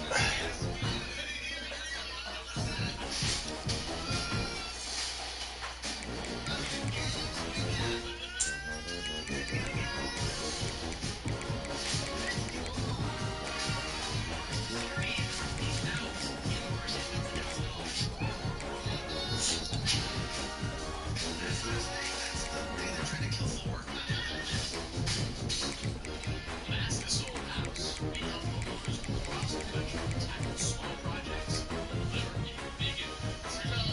Thanks for coming by. Thanks for noting it. Just kind of wanted to Expand our outdoor living space. Okay. That looks really good. The pop, the color, everything. I love it. Real problems, real solutions. Join us. Brand new season. Mask this old house.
comply with the court's demands.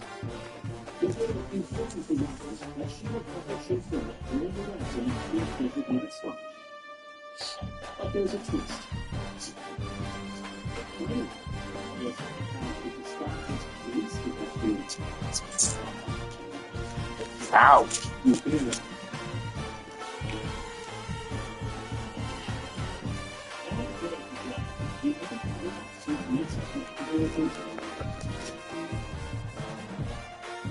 Sure enough, he sees a suspicious-looking character lurking in the shadows. The police detective realized that he was being watched and followed.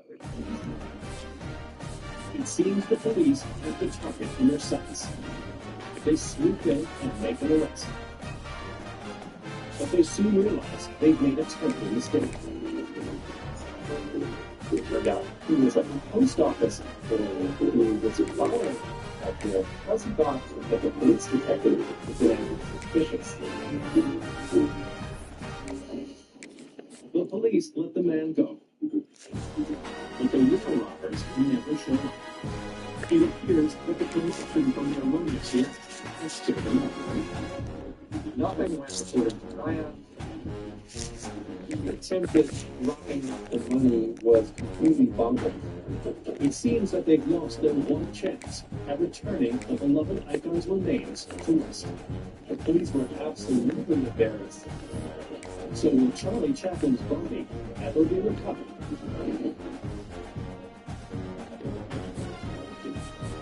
It's 1978, Switzerland. At the PSBs, especially about the exploration, but when police boxed the plan to get the body back, it looks like a ton of sports, maybe balls of wood. With their only chance at recovering Chaplin's body apparently gone, investigators are left reeling. Their only hope is that the robbers will once again make contact with the movie star's widow, Ncaa. And if they do, this time, the cops will be there. What they decided to do was to install an electronic tracing device on Ncaa Chaplin's phone. This is something that's very commonplace today, but in the 1970s, it would have seemed like something out of science fiction.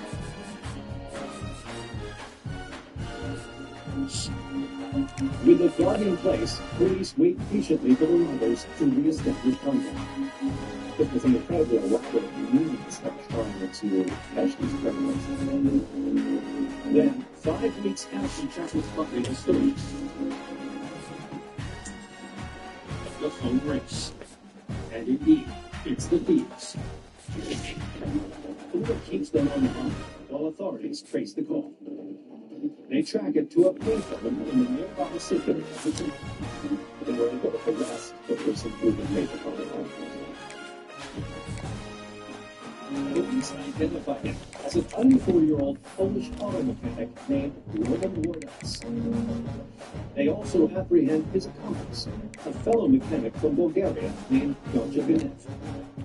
But to everyone's surprise, the men are hardly the criminal masterminds most had expected. They were total amateurs. When Chaplin died, it was widely publicized that he was worth $25 million. These were just two down on the luck, working class guys who were really looking to get rich quick. The actor's body is recovered and returned to its proper place. Chaplin's coffin was reburied in the same plot, and this time it was encased in concrete to make it essentially better. The grave robbers are convicted of extortion and given lengthy jail sentences. Today, the Chicago History Museum proudly displays one of Charlie Chaplin's iconic canes. It serves as a tribute to a film legend who played a starring role in a posthumous cape.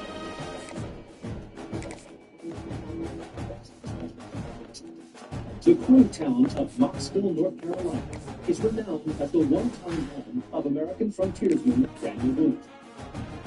Today, Mocksville's history is celebrated here at the Davie County Public Library.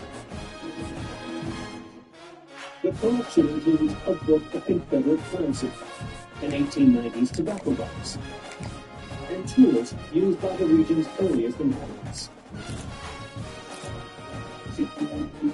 Yet amidst these things of political significance is a document that tells a decidedly otherworldly story. It is white page. It is a handwritten document in beautiful French writing, accompanied by a sleeve with the word "will" in capital letters across the front. According to library director Jean McAllister, the final wishes on this page triggered one of the most bizarre family feuds ever recorded. It's a shocking tale of betrayals, regret, and a visit from the beyond. September 2nd, 1921, Knoxville, North Carolina. James Chandler passes away. His family is devastated. James had 4 sons. The sons finally saw transit settled in their father's estate. But when they read the letter, which was penned by their father some 16 years earlier, they are stunned by what it says. To their surprise, that will name only one son as the person to inherit the estate. That son was Marshall, the 3rd son. The other brothers are livid and resolve to find a way to claim their share of what they think is rightfully theirs. The other 3 sons try to figure out if there are loopholes in the will, but find none. The slighted siblings are forced to accept what appears to be their father's final wish. Needless to say, the will creates some division in the family. Their resentment festers for years. But then, in 1925, one of the brothers, known as Ncaa, turns the situation on its head. He claims that he's uncovered evidence of his father's true intentions, and he's prepared to prove it in court. In December, the case is heard at the Davie County Courthouse. But when Ncaa takes the stand, his testimony stuns the jury. He claims that his father has been appearing to him as a ghost.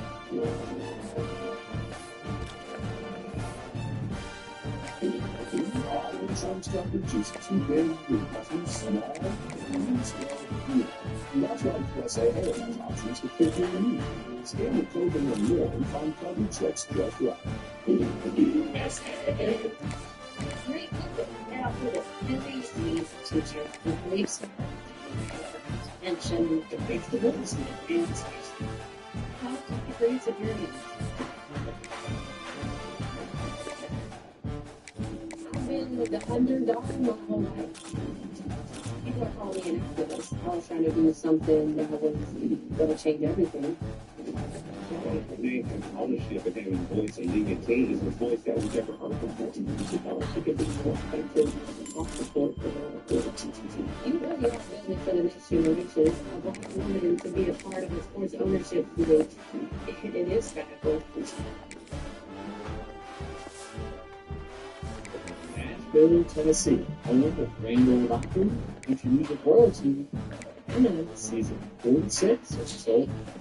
We're headed south of a young family of 4 living at the historic 1929 cottage, damaged California. Great job. Great. That's a good love. You can see USA, brand new season of the Solar House. Ain't know what today. Ain't know what today. Ain't know what today. Ain't know what today. Ain't know what today. Ain't know what today. This is me.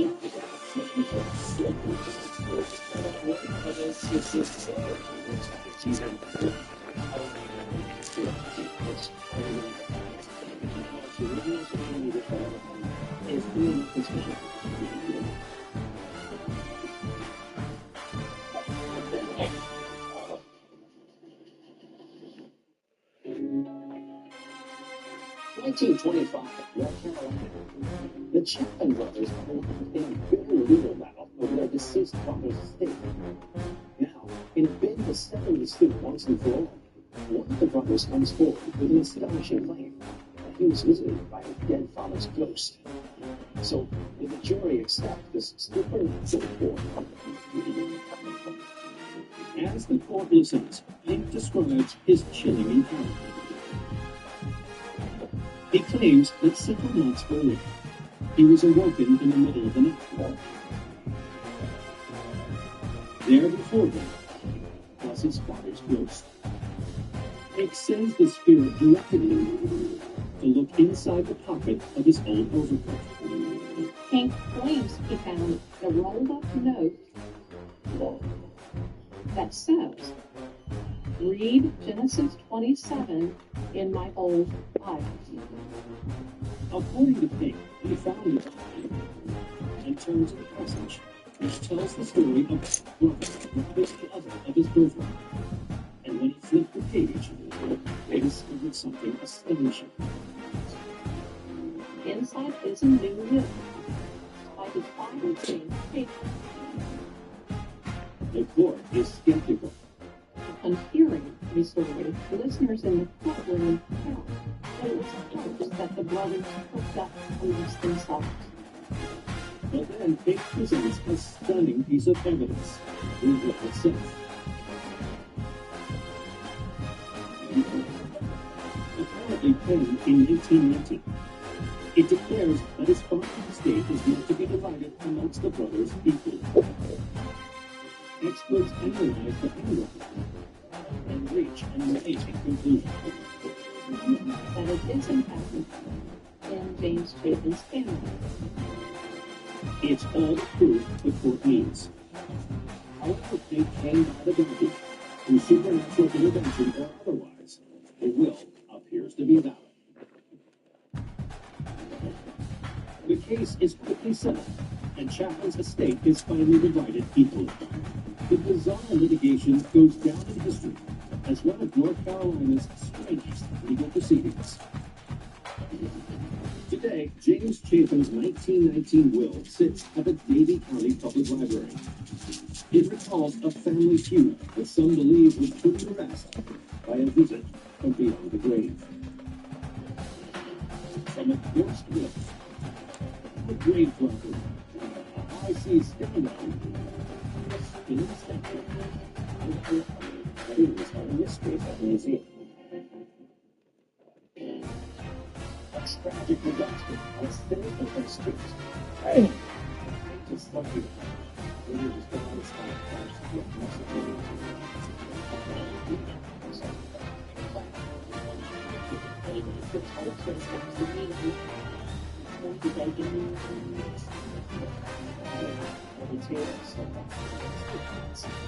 The impact was so strong that the feeling had been knocked out of its feet.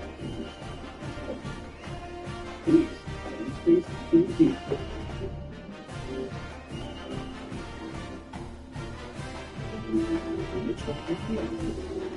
This problem of Western City is the best representation of performance is absolutely exclusive.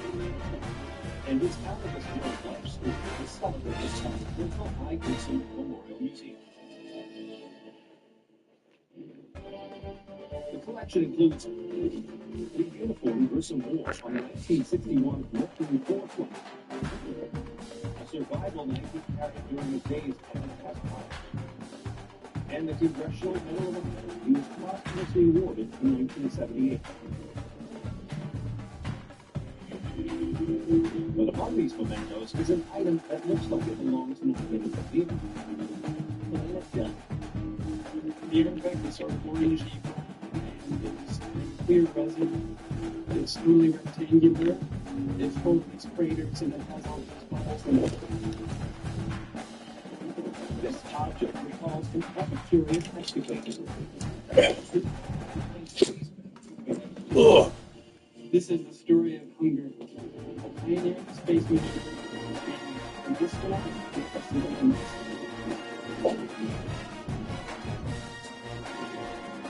It's the early 1960s, the dawn of the space race.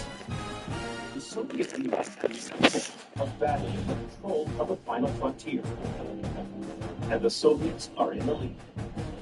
After launching Sputnik, the world's first man-made satellite, they have launched the research bay, luring Gagarin into orbit.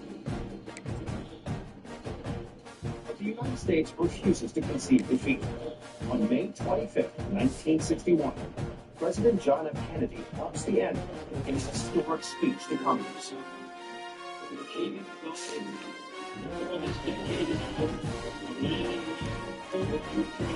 Safety to the earth. The remarks kicked America's space program into high gear. Just 9 months later, John Glenn becomes the first American to orbit the Earth. Subsequent one-man missions pushed the envelope significantly. Then in 1965, NASA embarks on the next stage of Ncaa, a series of flights that will take not one, but 2 astronauts into space. This bold endeavor is called Project Gemini. The Gemini program was a stepping stone for food. At 9:24 a.m. on March 23rd, 1965, the Gemini 3 space capsule is launched from Cape Canaveral, Florida. On board are 34-year-old John Young and 38-year-old Gus Grissom. Gus was a test pilot for many years and had been out to space, so he was the commander, and John Young was the astronaut. Dumont's mission is to circle the Earth 3 times. Along the way, they'll test a new piece of equipment that is essential for reaching the moon.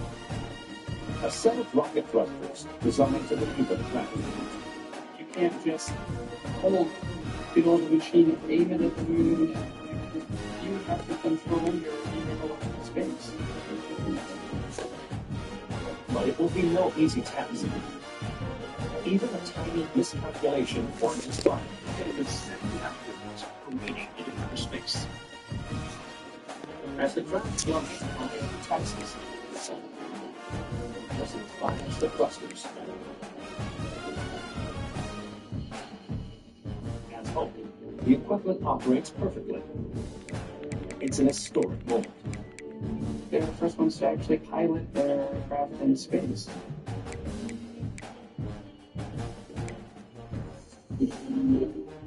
With the flight control maneuver complete, Young and Grissom turn to another vital aspect of spaceflight. Food. Scientists at NASA have created a array of 10 prepared meals designed to be eaten in space. On the menu are packets of freeze-dried shrimp cocktail and chicken legs that can be rehydrated with a cold water gun. The only problem is they taste disgusting. When you think about having chicken legs, you think you're biting into a nice, really hot, fresh chicken leg. You don't picture sort of this powdered thing that's been pumped back up with a whole other one. To Young, the thought of dining on rehydrated chicken while flying above the earth hardly fits the occasion. So he presents Grissom with a delicious piece of contraband he smuggled on board before takeoff. A corned beef sandwich. It was from a restaurant that they like, a little deli down in Cocoa Beach. This sneaky snack is a major breach of NASA protocol. The space agency forbids astronauts from bringing their own food on board because stray crumbs could leak inside the cramped capsules. So after Grissom takes a bite, he hides it away in his pocket. The rest of the flight goes off smoothly. And later that day, at 2:15 p.m., the Gemini 3 capsule splashes down safely in the Atlantic Ocean. The mission is hailed as a complete success. John Young and Gus Grissom did everything they were set up to do. And they thought this was another big step in the space program. I bet they weren't even thinking about the corned beef sandwich and what else they known. But the astronauts' illicit lunch won't remain a secret forever. When audio transcripts of the mission are reviewed, the incident blows up into a major scandal. And Grissom and Young are accused of recklessness. They could have picked up some machine, they could have gotten some wiring. The matter is even debated in Congress. They called this corned beef sandwich the $30 million sandwich because they thought that he had jeopardized the mission. It seems a simple sentence is about to torpedo the careers of two pioneering astronauts. But just as Grissom and Young's fate hangs in the balance, something happens that will change their fortunes. The story breaks in the press. A very intense time in American history. And to be able to fixate on this little bit of fun, this little bit, I think people really responded positively to it. Thanks in part to the public outpouring of support, Congress drops the match. Both astronauts continue their work on the moon mission. But tragically, in 1967, Gus Grissom is killed in a fire on board Apollo 1. John Young, however, eventually walks on the inner surface and is on to take the space.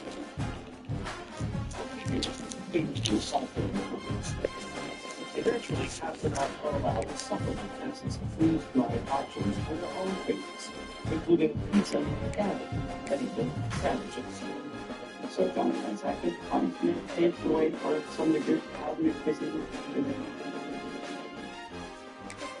A replica of the infamous corned beef sandwich is on display at the Grissom Memorial Museum in Mitchell, Indiana.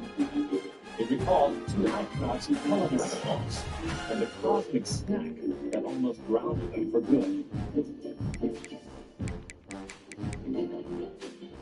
A replica of the Spirit of St. Louis, the plane flown by Charles Lindbergh on his historic transatlantic flight. A B-17 flying fortress used for secret reconnaissance missions during the Cold War. And the Spruce Goose, the largest wooden aircraft ever constructed. By just the stump of the aeronautical wonder, the Evergreen Aviation and Space Museum in the Peninsula orbit. Here, visitors can marvel at a world-class collection of large-scale aircraft. But among these massive machines is a small and unassuming piece of equipment. The artifact is 8 inches wide and is about 4 inches deep. It's made of green metal and plastic, and there's a small brown microphone right on the front. This contraption is connected to a deadly disaster. And a cover-up that some say reached all the way to the Oval Office.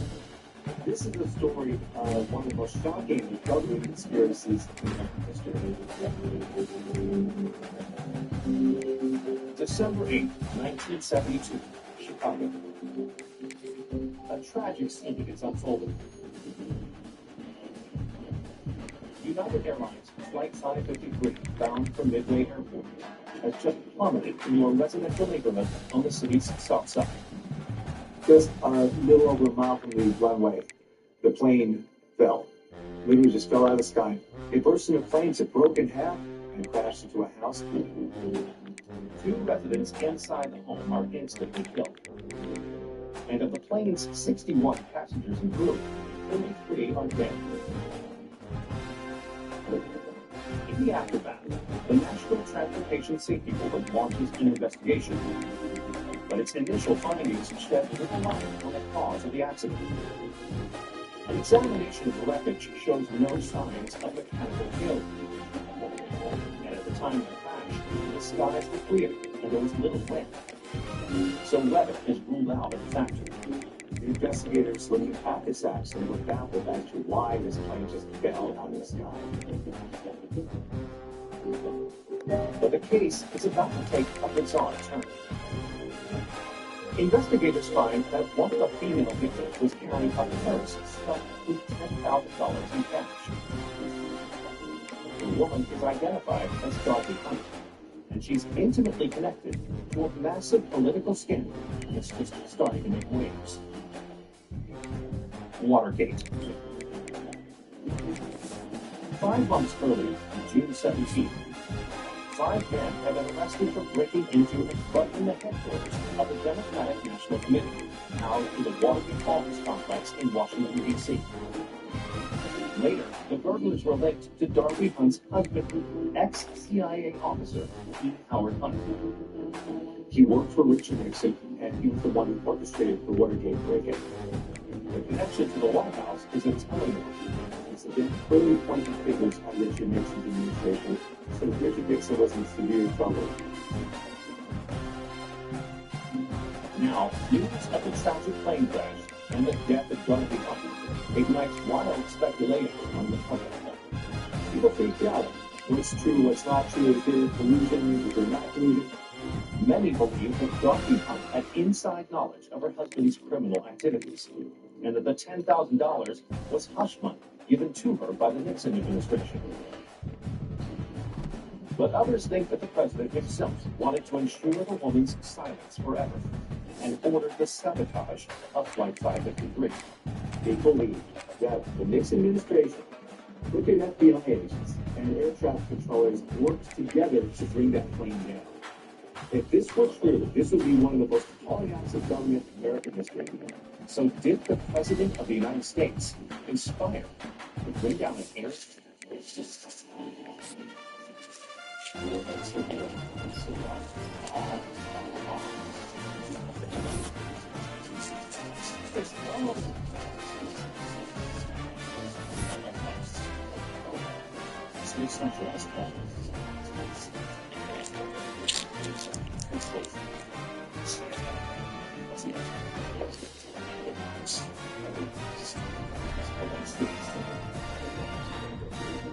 Now stream on Disney Plus. It's the most magical place in the world. Something.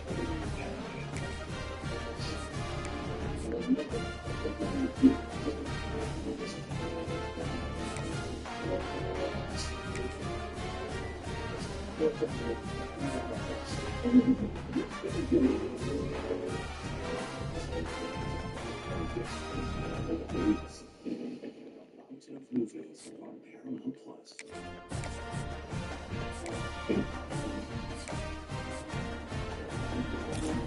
Oh, you guys trying to grill? Don't worry.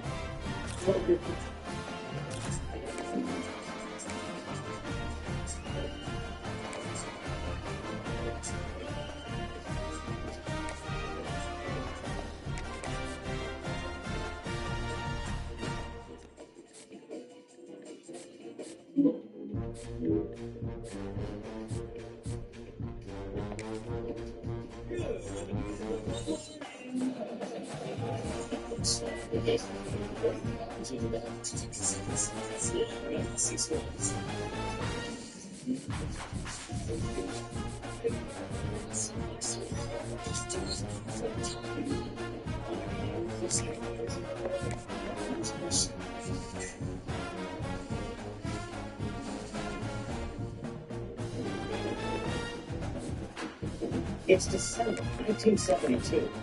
United Airlines Flight 553 has crashed in Illinois, killing 45 people. But this appears to be more than a deadly mistake. On board was a passenger with direct links to the Watergate scandal. So was this a tragic accident or a political conspiracy? The answer can be found on the plane's voice cockpit recorder, much like the one on display at the Evergreen Aviation and Space Museum.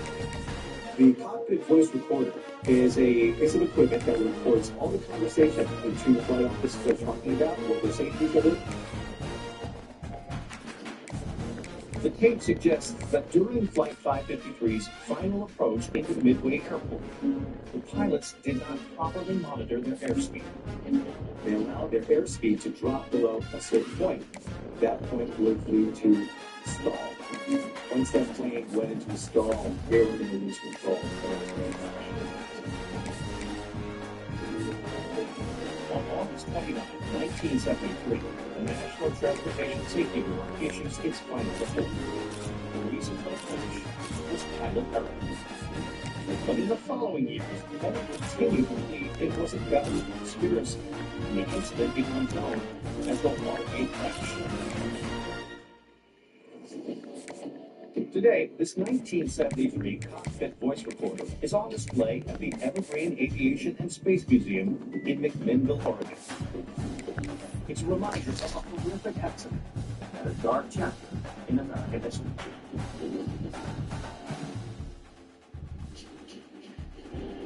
Nestled in the heart of Sweden is the region of Småland. Since 1742, this charming province has been the epicenter of a thriving glass-blowing industry. So it's only fitting that the area is referred to as the Kingdom of Crystal. And in the town of Växjö is an institution that celebrates this legacy at home, the Smålands Museum. On display is a dazzling assortment of handcrafted items, including a colorful 110-pound box called A or the Two, an engraved crystal goblet that dates back to the 1920s, and an elaborate glass dish titled Tiger Heart. But overlooking these masterpieces of crystal is a very different work of art. This artifact was painted over 150 years ago. Each side is a foot and a half in length.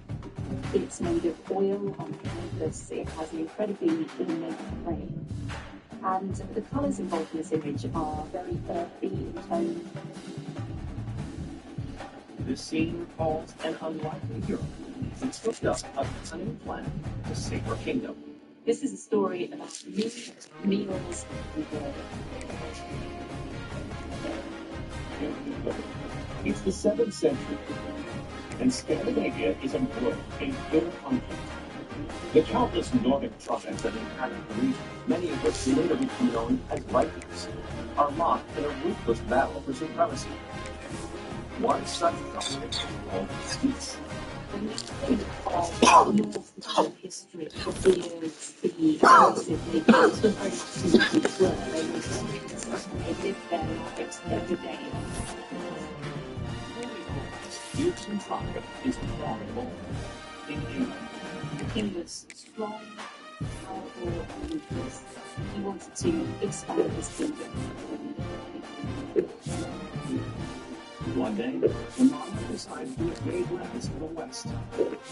Galo rallies every able-bodied member of his army and prepares to lay siege to enemy territory. The campaign will take 7 months. So, to watch over the kingdom in his place, he turns to a trusted noblewoman. Her name is Lenda. Lenda was accustomed to power. She's a woman who was fiercely intelligent, not afraid of anyone, and who would really seek to govern in a fair and efficient way in presence. For the first few months, Lenda finds that runs smoothly under her command. That is, until a messenger arrives with bad news. He says the rival Danes are marching to sack their lands, and with a big army hundreds of miles away, Lenda and her people are defenseless. Lenda recognized that this was incredibly bad news. The Danes were brutal individuals who did not spare women and children running their way. Lenda is faced with an unenviable dilemma. If she tries to flee, her people will be outflanked and slaughtered. But with few weapons and no warning to wield them, any attempt to stand and fight seems equally futile. She had to come up with a cunning plan. She had to use brains rather than blood. To save her royal subjects, the proud noblewoman will execute one of the most diabolical deceptions ever seen. Lenda's plan was about to earn her a place in history.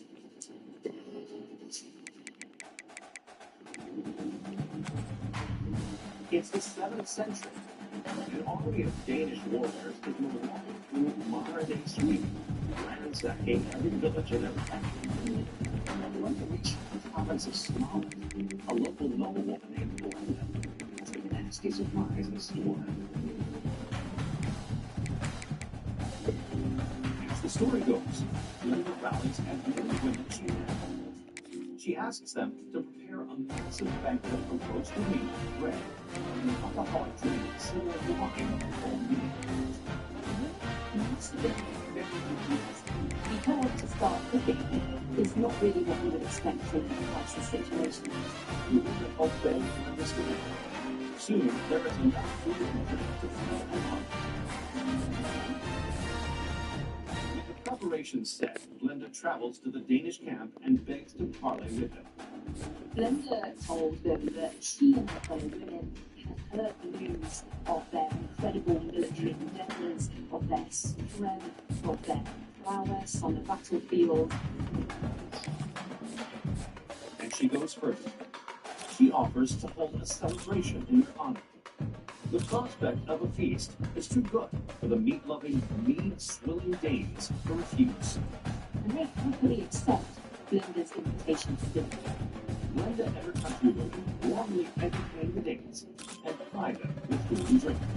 There's plenty to eat, plenty to drink, and before long, they're all around her party. Finally, after a long night of drinking and feasting, the dames fall asleep. That's when Glenda springs her trap.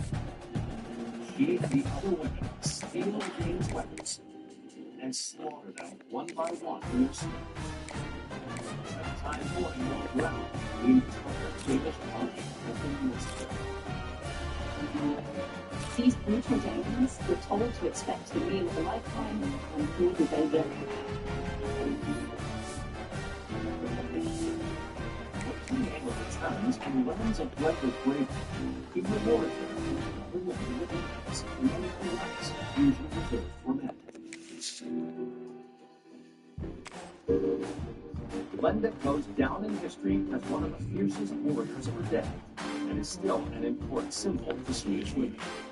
This story tells us that no matter the overwhelming military events, female are level-headedness and some quick thinking can always save the day. Today, oil painting depicting Glenda looking at the invading host is on display at the small museum in Ncaa, Sweden. It's a pointed reminder of a fearless woman who purposely witnessed cunning deception. In the heart, a few steps from the Tennessee River is a striking and colorful building. This is the strong National Museum of Clay. Inside, visitors can engross themselves in the world's most comprehensive collection of toys, games, and other amusements. From pinball machines to silly string, from yo-yos to an antique carousel. But among these iconic objects is a peculiar product few would recognize. This artifact is about 3.5 inches tall. It is about the size of a can of soup. It has a picture of a woman on the front with a kind of spooky look about her. This mysterious device recalls a story of psychic powers, bizarre prophecies, and a toy that everyone loves. This item was created for a supernatural that was very unpleasant to use. It's the 1940s. The world is at war. Millions of American men join the fight abroad. At home, anxious family members are desperate for news of their loved ones. But with letters slow to arrive, many turn to an unorthodox source of information. Psychics. There's a huge demand for mediums. People are desperate to know that their loved ones are serving on the front lines. As this phenomenon sweeps the nation, an entrepreneur in Cincinnati, Ohio, named Albert Carter spies an opportunity. Carter thought there was a market for people who might want to tap into the spirit world, but they didn't necessarily want to take the step of actually going to see a medium. Carter envisioned an handheld device that could simulate the answers one might receive from a spiritualist. So he creates a simple die with just yes and no written on its sides. Then he puts the die inside the cardboard tube filled with molasses and seals the cylinder with a transparent lid.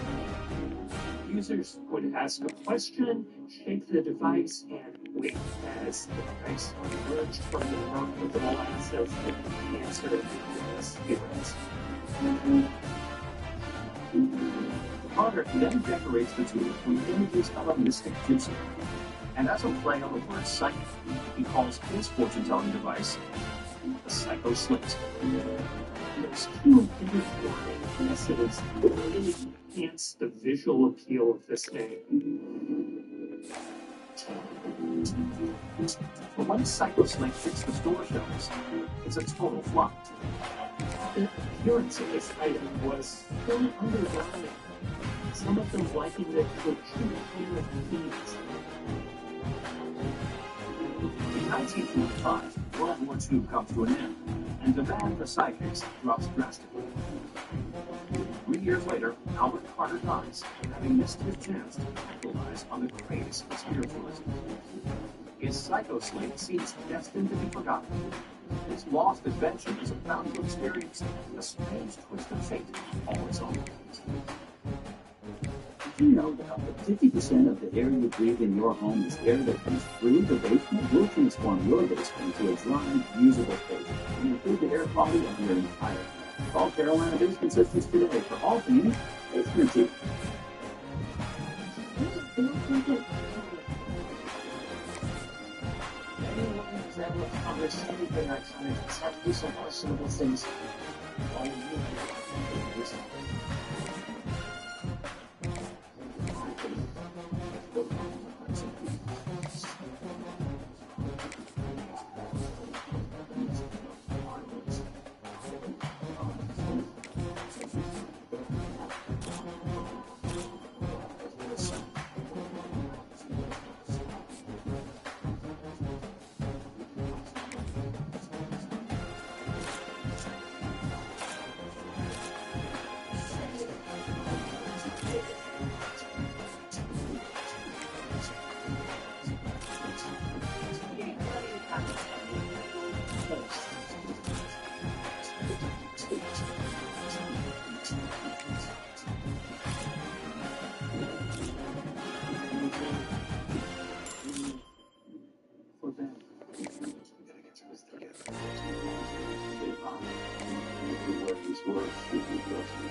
I'm so excited about the next chapter in that cargo. Yep, you ready? I'm definitely ready. I mean, soon that car will be able to and I'll be able to look back on this and be like, wow, I was it. Looking forward to next year, it's going to be just as much, if not more, of a crazy year.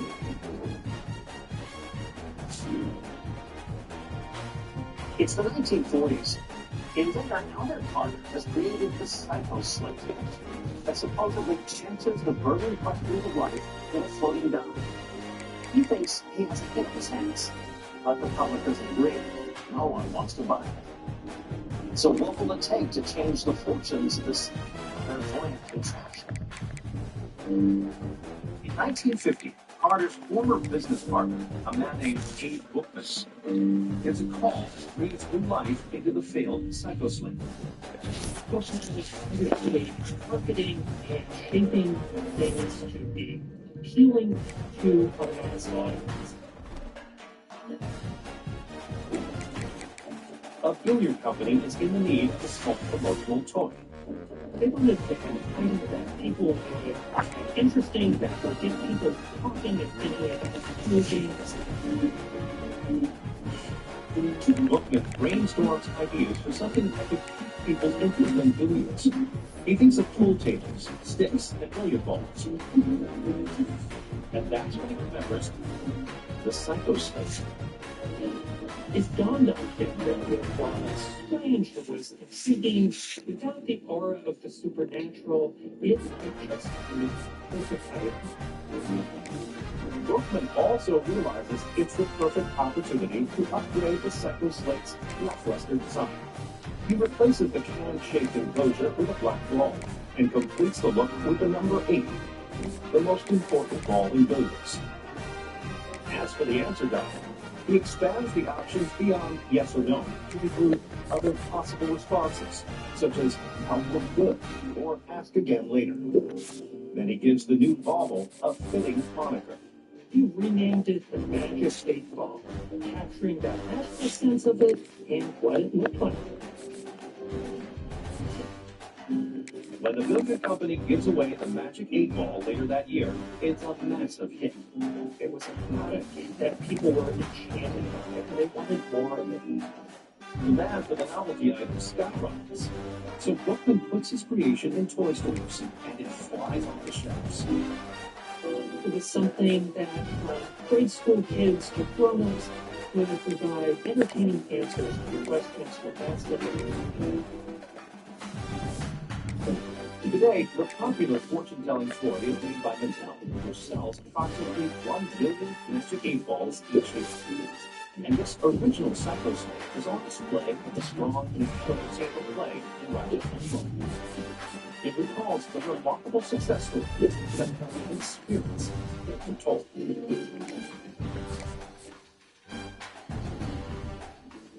Dayton, Ohio was the hometown of two of the most famous inventors in history, the Wright brothers. On December 17, 1903, the dynamic duo made the first successful flight in a self-propelling aircraft. Today, a full-scale bronze sculpture of the brothers' 1905 Wright Flyer 3 honors their achievement. And celebrating another soaring accomplishment is the aviation Trev parachute museum. The collection traces the unique history of the free-fall parachute. On display is a stopwatch and altimeter from the 1960s used to time mid-air maneuvers. Military whipcord handles dating back to the 1920s. And a jumpsuit worn by the Misty Blues. An all-female skydiving team formed in the early 1980s.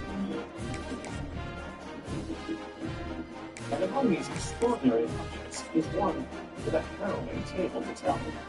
It's about 2 feet tall, 1 foot wide. It's this blue nylon fabric with black stitching.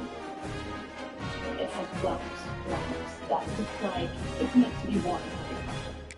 It reminds me of something you might see anchor taking on an outdoor expedition. This item recalls a petrifying plump and an unbelievable survival. This is a story about one woman's miracle. Truly stranger than fiction. What up, sugar? It's 1990 Hello. in Charlotte, North Carolina. Joan Terry is a 47-year-old bank executive and unmarried mother of 2. But when she's not at work or with her family, she pursues her newest passion. Skydiving. Joan Terry was one of those people who always just longed for adventure. She really wanted to go. But I. But she's about to have the most done for life. On September 25th, Miller is aboard a small plane set to make one of her solo trips. At an altitude of 14,000 feet, she gets out of the door. I will be, but not yet. I said I will be, but not yet. Here she was with this wind within her face, experiencing the beautiful sights and riches. Murray free falls for about a minute. At 5,000 feet above the ground, she pulls the ripcord. Yeah, I am fine. But nothing happens. Once you get the imagine the time years Murray is feeling in this moment. But all is not lost. Here is equipped with reserve ship. Luckily with me. Moments later, she keeps it open. In a moment, I'm gonna get that one time for really big stuff. When her nightmare isn't over, the reserve ship becomes tangled. Let's voice me Gonna get that like 10 miles speed. for any skydiver, this is the worst case scenario. Thank you guys.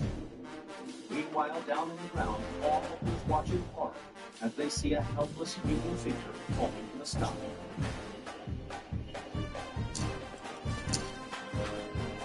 when it's already planned, they were terrified. They called first responders to see if anyone was home. Paramedics rushed to the scene.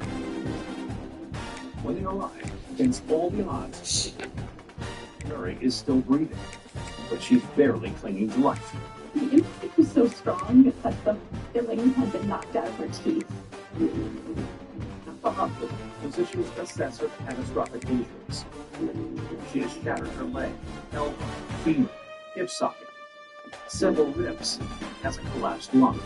She was in pretty bad shape.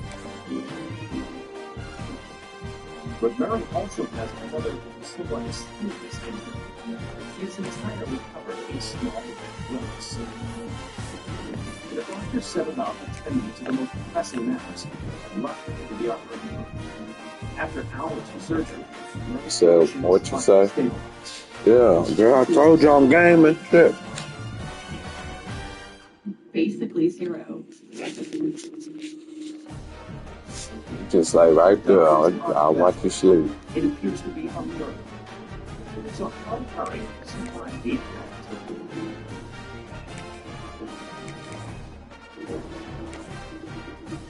It's 1999 in Charlotte, North Carolina. After her parachute fails to open, the skydiver Joe Murray free falls 14,000 feet to the ground. But miraculously, she survives. But what's made her life? The answer lies in the red welts that cover Mary's body. They are stings from one of the most dangerous insects on the planet. Red fire ants. Say what? Bite to produce an alcoholic venom, which is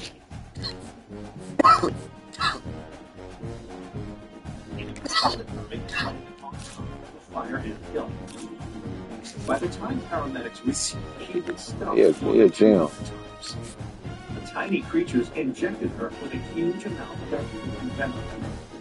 Doctors suspect that it shocked her body into producing adrenaline, which stimulated her nerves and kept her heartbeat.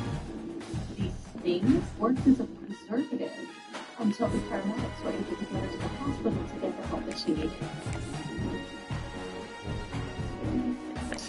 After 2 weeks in a coma, Joe Murray finally comes to. But it takes another 2 years for her to fully recover. Despite her brush with death, You need it. She wasn't going to fear herself.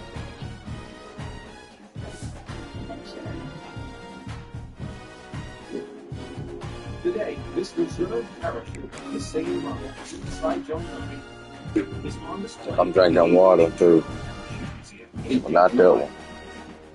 But I need them little pouches you put in here. The daredevil was saved by a tiny and unlikely creature. Philadelphia, Pennsylvania is indelibly associated with the American Revolution. It's home to such significant sites as Independence Hall, the Liberty Bell, and the home of Betsy Ross, the seamstress who stitched the original United States flag. Minute Maid, juice, really. Is an institution dedicated to much older history. The University of Pennsylvania Museum of Archaeology and Anthropology. The Strawberry, collection has grape. thousands of rare and ancient items, including a 2,500-year-old mummy of an Egyptian priest, a sculpture from Syria that dates back to the time of Christ, and the world's third largest crystal ball from the Chinese Qing dynasty.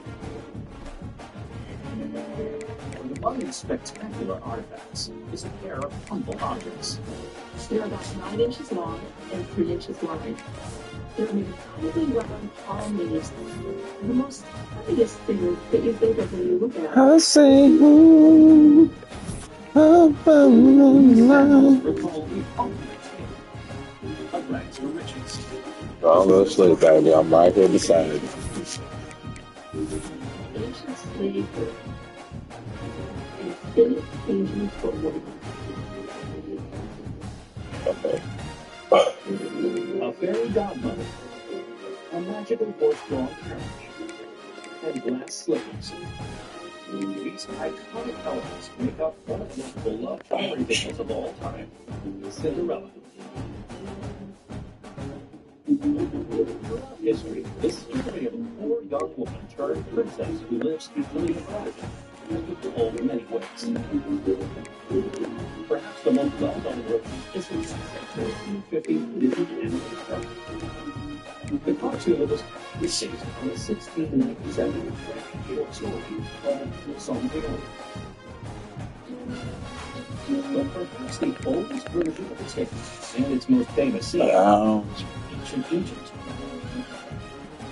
As the story goes, one day a young slave girl named Rhodopis is bathing in the Nile when an eagle swoops down and snatches away her sandals, like those found at the University of Pennsylvania Museum of Archaeology and Anthropology. And What? into the open-air court of Pharaoh Ramesses. All of a sudden, out of nowhere, a sandal falls to the sky and lands in his lap. But it's an eagle carrying that sandal, which would have been an omen to him of good luck. The Pharaoh searches every nook and cranny of his kingdom to discover. When he finally finds Rhodopis, he marries her. You guys have the Cinderella story instead of a fairy godmother approach. There's a magical eagle that transports that sandal to not Prince or Pharaoh. But there's something else that sets the story of Rhodopis apart. It may be based in truth. We do have examples of fairy tales that have their origins in real places and real people. So is the most famous fairy tale princess in all of literature more than mere fantasy? That's your question. People was really upset. And things couldn't be better. What you reading? We are just super jealous to be here. What you reading? It's the process. And why?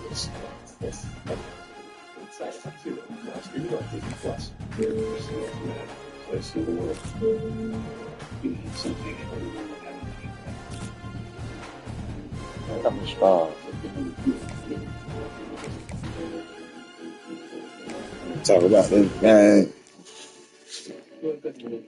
Shit, I ain't even shit. It's more recruiting than playing the damn game.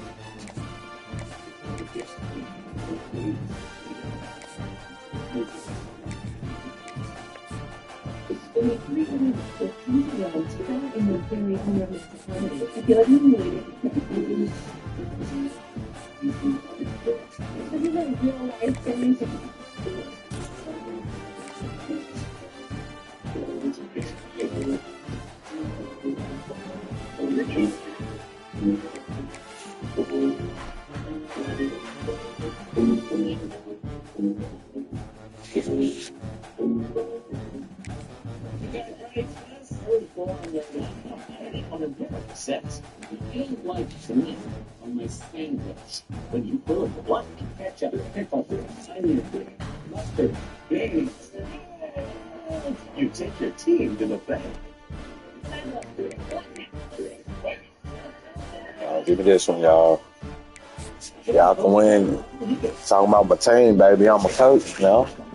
Been coaching these regular Kent State University. That classic rags to riches story is one of the most beloved. I don't think Shaw had. Did Shaw have a football team? Cultures around the world. The most intriguing comes from a real event. I'm gonna put them all here. The European case in the kingdom, ancient Egypt. Scholars believe Rhodopis may have been a real person for one simple reason. Around 500 BC, antiquity's most famous historian, a Greek man named Herodotus, visited Egypt. The ancient Greeks had historians that traveled throughout the world and knew histories of other peoples and civilizations. Herodotus chronicled the life of a girl named Rhodopis.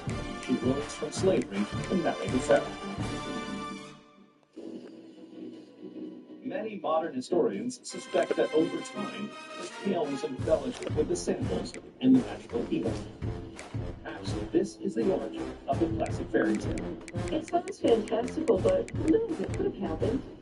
We can't really say. Today, these ancient Egyptian samples, like the ones Rudolph was worn, are on display at the Ain't no Jamaica's playing football. in Philadelphia. And they recall one man's fate-changing footwear. Oh, yeah. That is true at all this time. We don't call it football. We call it, that's not football. Like, shut up, man. We talking about football, bro. I'm down Wilding, and these are the space happens. A deadly firestorm rocks the nation. This mustn't look like the end of the world. The truth behind a bizarre light show. These are so And an American spy is covered broken. We needed to act fast or risk everything, including his life. These are the mysteries that we see. Yeah, when I fly you out. I need to fly you out. That shit costs 40? Hudson Valley is known as one of the most haunted regions in the United States. The area is rife with foolish legends, haunted maps, and sinister cemeteries. It was here in the quaint village of Sleepy Hollow that author Washington Irving spent his classic tale of the Headless Horseman. And just across the Hudson River from Sleepy Hollow sits Ncaa, New York. The town boasts several of its own spooky destinations. Among them, the Ncaa Public Library. This haunted book depository also places a collection of local memorabilia, including a doctor's kit from the 1880s, a carved wooden Indian from a cigar shop, and a clock that is said to have been moved by the resident spook. But the strangest item in the collection is linked to a bizarre tale of ghosts, fools, and real estate. This artifact is 11 inches high and 8 Yeah, inches man. wide. Visit these. It's white in color. Mama cooked some pork chops. This property listing played a critical role Pork in chops. haunting legal cases in U.S. history. This is a story about misguided information and Yeah. What you eat? It's 1989 in New York City. Jeffrey Stambowski is a farm trader with a growing family looking to make a move out of the city and into the suburbs. Stambowski was sick of the city. He wanted something more for his family, for his wife and his child. After combing the local listings, Stambowski and his wife finally set their sights on a beautiful Victorian house perched on the banks of the Hudson River in the tranquil suburban town of Ncaa. It appeared to be the perfect home. Stambowski and his wife were instantly charmed. Stambowski makes an offer of $650,000 to the house's owner, Ellen Ackley. She was an older woman. She was a grandmother. She lived there since the 1960s. Ackley accepts the offer. Stambowski puts down a non-refundable deposit of just over $32,000 and sets a closing date. Say small portions. In the meantime, the couple plans some renovations. Everything was going perfect at first. But then, things take a weird turn. Stambowski would chat with the neighbors around the property. And that's when it started to learn that there were some other occupants of the house. As the days go by, Stambowski realizes that his pending purchase comes with a reputation. In fact, everybody in the area seems to believe that Stambowski's new home is haunted. There was all kinds of poltergeist activity. Things moving, doors slamming. The house, he's told, is even included on the local ghost roll. Stefovsky was furious. Concerned that he is about to buy a genuine haunted house, Stefovsky asks Ackley for his deposit back, claiming that she knew the home was haunted and that she deliberately withheld the fact. But Ackley refuses. What Stefovsky does next will trigger one of the most astounding court cases in U.S. history. This could haunt him for the rest of his life. In April of 1990, Stefovsky sues Ackley to get his deposit back, claiming that she knew the house was haunted but deliberately didn't tell her. The case goes all the way to the New York State Court of Appeals. Stefovsky's argument is that he wasn't given this information ahead of time, and had he been given this information, he would not have entered into an agreement to purchase the house. But in order to make his legal claim stand up, Stefovsky needs to prove that Ackley knew the house was haunted. So the disgruntled house buyer gets to work. He conducted research and found newspaper articles about the house. And they're written by none other than Helen Ackley. In the articles, Ackley asserts there are at least 3 spirits living in the home. She even describes instances where she has seen the ghost herself. Helen Ackley was painting in the house, and she was up on a step ladder. And next to her, she saw floating in midair one of the male ghosts, and she asked him to prove the color. And she said the ghost nodded her head, yes, and that was it. With this evidence in hand, the appeals court issues a ruling. Ackley had withheld information from Stefovsky that should have been disclosed. And as a matter of law, the house is deemed legally haunted, leaving Ackley with no recourse. Court ruled it was, for all intents and purposes, a haunted house. Ackley is ordered to return a portion of Stefovsky's down payment. It was a huge move for Stefovsky. He'd settled somewhere else in the defense. But this time, he made sure that there weren't any ghosts oriented by the fence. But Ackley has the last laugh. The supposed presence of ghosts doesn't hurt the value of her property one bit. Ackley has no trouble finding other buyers, and the appeal of the house continues to rise. The most recent sale price was $1.7 million. The Ghostbusters ruling, as it's called, goes down in history and is even taught in law schools.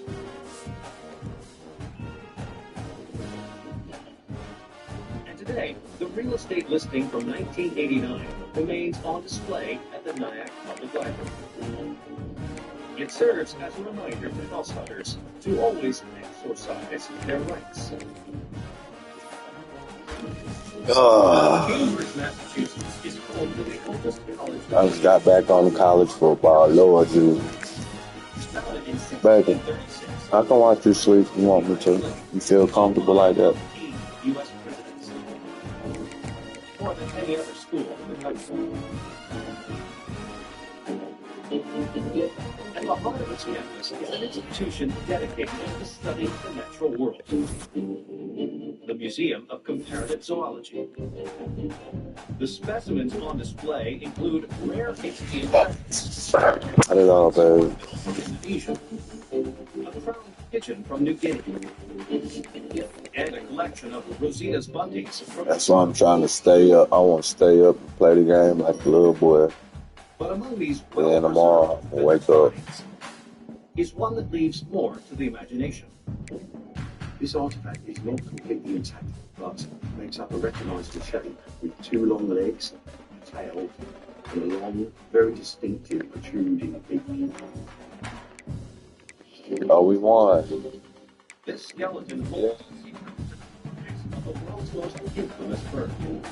This was once one of the most misunderstood creatures on Earth. In some ways, it's the least.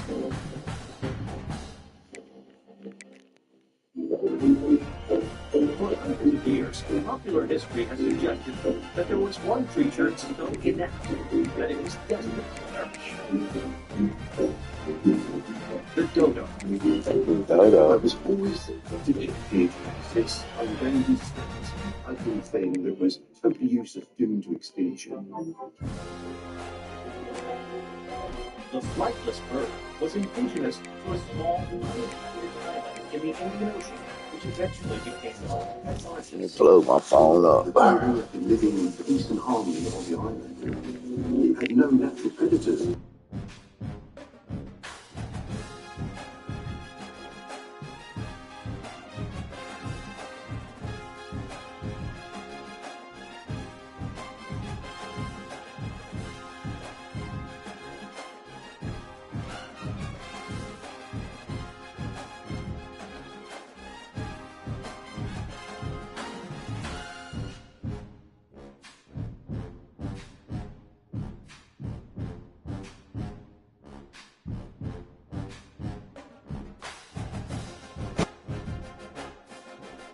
feasted on the ignorant fowl so great that before long, I'm not gonna argue with you. this common I don't knowledge know. Dutch drove the dodo to extinction. See, I don't know what it is about you, but I won't argue with you. The last known recorded sighting of a dodo was in the late 1600s. I just did. But despite its ignominious fate, the No, dodo man. still I said I holds don't. I said historians nothing. in its thrall. With a lot of different women, I'll be like, man, shut the fuck up. But I'm gonna let you have all. Basically, I gotta learn how to be patient with you. Let me say it in a better way. Popularized by the phrase dead as a dodo. But in the 1990s, a British paleontologist and bird expert decides to dig into the demise of this unlucky bird. His name is Dr. Julian Hughes. The name itself, dodo, it's one that Julian. And when I started reading about it, which is actually talking from day one. Yeah. In November 1999, Hume heads to the source. Southeast coast of Africa. In order to reach the tube,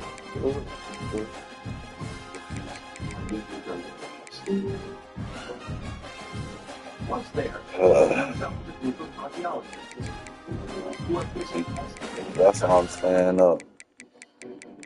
In the remains Oh of shit. what was once a kitchen, the researchers gained But I'll groundbreaking be insight sleeping. into the So. Dutch diet. Archaeologists excavated 10,000 bones on the site that the Dutch were eating. None of them were done. It's a stunning discovery. To Hume, it indicates that the history books got it wrong. The dodo wasn't a staple of the Dutch diet. So this idea that the Dutch hunted the dodo to extinction can't be true. Everything I understood about the dodo up to that point was about to change. So what really drove the dodo to extinction? It's Jules Hog's Black Friday in July. Because it's never too early for incredible deals. Save up to 55% on furniture and mattresses. Wildly Max Fancy One recliners, $399. 6-piece dinettes, $599. Plus, save even more with an extra 50, 100, 150, up to 200 clothes off. So many deals, so little time. So drop everything and hurry in now. Save up to 55% off. What y'all doing tomorrow? $200 off. With prices this low, they won't last long. Black Friday in July at Jules Hog. You know that 50% of the air you breathe in your home is air that comes through the basement will transform your basement into a dry, usable place and improve the air quality of your entire home. Call Carolina Basement Systems today for all things basement systems.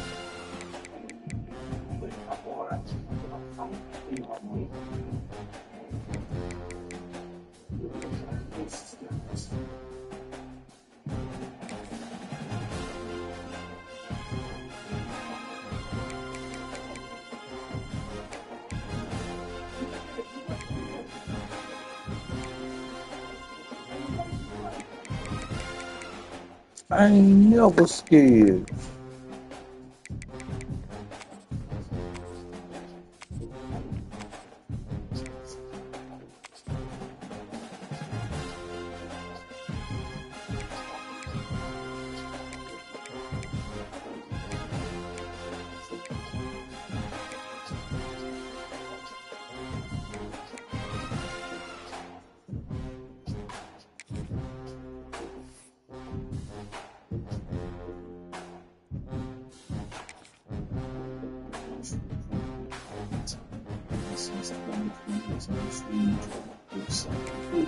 I need a fast quarterback, but I'm not.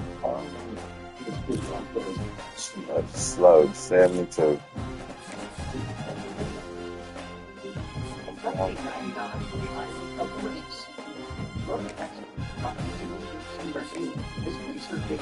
How fast?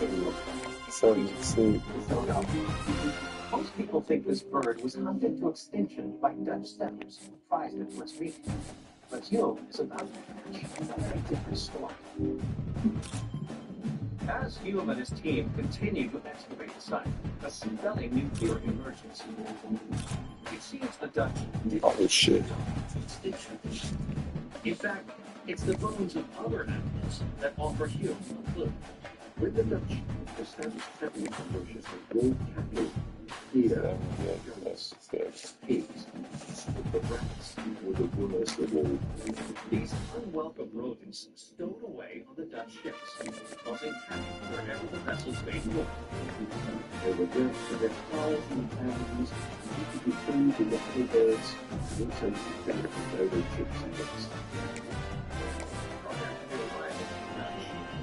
Were unknown in Mauritius, and the dodo didn't know or its young against this horde of hungry rodents. And an old sleep of injuries that those families had couldn't cope with. As a flightless, ground-nesting bird, unfortunately, dodo never stood a chance. Hume hopes that this will change the way the world perceives the dodo. The discovery of really open memories. Just for it, having really good confidence. Further research into the life of the dodo is ongoing, but Hume is convinced that the dodo was far from a feathered failure, as it is often portrayed. I feel that the dodo has been vindicated from this idea of it's so stupid that human extinction. It was perfectly adapted to its environment. It was just overwhelmed.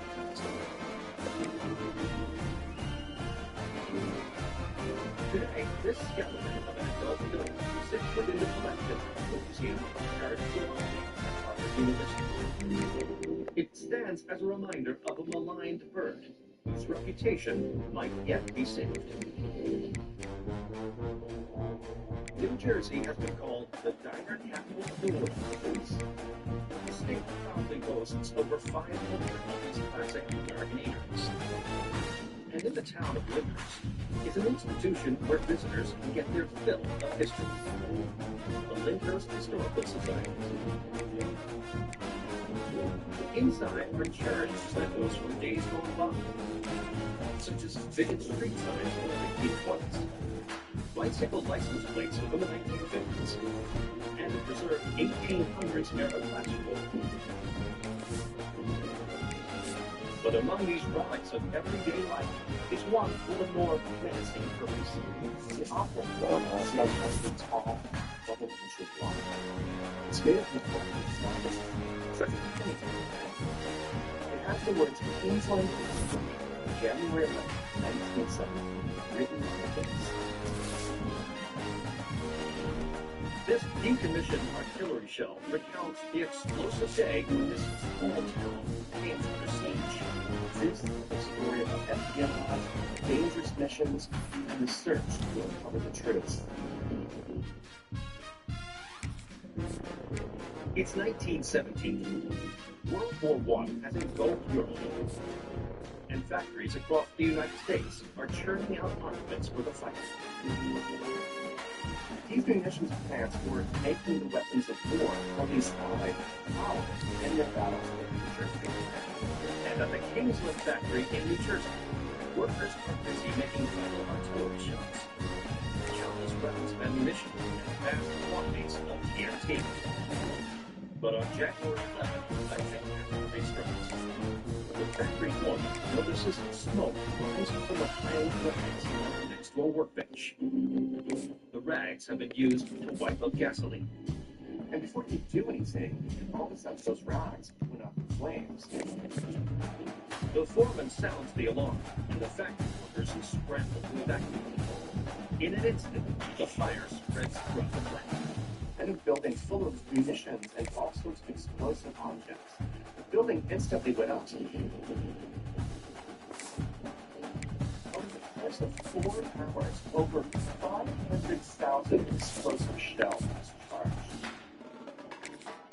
You could see this explosion for miles. Firefighters battled the flames all through the night and into the following morning. Miraculously, by the time the brave men extinguish it, no one is killed in the blaze. In the aftermath of the disaster, authorities sift through the rubble in search of the cause of the fire.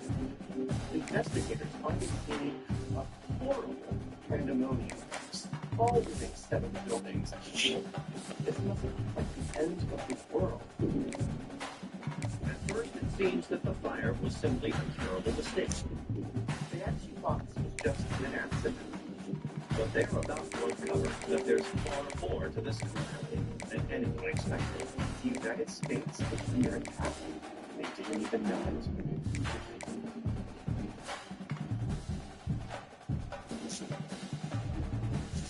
It's just a massive fire has left a vital World War I munitions factory in Ncaa.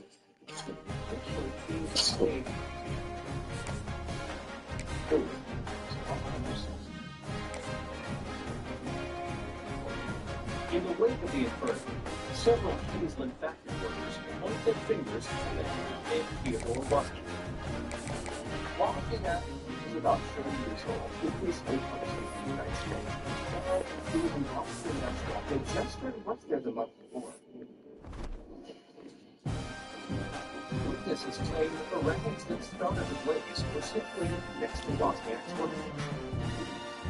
And some say they saw him handling that moments before the fire broke out. This was clearly very suspicious behavior. Investigators suspect that Wozniak was a German saboteur, tasked with destroying the war materials coming out of the Kingsland factory. But for years, they lacked any proof. Then, in 1931, they received a tip that finally confirms their suspicions. A man comes forward with a secret code message that links Wozniak directly with the Germans. It reveals that Wozniak was indeed part of a German spy ring with orders to cause chaos across the United States. Although Wozniak is never held accountable for his crimes, the investigators can finally close the case. That would make a direct link between Wozniak's sabotage and German empire. This was a huge win for the investigators, who were finally able to expose the look on the insane explosion. Today, this artillery show on display in the Lyndhurst Historical Society stands as a reminder of a cunning saboteur and an explosive mystery that took 14 years to solve.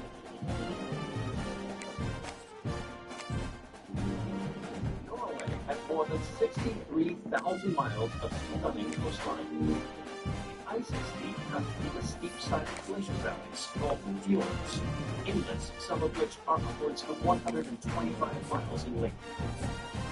Along the southeast coast, in the town of Salzburg, is an institution that celebrates the wonders of science, engineering, and the natural world.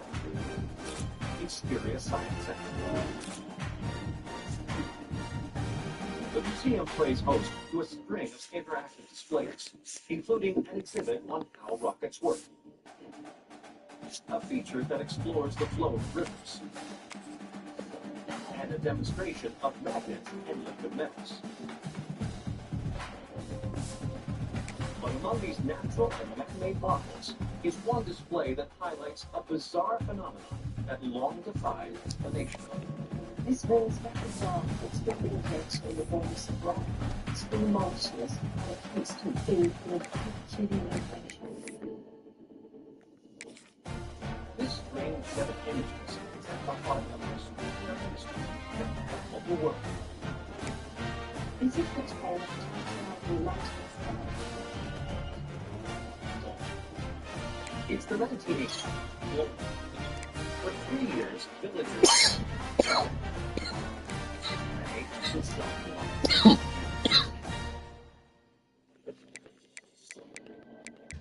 residents saw strange pulsating lights. These were zippy, multicoloured, fast-moving little orbs, and sometimes they multiplied. According to witnesses, the glowing shapes seemingly appear at random. Sometimes the lights can be seen on multiple occasions over a short period of time.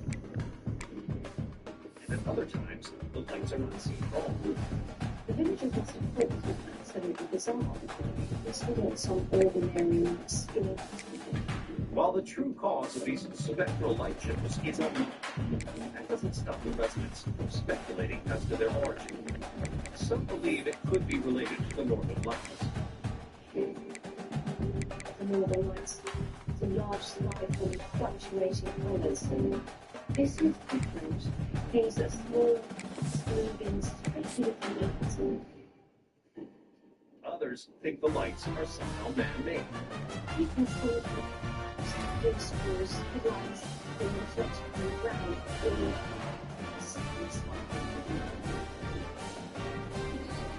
But the lights move too fast to be immediate. So, in the absence of any logical scientific explanation, some even suggest the lights are lights. and conspiracists think that the phenomenon at Heston can be accounted for by extraterrestrial visitors. Then, in 1984, one man makes it his mission to solve the mystery once and for all. Professor Erling Stone. Erling Stone was a scientist. He had to find out for himself what was going on. Strong and his team set up a complex array of cameras and sensors to monitor the areas. And almost immediately, they spot something. Strand's team saw a number of altered lights that would multiply and then reform them. Strong knows this is not a commonplace occurrence, but he cannot pinpoint a cause.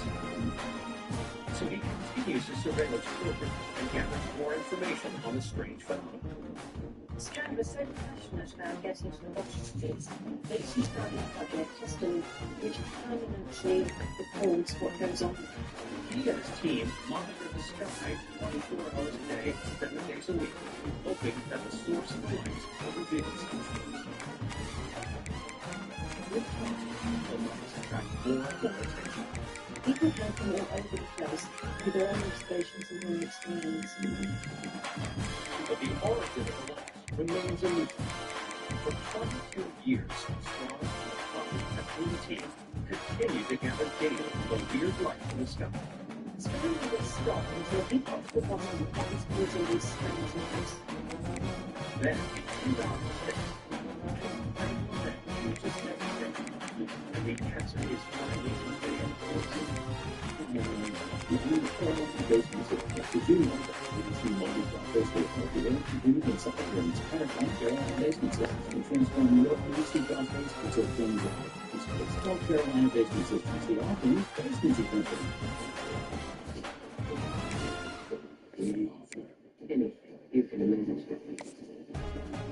It's not just being impossible.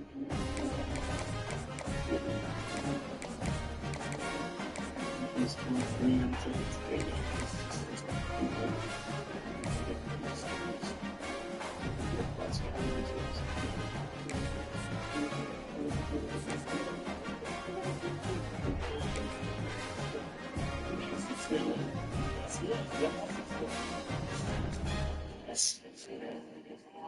Turn every light off.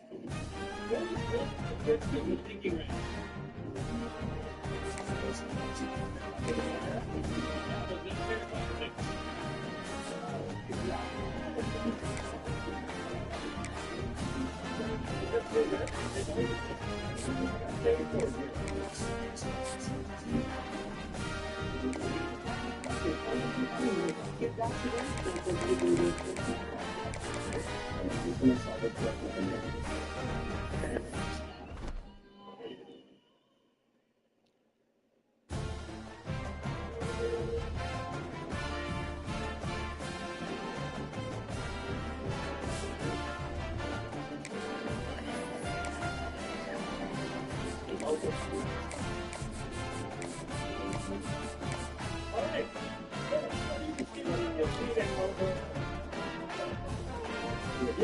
What do you think happens every day? I think it's this.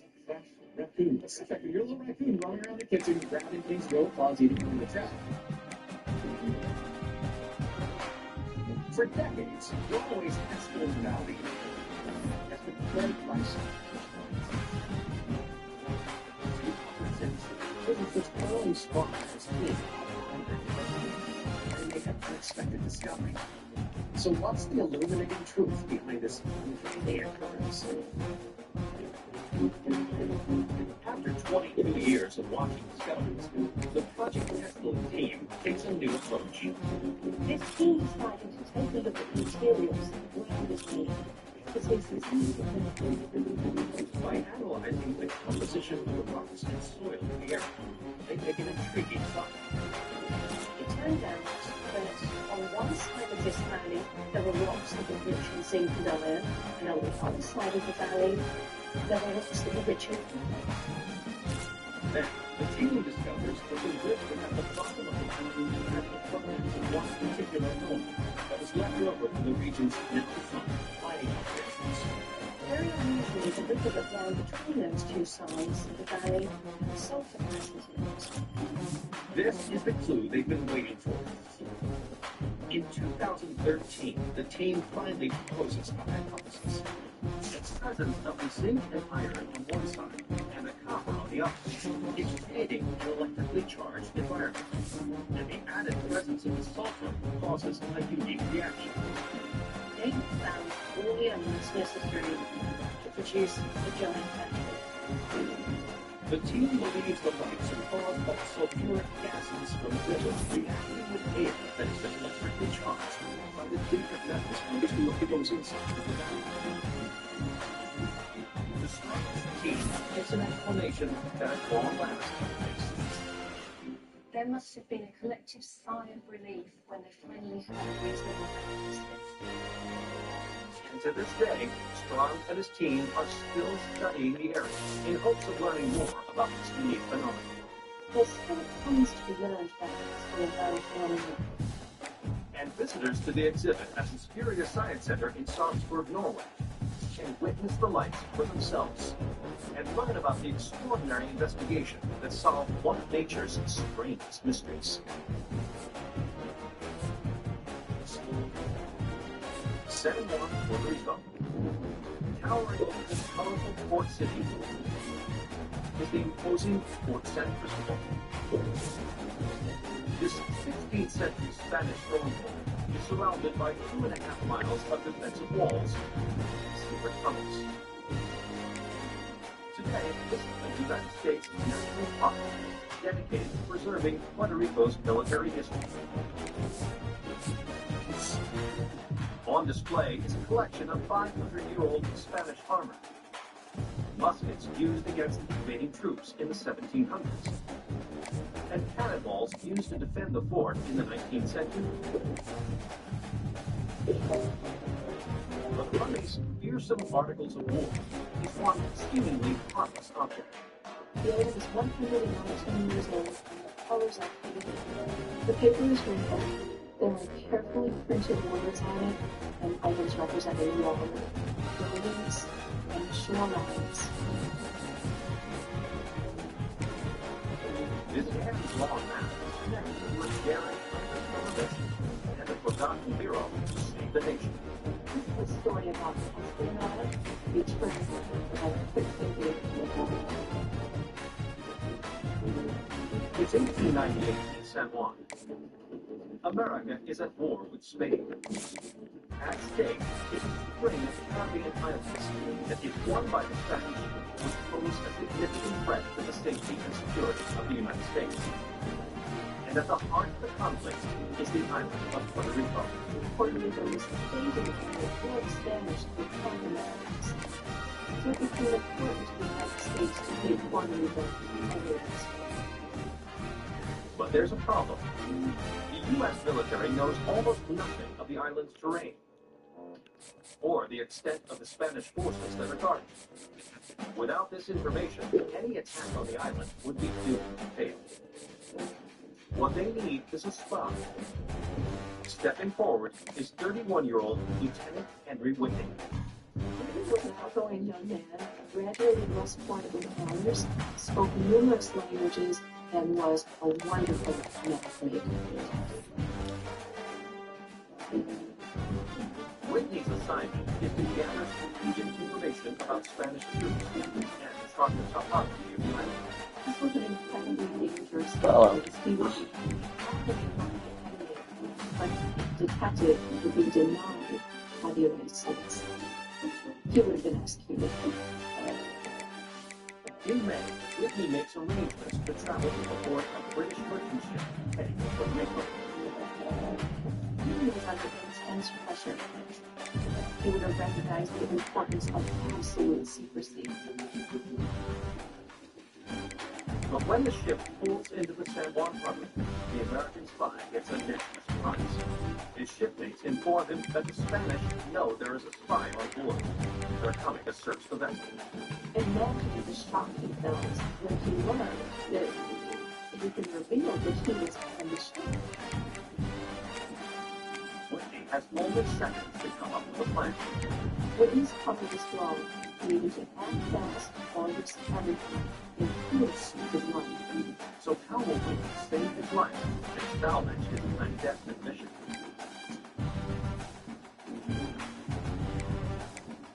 It's 18.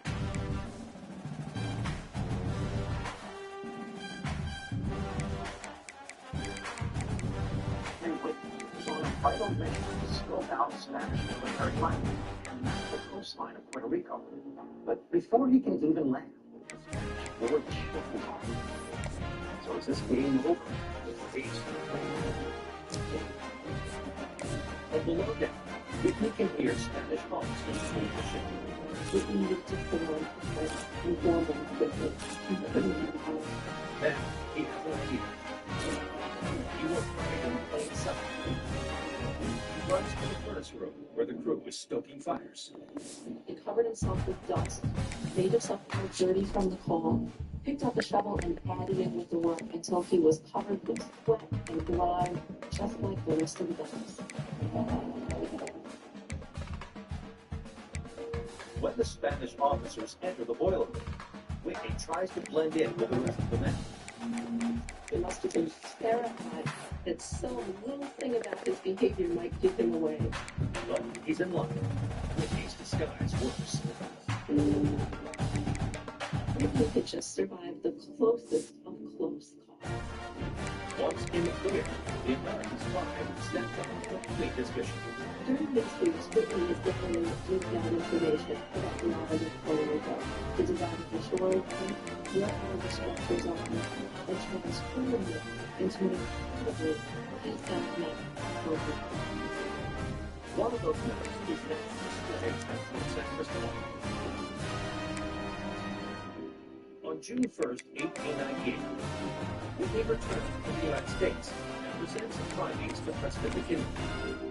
A month later, American troops used Whitney's detailed maps to invade Puerto Rico and secure it as American territory. His dangerous, anti-Spanish mission turned out to be completely worth the risk. For his extraordinary heroism, Lieutenant Henry Whitney is awarded the Distinguished Service Cross.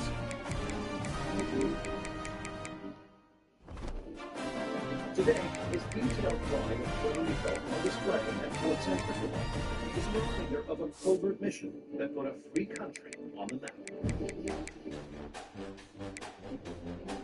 The state of Connecticut gets its name from a Mohican Indian word that means the side along the tidal river. The Canadian River cuts right through the center of the state, into the Long Island Sound. And on the shores of the Sound, in the town of Greenwich, sits an institution that highlights the natural history of the area and much more. A cruise museum.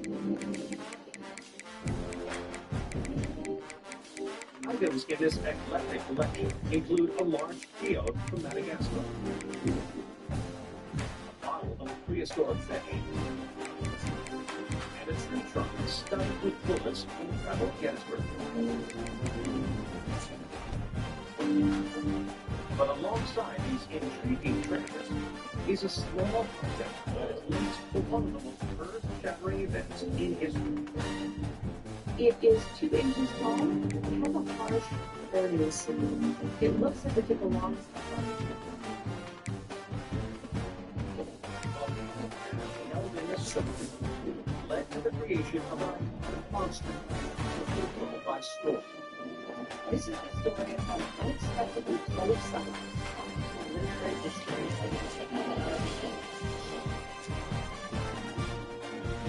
It's year 1816.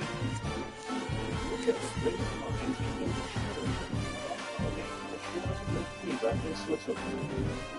See Shelley, the future married Shelley, and was the best loved romantic place for fun. in a way that made his readers feel personally connected to him. Following was the first modern-day celebrity. Traveling with Trev. Personal property. For the good.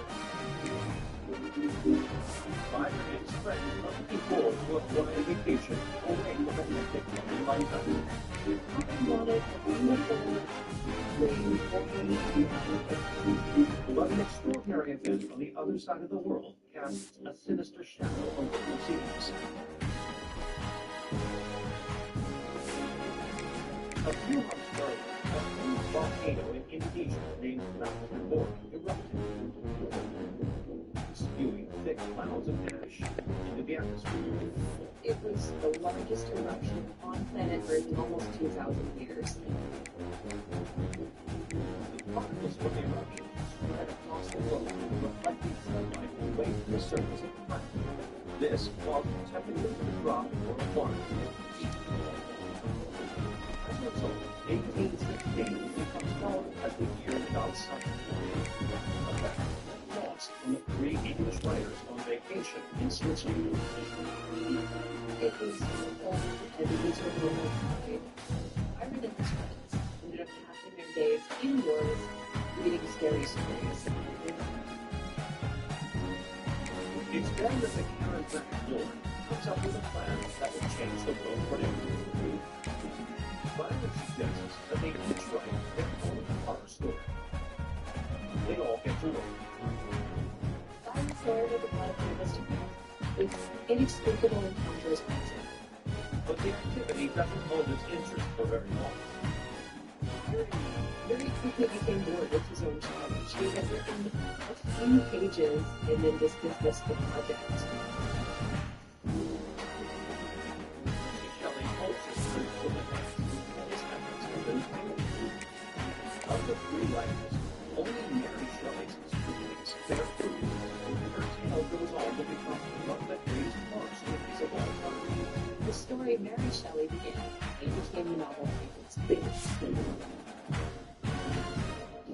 But what the friends don't know is that another equally impressive work is also spawned with no birthday. A story that will give rise to a different history's name.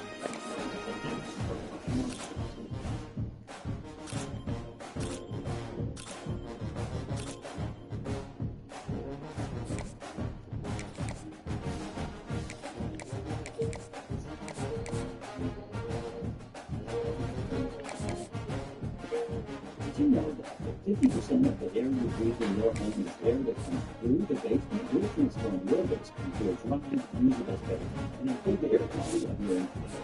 Call Carolina Basement Sisters today for all things basement too.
This is insane.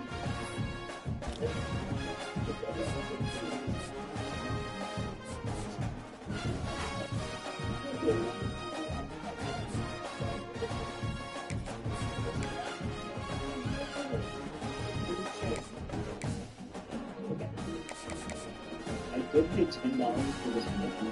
Yeah, that's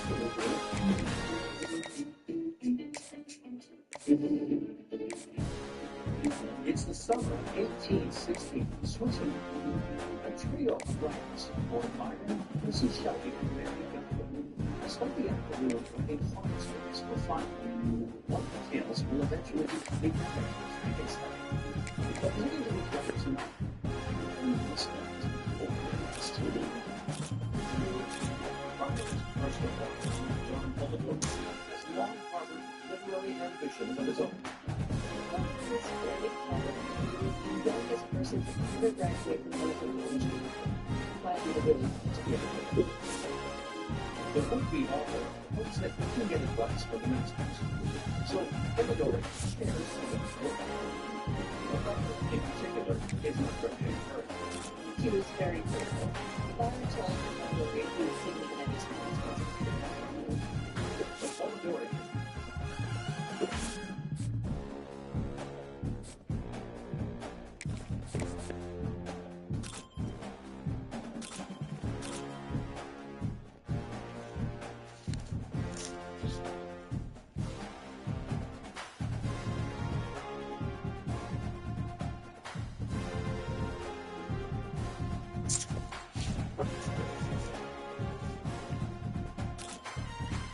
for his main character, he takes inspiration from Lord Byron himself.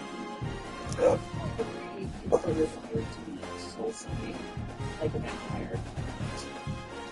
3 years later, in April 1819, the novel is published, and it takes the world by storm. It's called The Vampire. Byron was shocked. But while Byron expresses his disapproval of Polidori's approach, the book itself leaves an indelible mark on literature. Polidori's novel is credited with creating the modern-day concept of a vampire. It is even thought to be the inspiration for Bram Stoker's Dracula. Every portrayal of vampires in modern times, whether that's in the film, the TV show, the play, really all goes back to the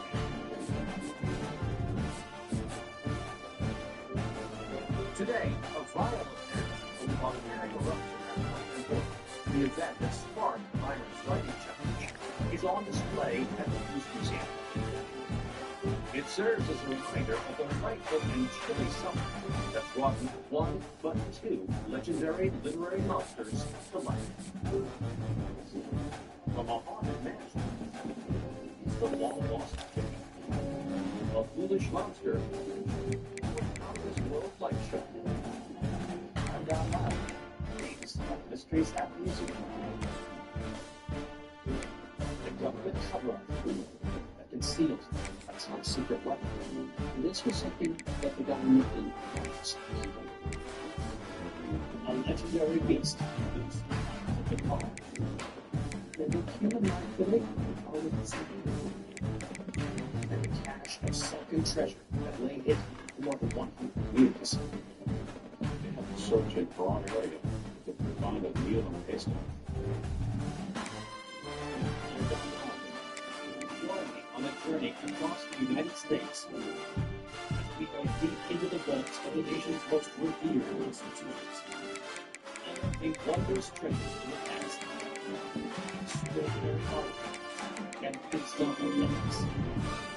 Each with a shocking story to tell and a secret to be revealed. It's Mysteries at the Museum.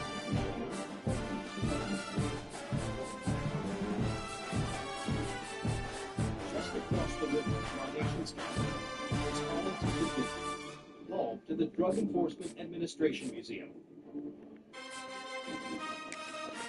Its unique collection documents the agency's fight against illegal drugs and aims to educate the public about the dangers of addiction. But amidst the warning signs of abuse lies evidence of a rare and extraordinary victim. One word emblazoned on its surface hints at the importance of the contents within. It's a dossier of photographs. These simple images tell a tale of incredible ingenuity. When two New York cops took on one of the most powerful drug operations of all time, in an epic case that changed police work forever. So how did these lawmen pull off one of the biggest drug busts in American history? 1961. Nearly 25% of America's drug addicts can be found in New York City. And according to former DEA agent John Coleman, their drug of choice is heroin. Heroin seemed to be the drug that was not only available but cheap, and the demand for heroin was insatiable. The flow of this drug is almost impossible to stem. It's found all over the city, and it hails from many corners of the globe. But two New York City narcotics cops have made it their mission to curtail this unseemly trade. Their names? Eddie Egan and Sonny Grosso. One night in early October, after finishing their shift, Grosso and Egan called to the inmates with a tobacco or a name. They worked very hard, they also played about it. And so when they were finished for the day, they always went to find a water bottle where they could drink and talk about the day. But the Copacabana is no ordinary club. It's a notorious hideout for celebrities, high rollers, and crooks. And Grosso and Egan know all the players. There was a guy there that they didn't know. And he raised their suspicions. To the two cops, this mystery man has all the trademarks of a gangster. He's flashing large wads of cash as he entertains his guests. He's definitely important, but they don't know why because they don't know who he is. Egan and Grosso learn that their mystery man's name is Patsy Puka, and that he's associated with the Ncaa crime syndicate, one of the 5 families of the New York City mob, major players in the local heroin racket. Puka is put under surveillance and his phones are wiretapped. His movements were very suspicious to these detectives. Could Fuka be a kingpin of the city's heroin trade? To find out, the cops extend their surveillance to cover Fuka's known associates. Then, in early 1962, Grosso spots one of Fuka's men at the red light. Sensing that a deal is about to go down, they pull the car over and arrest the man. But when they question him, they discover something odd. The car's driver is not a New York mobster, but a French TV star. His name is Jacques Angelvin. Didn't make much sense why this person would even be involved. Police arrest and search Angelvin, but find nothing incriminating. Grosso and Egan are stuck. With no hard evidence against the Frenchman, they return to their original suspect, the mobster, Puka. Finally, they get their break. They track Puka to his father's house. When the cops search the premises, they find the haul they have been looking for. 24 pounds of pure heroin. This is a photo of the suitcase containing 24 pounds of heroin seized from the sealed panels at Patsy Puka's father's house. Grosso and Egan are ecstatic. They pulled off the largest narcotics raid in the history of the NYPD. But this haul was just the tip of the iceberg. It seems Puka was expecting a much larger shipment of heroin, but it's missing. So where is it? And how are the mobsters getting it into the country? Grosso and Egan re-examine evidence on the mysterious French suspect, Jacques Angelvin. Desperate for a clue, the cops scour his travel documents and learn that he's shipped his Buick sedan from France to New York. And his plans for a return voyage reveal a curious detail. So indicated that at the time that he had brought with him, there had been a official explanation for weight that they got 12 pounds lighter than when he arrived in New York. Why would a car returning to France be 112 pounds lighter than when it arrived in America? Could the answer be so deceptively simple? Is Angelvin transporting heroin in his car? they began seeing stars because it would represent the largest aerospace launch broadcast ever made in America, not just New York City. Police searched the Buick again. They realized it wasn't as easy as just looking at things and look to see. This time, they tear the car apart, and finally, they discover what they were looking for. Hidden under the front fender, behind the headlights, they find secret compartments. And in them are trace elements of heroin. Investigators conclude that the Frenchman, Ncaa, had smuggled over 112 pounds of heroin on this trip alone. That he was part of a massive syndicate of traffickers who smuggled drugs to the U.S. in cars. A syndicate known as the French Connection. It was the tireless work and guarded determination of someone eager that finally blew the case wide. Many victories in this so-called war of drugs, naming the French Connection so-called was one. And these photographs in the archives of the Drug Enforcement Agency Museum remind us that with hard work, commitment, and ruthless attention to detail, even the toughest cases can be cracked. Wall Street, New York City, just a few steps away from the New York Stock Exchange, sits an institution that celebrates the spirit of capitalism. This is the Museum of American Greatness. Among the obsolete dollar bills, documents, and rare coins is something eye-catching and extraordinary. It measures roughly 12 inches by 4 inches, but weighs an astonishing 60 pounds. Used to embarrass slices. According to rare coins expert Ncaa, this bar of pure gold is worth $2.5 million. But this gleaming brick didn't start out as a museum piece. It was part of one of the biggest treasure hauls ever made. So how did a huge shipment of gold end up on the bottom of the ocean? And how was it recovered more than a century after it was thought to be lost forever? 1857. The California gold rush is in full swing. $70 to $100 million a year were literally just coming in the ground into the U.S. economy. The gold is routinely melted into coins and bricks in San Francisco and shipped to the financial centers of the Northeast.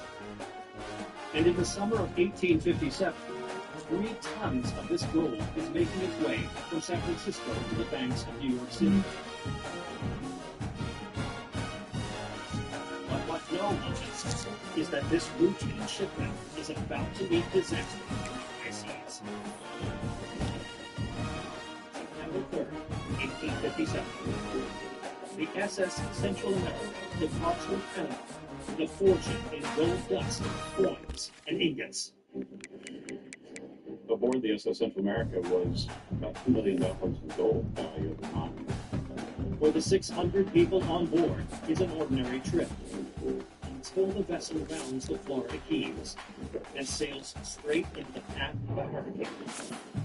In the 20-foot swells, the ship's breaks an anchor. Well, taking on so much water that they knew the ship was doomed and it was headed down. Other ships nearby managed to save 153 people, but at 8 p.m. Saturday, September 12th, the Central America disappears into the ocean. Over 400 lives and tons of California gold are lost. The gold that went down on the SS Central America is simply been equal to 1/5 of all the gold in the Congress of New York. It was presumably lost forever. At the time, the sinking of the SS Central America represents the worst peacetime disaster at sea in the country's history. But the unprecedented loss of wealth also sends shockwaves through the economy. Without gold to meet payrolls or pay creditors, banking transactions grind to a halt. The so-called Panic of 1857 takes hold. People were literally in the streets in masses demanding money, and banks were closing their doors left and right. One of the worst recessions of the 19th century is set off in part by a lost treasure sitting almost 2 miles under the sea. For the next 120 years, people dream of finding treasure. Its location is a mystery. The technology to locate the ship doesn't exist. But that's not about a brilliant young scientist named Tommy Thompson. He was studying engineering and deep water exploration was his passion. Thompson convinces a group of investors to fund his expedition. And in 1986, research vessel the Arctic Discovery sets out to explore a stretch of ocean larger than the state of Rhode Island. They have to search a broad area to find a meal and taste of it. But this expedition is different from any other. It's armed with a high-tech device that Thompson has invented, a massive underwater robot called Ncaa. These guys literally were on ship like video games, playing with joysticks and trying to locate anything that might be the SS Ncaa. September 11, 1988, after 2 years of searching, the Arctic Discoverer is probing the waters 160 miles off the coast of South Carolina. When it gets a blip on its sonar screen, Ncaa is set down to explode.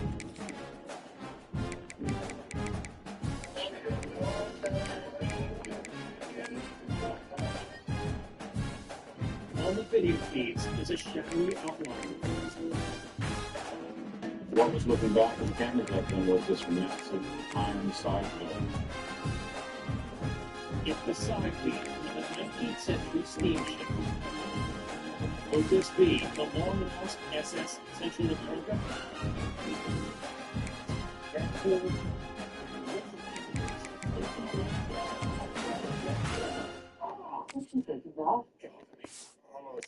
Almost done what? That's what I'm talking about. It's almost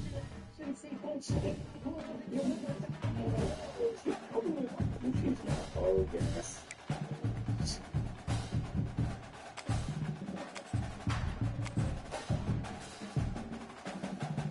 You know that 50% of the air you breathe in your home is air that comes through the basement. We'll transform your basement into a dry, usable space and improve the air quality of your entire home. Call Carolina Basement Systems today for all things basement-y. Would you ready to earn Harris Teeter Fuel Points with me? Shopping with your gift card automatically earns you fuel points. You now have 400 fuel points. That's 40 cents off the gallon. Redeem fuel points at Harris Teeter Fuel Points. Girl, you're about to save $1 again.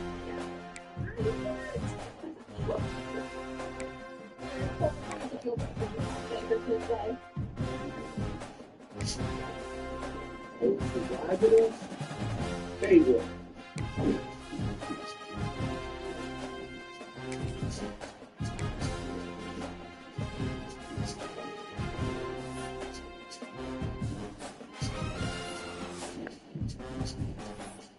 Did you go boys? That's the way of the West.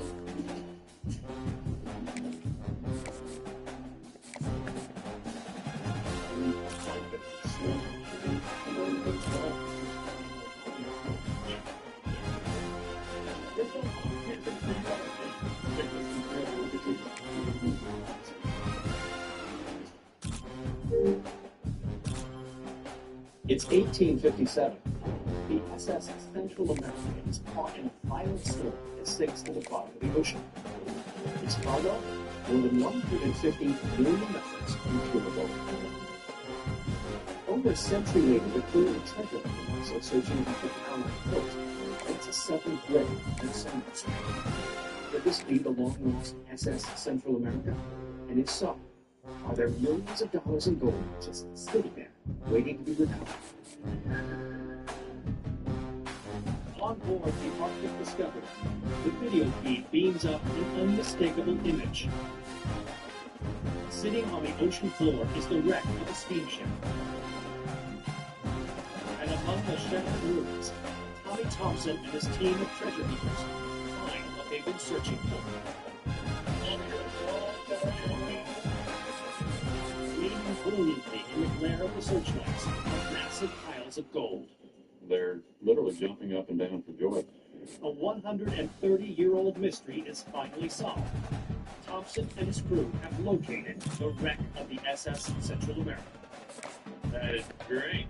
Word. And these coins came up in pristine condition. The gold ingots that came out, and they just go out.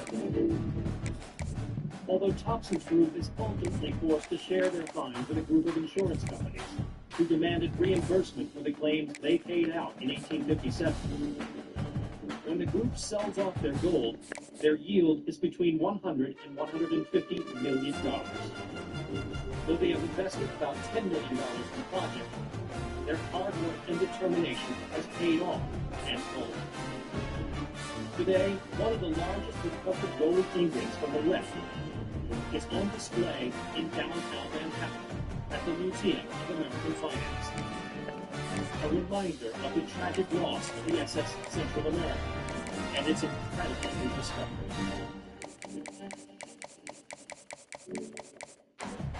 The great state of Indiana was once the boyhood home of one of America's most beloved presidents, Abraham Lincoln. And today, the Allen County Public Library in Fort Wayne houses an extraordinary collection of artifacts dedicated to preserving the legacy of the 16th president. But deep in the archives is the collection's most haunting relic, a photograph that Lincoln librarian Cindy Van Horn says instantly makes visitors stop their tracks. When I first saw this photo, I went otherworldly in that. At first glance, the photograph appears to be a simple commissioned portrait of former First Lady Mary Todd Lincoln. But according to fellow Lincoln librarian Jane Gaston, there's something special about this aged, yellowing photograph. Someone special. Behind her stands a sort of semi-transparent image with his hands protected below her shoulders. It's the unmistakable figure of Mary's husband and the country's president, Abraham Lincoln.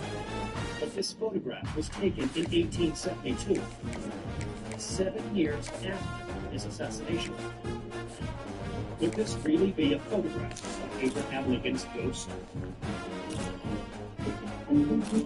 April 14, 1875, Washington, D.C. President Lincoln is taking in a performance at Ford's Theater with his wife, Mary. And suddenly, the unthinkable happens. An actor named John Wilkes Booth shoots the president in the back of the head, killing him at the age of 56. The nation is stunned by this brutal blow. But it's his wife, Mary, who takes his death the hardest. She was so grief-stricken. She couldn't eat. She didn't want to see anyone. He was her world. Mary seeks relief from her real-life suffering through the practice of spiritualism. Spiritualism was a relatively new thing. It started in 1848, and it very quickly gathered a lot of adherents. She and other followers believe only a thin veil separates the living from the dead, and that gifted spirit mediums can bridge the gulf between the material and spirit worlds.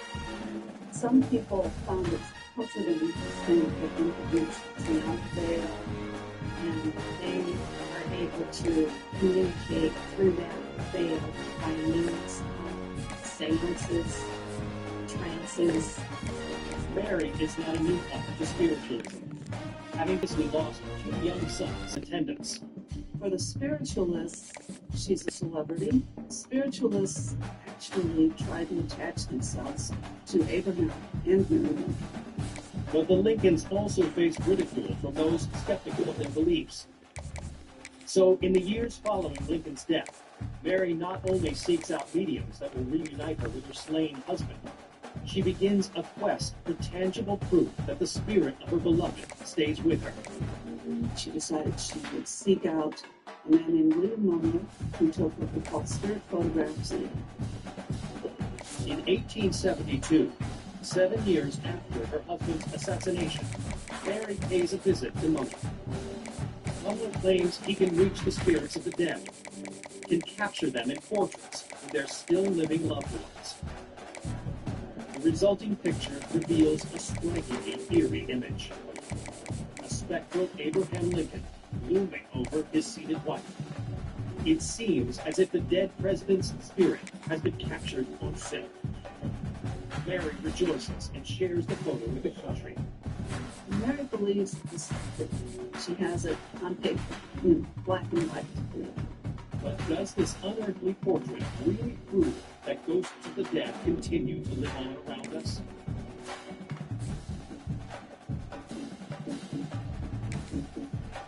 In the archives of Indiana's Allen County Public Library is what appears to be a formal portrait of First Lady Mary Todd Lincoln. But a closer inspection reveals she is not alone. The ghostly image of her husband, President Abraham Lincoln, can be seen standing behind her. The photograph was taken 7 years after Lincoln's assassination. So is this a picture of Abraham Lincoln's ghost? Mary is convinced her husband has reached out from ancient grave. But some people have their doubts. They accuse the photographer, a man by the name of William Mumler, of using technical trickery to achieve his spirit goals. There were people who believed that Mumler was making those spirit photographs to swindle. But in his lifetime, no one can prove Mumler's fraudulent methods. And Mumler brings all evidence to the grave with him, burning his name before his death. Through all of this, Mary continues to insist the photo is real, even as her mental health diminishes. She began hearing voices. Finally, Mary's son Robert institutionalizes her in an asylum, And she dies 7 years later. but the mystery remains. How are ghostly visions like Mary's photo created? Photography experts today believe that Mumler used a technique called double exposure. First, he would take a photo of his living subject. Then he would take the unprocessed negative and expose it to a pre-existing image of the deceased loved one, thereby allowing a fake Abraham Lincoln to be superimposed onto Mary's seated portrait. In the end, whether the photo is real or fake, it gives Mary the spiritual uplift she needs and brings her the closeness she so desired with her husband. One of the reasons this is so intriguing is that it tells you how human and sad to a certain extent she found hope in the fact that the spirit of Abraham Lincoln stood behind his hands. One of the most distinguished presidents, cut down tragically before his time, lives on in this mysterious photograph at the Allen County Public Library in Indiana. Nestled in the tranquil New England town of Meriden, Connecticut, is the Connecticut State Police Museum. And one of its more fascinating artifacts is a stash of shiny silver tokens. These coins outside the silver dollar, the new buttons, and out the miniature silver. According to former police officer Jerry Longo, coins like these were once commonplace on the floors of American casinos. These are $100 slot tokens. So I think you can use them some casino because Gamblers used slot tokens like these instead of bullion to play slot machines. If the gamblers won at the slots, the machine paid these tokens, which the gamblers would exchange for cash at the casino page. So what part did these innocent-looking slot tokens play in one of the most ingenious casino scams in living memory? And who was the mastermind behind it? 1996, Atlantic City. Millions of visitors a year flock to the biggest gambling resort town on the East Coast. Each casino has its own inventory of slot tokens and knows exactly how many are in circulation at any given time. But one night, a casino manager notices that the number of slot tokens in circulation is suddenly increasing. It's a clue that someone might be bringing counterfeit tokens into the casino, playing slot machines, and leaving with real money. You're in business, so it relies heavily on these tokens. Just how scared are you at this point? Because you don't know where these things are being made all the time. Sergeant Jerry Unruh is one of the police officers called in to investigate. His team discovers that 35 different casinos in Connecticut, New Jersey, and Las Vegas also have big tokens in circulation.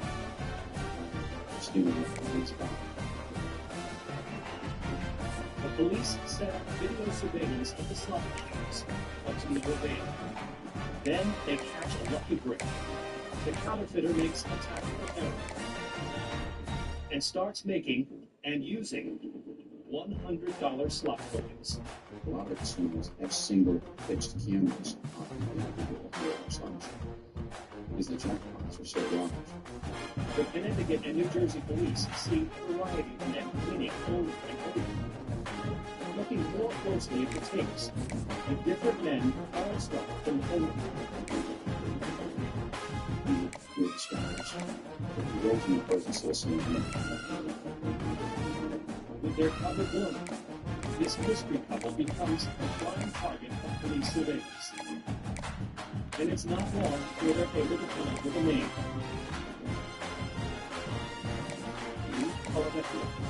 A 54-year-old Judah from Chicago, Rhode Island. Outside a casino in Atlantic City, the police lie in wait for Philadelphia. And in the car beyond, he and his girlfriend are greeted by the full fury of the law.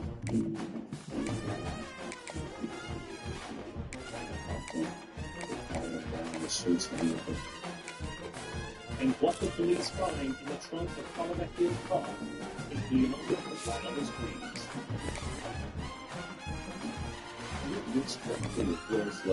You're going to need us. Let a foundation problem. Each small problems will only get worse over time. Don't let a foundation problem ruin the value of your biggest investment. Fail on the basement systems. But all things you can do.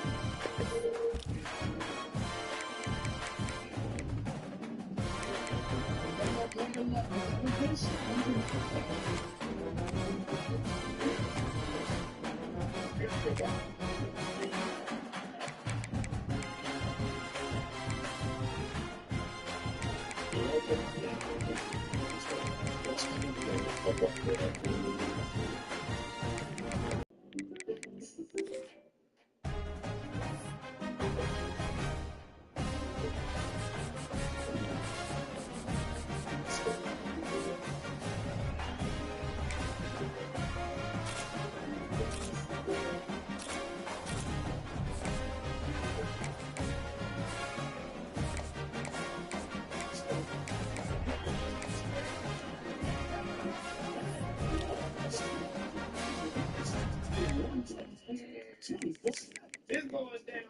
than a football player.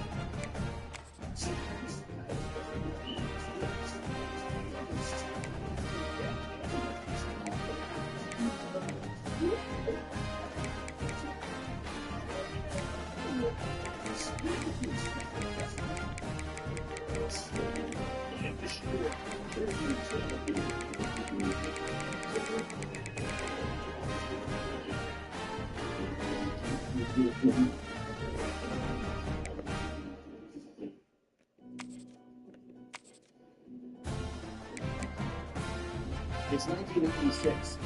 Casinos across the country find their coffers are filled with counterfeit slot machine tokens. Police close in the system. Who are that yet?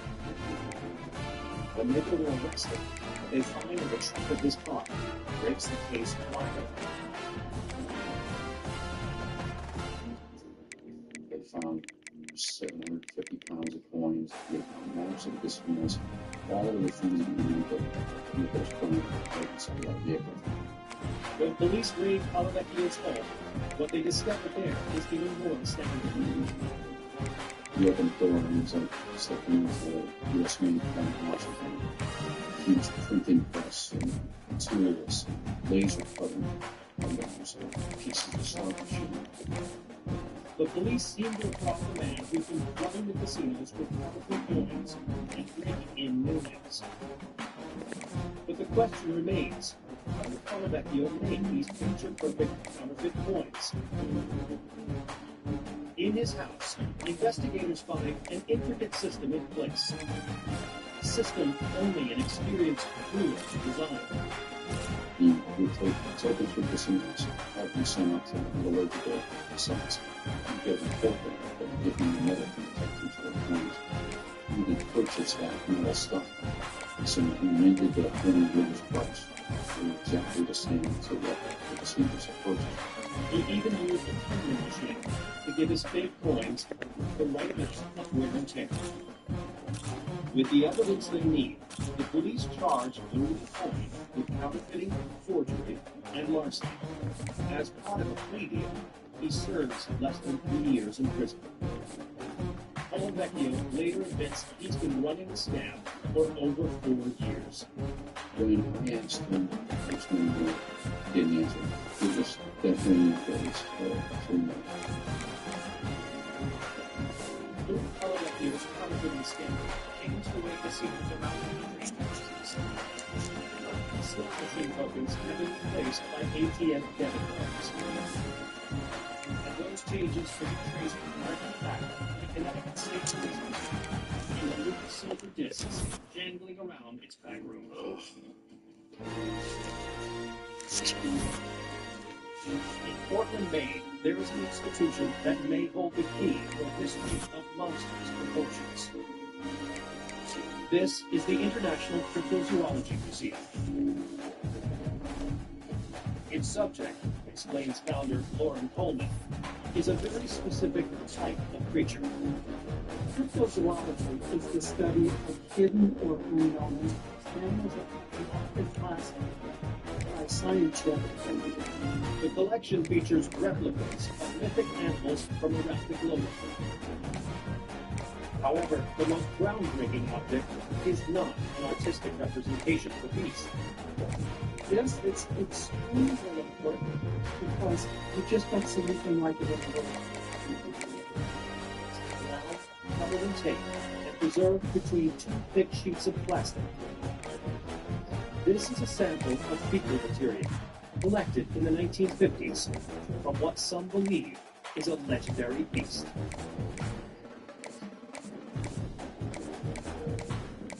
Nepal, 1900. The folklore of this country is littered with tales of encounters with a bizarre creature. Literally for thousands of years, we have reports of large, hairy creatures, usually brown, with a human-like little body. Locals have many names for the creature. Their tales describe the beast as cunning and elusive. It has never been captured. The legend of the creature grows, and in the 1920s spreads to the west, where it is referred to as the Yeti. But without biological proof of the creature, the scientific community remains skeptical. But one man is determined to change that. His name is Tom Smith. Tom Smith is a significant figure in called cryptozoology. A would-be born with a passion for exotic animal species. In the 1950s, Smith puts together numerous expeditions to Nepal, all with a simple goal: to find scientific proof of the Yeti. 1957. Traipsing through the foothills of the Himalayas, Slick and his team make an astonishing discovery. On the bank of a stream, preserved in mud, they find an unusual footprint. The shape and size do not reduce. Slick and his team are convinced that it was made by a Yeti. We found the evidence, and that was quite But Slick is not satisfied. While the footprint is an intriguing find, it does not conclusively prove the Yeti's existence.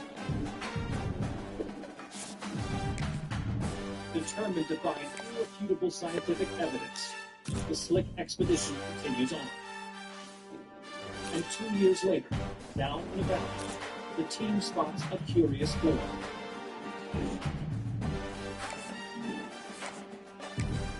The creature has brown fur and ape-like features, but stands on 2 legs. They watch it from a distance, stunned by what they're witnessing. Could this be the elusive beast they've been searching for, the legendary Yeti?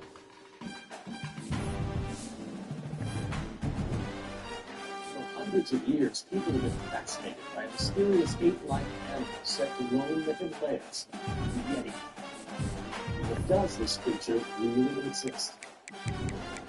An explorer named Tom Slick is determined to find out. What he discovers is shaped the living soul to its food. 1959, Nepal. Tom Slick's team has stumbled upon a mysterious creature in the forest. right at dusk. They saw this little Yeti. But before they can get a closer look, the creature flees. So the team moves in to examine what, if anything, it has left behind.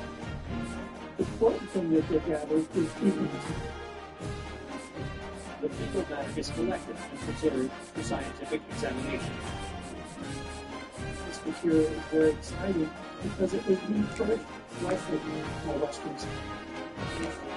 Could this fecal sample offer proof that what the Slick expedition encountered really was a Yeti?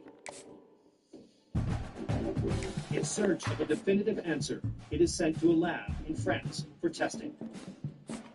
When it was tested by the French laboratories in the 1950s, it was found to contain an egg of a parasite. The parasite is called a whipworm and is associated with a wide variety of mammals. And every mammal afflicted with a whipworm has its own distinct classification of the parasite. But according to Coleman, the type of whipworm found in the Slick sample has never been seen before. If the whipworm found in this fecal sample is unknown to science, does it mean that the animal it came from is also an unknown creature? And could that mysterious creature be a Yeti? It doesn't prove the evidence exists, but it's a piece of evidence. Scientists have classified the animal said it came from. Yeti sightings continue to occur. And the specimen on display at the International Museum for Cryptozoology remains the best piece of evidence that in the Himalayan mountainsides there may be a creature we call Yeti. From nuclear testing devices to the nation's most powerful thermonuclear bombs, these are just some of the Cold War guns on display at the Atomic Testing Museum in Las Vegas, Nevada. But among the spine-chilling artifacts is a surprisingly humble object, a battered piece of aluminum that fascinates Las Vegas resident and history buff, Steve Ryrie. If you were to pick it up in the street, you wouldn't think that it had any significance at all. But in reality, then finds a very, very top secret airplane. This plate is a fragment from a wrecked plane that was part of a top-secret government program conducted within the confines of the most infamous military base in America. A base that some believe harbors evidence of UFOs and alien technology. Its official name, Moon Lake, better known as Area 51. What secretive military project did this scrap of metal belong? And how was it linked to Area 51? November 17, 1955, Burbank, California. An Air Force transport plane takes off from a remote site in the Nevada desert. On board are 14 passengers and crew, including CIA officers, scientists, and aerospace engineers. It's a top-secret mission. They were told to fly without the use of radio, so they couldn't be tracked. But before long, the plane flies in the winter storm.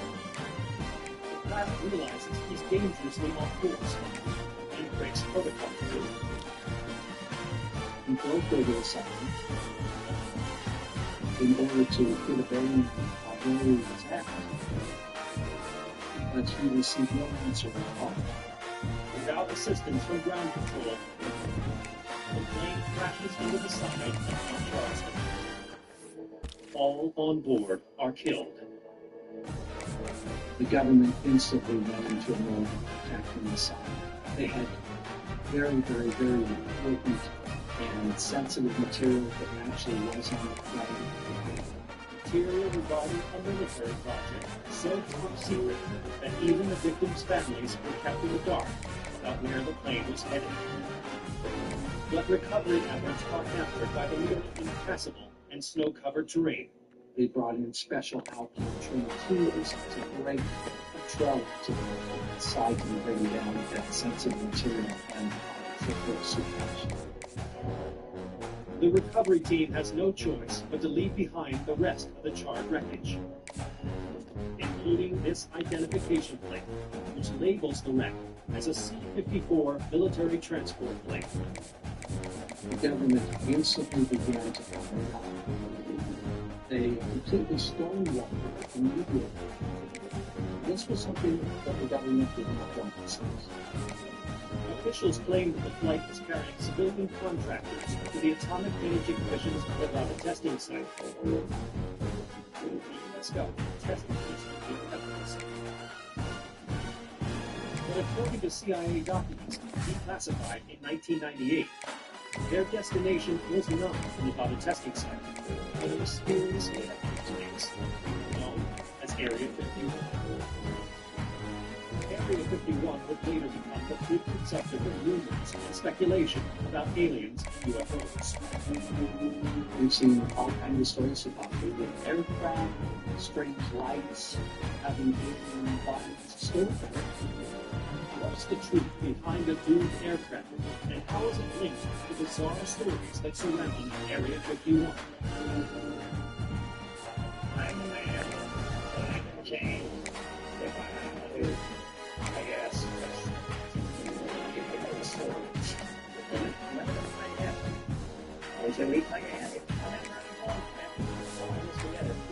This season, we went surfing to the very best. So join me in my kitchen here with some truly memorable meals. Welcome back, everybody, to Emerald Cook. Great guess, but so let's do some of my favorite things. I don't know, because we're getting this side. It's just about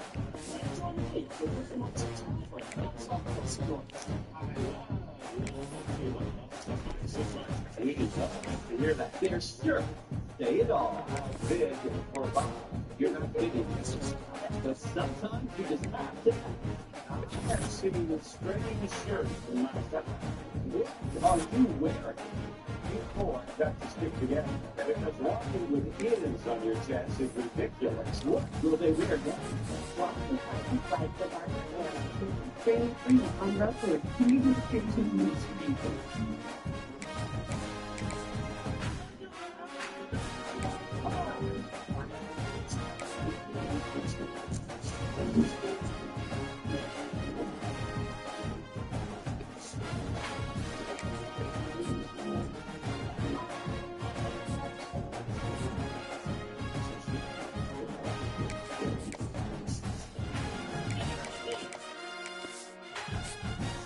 Approximately, have only 2 kinds of transformation to accomplish. Is it possible? The cliche that goes beyond right and wrong. None of us know. How big a dog? Impossible cliche.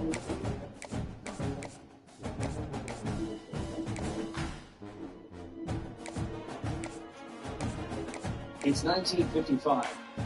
A military transport plane mysteriously crashes in the middle of Colorado Desert, killing all on board. For decades, all information about this plane crash is labeled classified, even family members of those decided to crash were gone.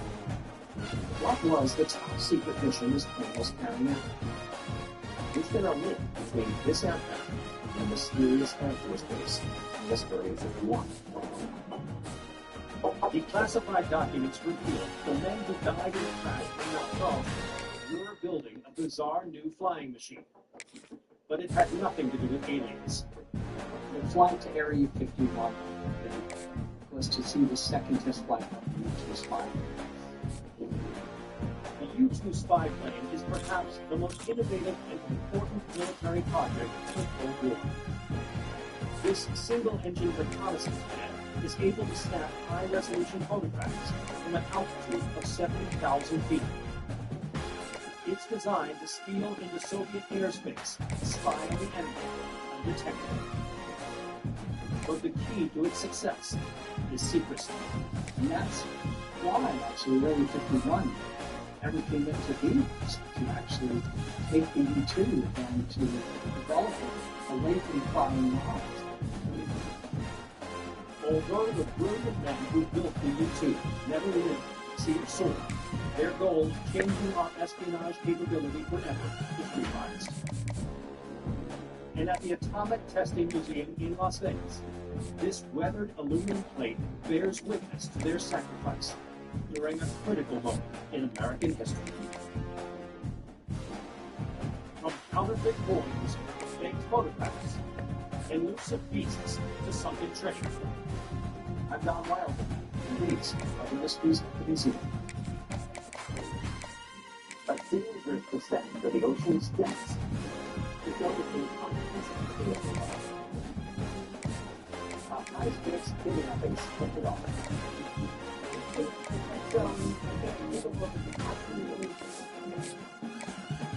And the quest to find an ancient city.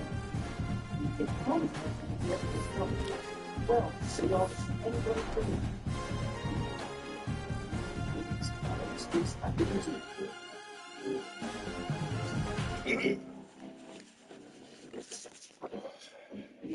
Louisiana. This city's world-famous Mardi Gras celebrations began in 1857, when a full parade was held in the French Quarter. Today, the annual festival attracts more than 1 million visitors to the Big Easy. On the campus of Tulane University is an organization that celebrates science. The 36th Fish Collection. This institution activates the largest collection of fish specimens in the world. The largest one is a pair of pearl suckers, a species that went extinct in the 19th century. An alligator carp, one of the largest freshwater fish in North America. Fish that have been able to collected anywhere in the world. But one striking specimen has the most incredible story to tell. It's about 20 inches high, about 8 inches long. Inside of it and it has 4 freshwater creatures. Yeah, very disgusting creatures. This fish was part of the strange phenomenon of biblical proportions. This is history with fairy tales and myths.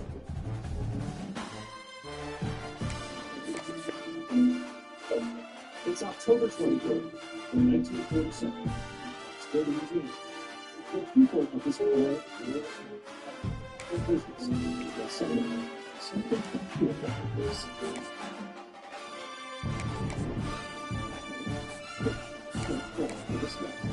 People recognize a fish. They are everywhere getting together. People are running from back and The day lasts for just a few minutes. And when it's over, it seems like every square inch of monster is covered with fish. people looking at the fish all over the ground and they're mystified and dumbfounded. They didn't know what that. But some believe the answer is clear. They thought it was an act of God. In the Old Testament, God sends frogs raining down from Egypt as a form of divine punishment, leading some people to theorize that the fish is a portent to the end of the world. But not everyone subscribes to this apocalyptic vision. And one man believes there must be a rational explanation for the mysterious event. 53-year-old biologist Alexander Bypass, who works for the Louisiana Department of Fish and Wildlife. Bypass was a guy who was very down to earth. He did not think this was a supernatural. He really wanted a scientific explanation for his fishing. Blackhawk travels around Marksville and examines the fish that fell from the sky. He is amazed to find bass, sunfish, and shad. Just like this one on display at the Royal Bean Surface Fish Village. They're all species that are native to local rivers and lakes. This was the most amazing thing I've ever seen. So what caused these fish to rain from the sky? One theory is that the fish could have been bitten by a flock of birds who had been carrying them after catching the fish in a nearby lake.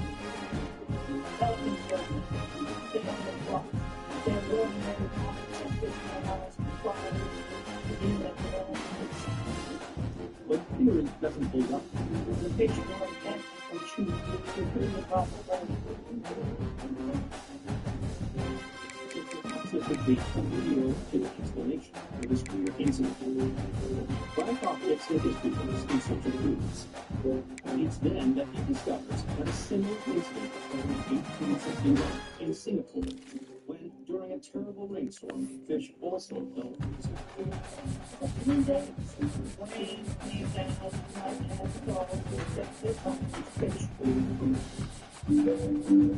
Blackhawk reasons that a similar freak story could cause the fish rain in Knoxville. And when he combs through Louisiana weather reports on the day of the event, he finds the answer. It turns out, in the hours before fish fell, the surrounding region around Knoxville experienced a weather phenomenon called a dust devil.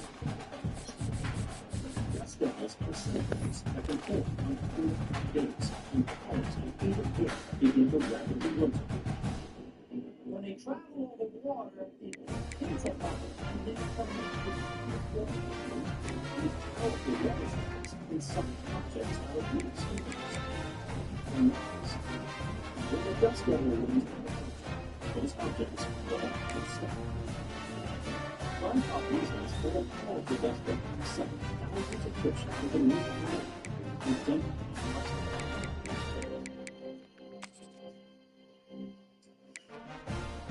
It seemed to be the most theatrical experience that the rest of me because we found it out. And today, the Royal Bee Surface Fish Village displays these shed fish, one of the ecological species that learned out in 1947. It recalls a fishing problem that plagued a small town.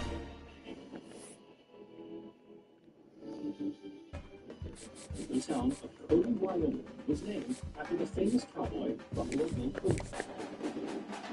Today, it is cattle ranchers and dairies still above the Wild West. And one institution embracing this rugged spirit is the Buffalo Bill Center of the West. It boasts one of the most impressive collections of historic weapons in the country, including Edward Lincoln's quick-action musket, from the late 16th century, and the flintlock blunderbuss owned by the 18th century priestess. Antiques is a distinctly modern item.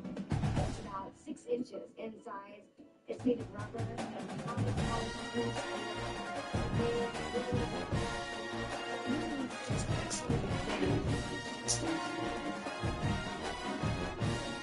This tiny pistol recalls one of the most extraordinary finds of the 20th century.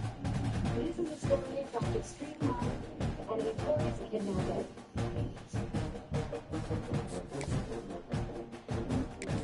1973, Rome, Italy. John Paul Getty III was a brash 16-year-old American leading a party lifestyle in the Italian capital. He's the grandson of oil tycoon J. Paul Getty, one of the richest people in America. And as the younger Getty gallivanted his way across the external city, his wealthy means and penchant for party life made him a hit with the society and gossip pages. On almost had a production like a bigger comedian as a teenager, he pretty much time for anything everywhere. He was very well known for being in the nightclub stuff.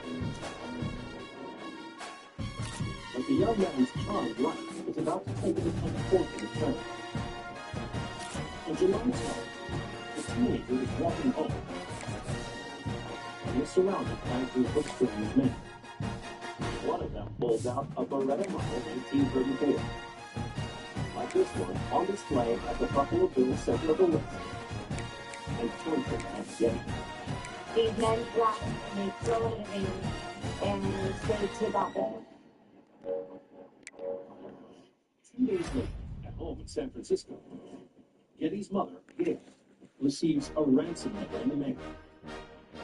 The kidnappers are demanding $17 million for the safe return of her son. It was truly devastating. It's a letter that they really even got it. Gail alerts the Italian police. Their efforts to find the boy are to nothing. So she asks her son's Getty's grandfather to help pay the ransom. But the old man will not do it. Getty said he had 14 or something, and if he gave money to one kidnapper, then the 13 kidnapper and kidnapper. For weeks, Gail tries to change the aging industrial system. But it's no use. Getty says, nope, I'm not working over money. You can imagine that Gail is explained and totally rejected. Then, 2 months after her son was seized, Gail receives a mysterious package from Italy. What's inside changes everything. Inside the package was quite possibly one of the most disturbing things that anyone would ever get in the mail. Inside the package is a small piece of her son's DNA, and with another letter. This time it says that if the ransom isn't paid within 10 days, John Paul Getty III will be killed.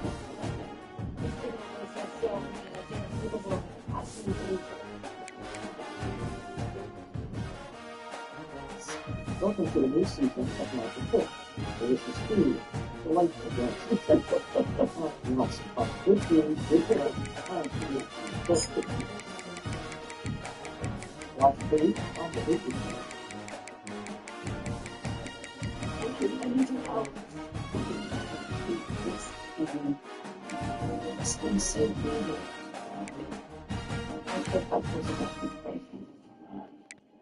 I think you'll want to see this. Leave all emotions at the door. Someone needs to speak to that. Watch Silent Witness on Silent Witness and the Intrigues channel.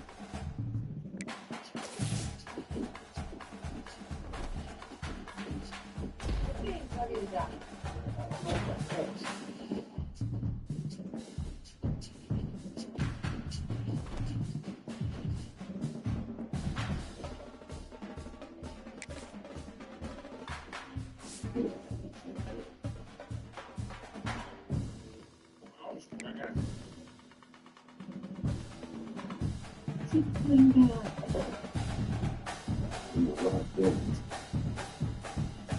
I can fill the door. Everybody struggle last year.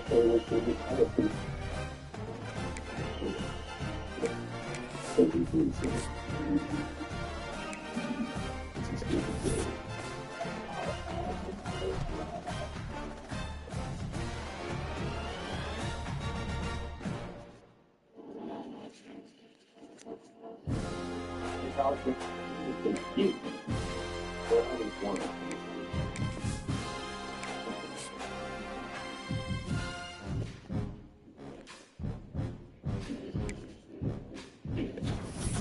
It's 1973.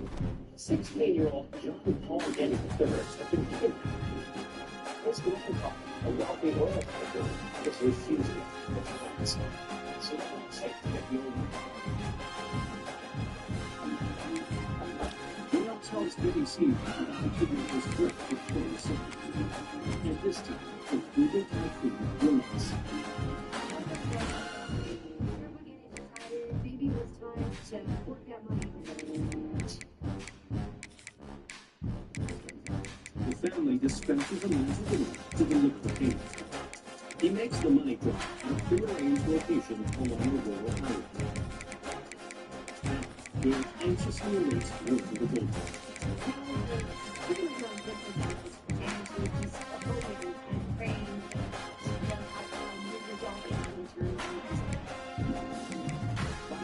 December 15th, discovers in southern Italy. For 5 long months, his family fled. The teenager flies home to San Francisco with his real and his heart.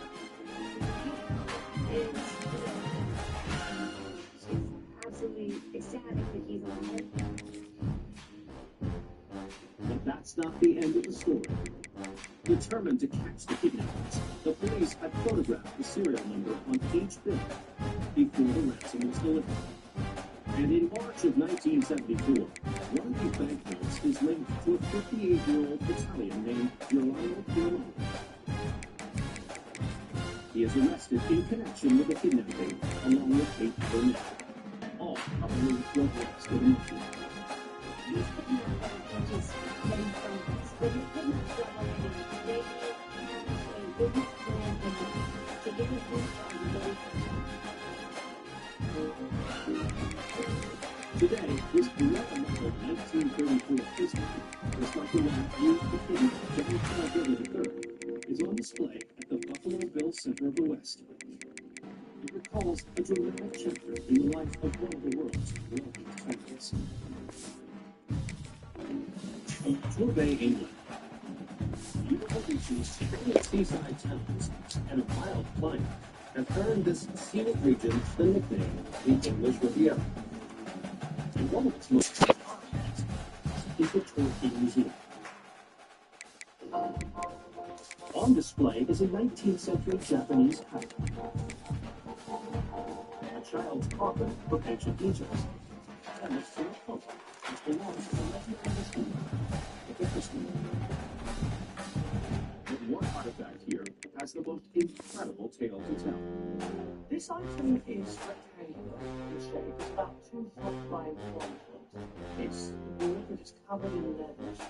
With a shetty, a pipe, there's a handle. And the whole thing is rather complicated. He was the owner of the stronghold, and what mysterious destination did he intend to find? This travel case, the company working with floor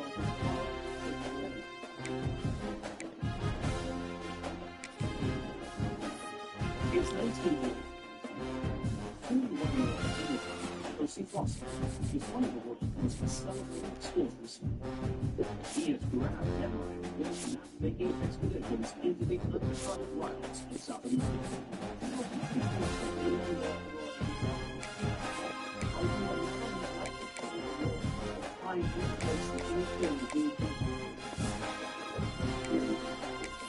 One day, Foster begins to research the life and he discovers a letter written by 18th century Portuguese conquistador. It makes a stunning tale, very deep in the Amazonian jungle.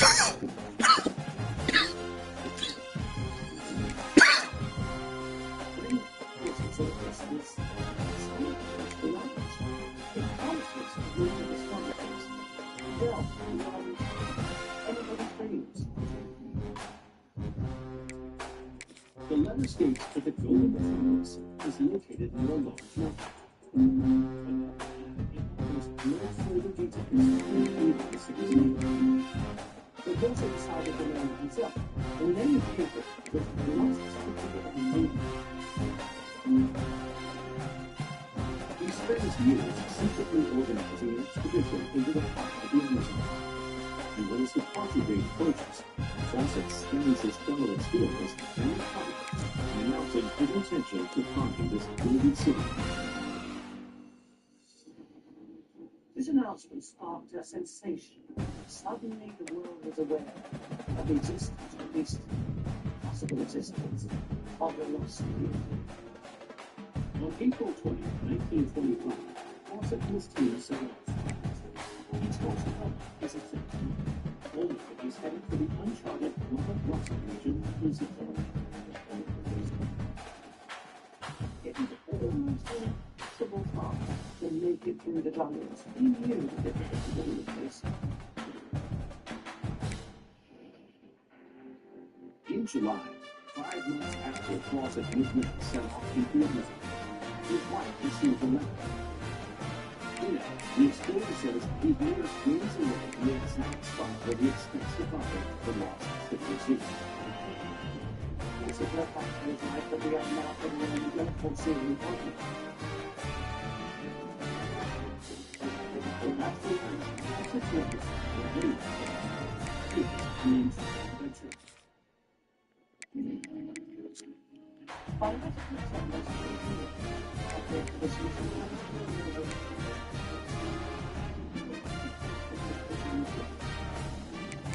He spoke at Fawcett and his team for the fate of the community.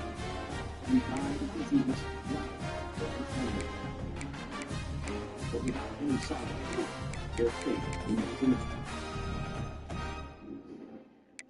Over the years, other explorers venture off in search of a golden city.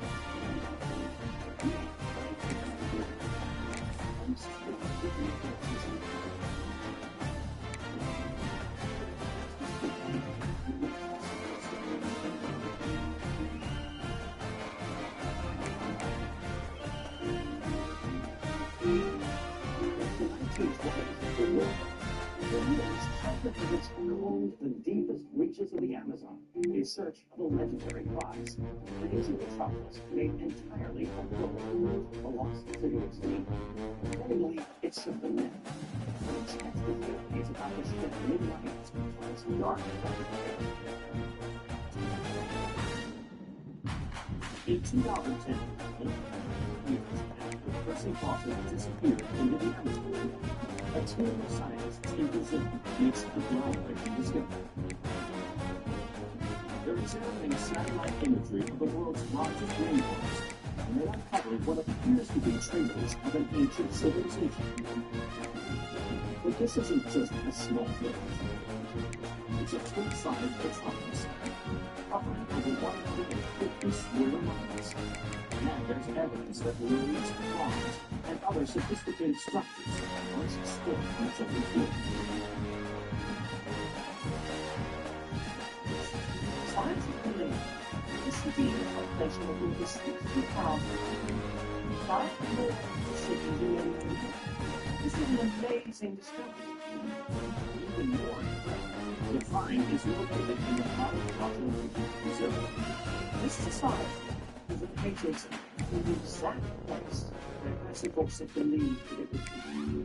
When archaeologists arrive at the site, they don't find gold.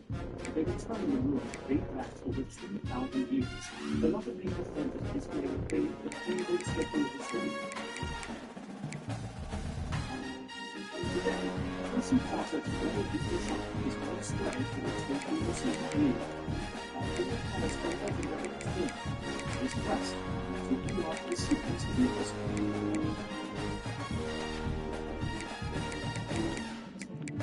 Roswell, is the desert town in Phoenix in 1947. Rumors that an unidentified flying object had crashed nearby sparked a host of wild theories that aliens had landed on Earth. Today, the most common visitors are extraterrestrials, the tourists. Many only come to check out the UFO museum. This out-of-this-world institution displays metal fragments recovered from a supposed 1947 crash site. 1940 radio equipment said to have picked up bizarre transmissions from space. And even models of alien life forms that are based on commented eyewitness accounts. What's stored in the archives is a set of documents that offers the most powerful insight into the proof that aliens might truly exist. The measure is about 11 inches long and about 8 inches wide. It consists of various sheets of green columns and white paper. And in the top left corner is a red tag that reads "Prosper." The entries in this top-secret dossier tell the tale of an extraordinary encounter that changed one American family forever. This artifact documents a very different kind of alien abduction.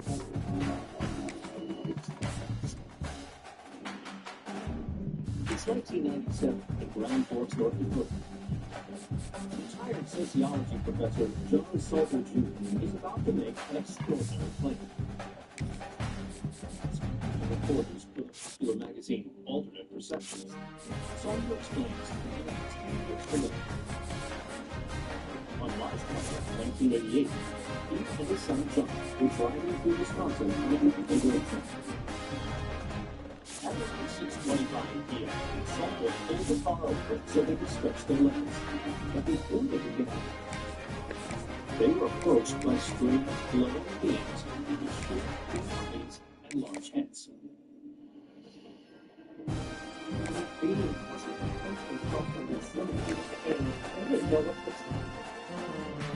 Salter claims that these beings communicated telepathically with him and his son.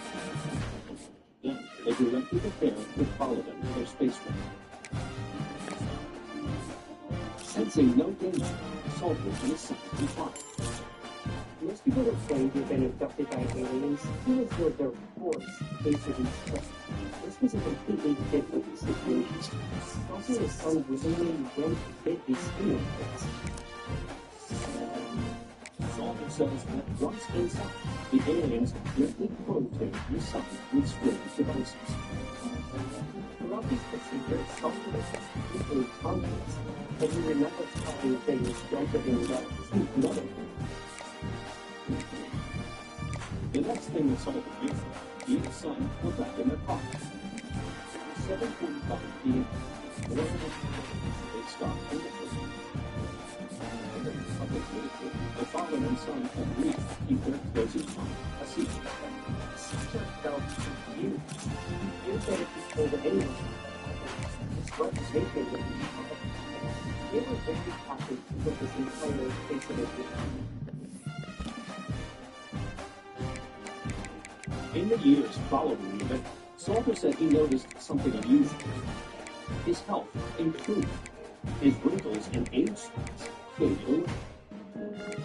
Even a scar on his forehead that he had had since he was young disappeared completely.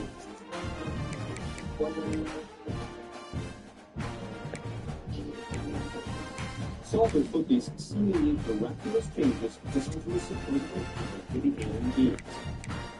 And it's this that prompts him to finally go public with the story. He even offered photos that he saw of this team. These ways of relating what had happened to Salter. When the magazine publishes Salter's tale, it's heralded as one of the most incredible alien abductions in history. Once it was documented, many people did believe Salter's story. So is there any truth to Salter's tale of alien abduction?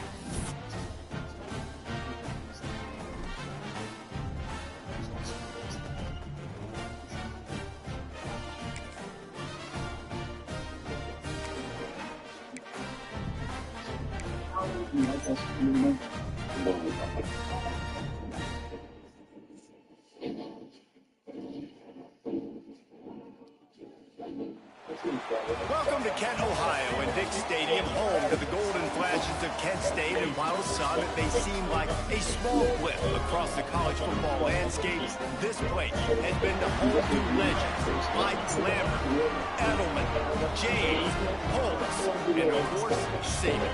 We've got a terrific matchup for you today, rich in pageantry and tradition, and it ought to be a fantastic clash.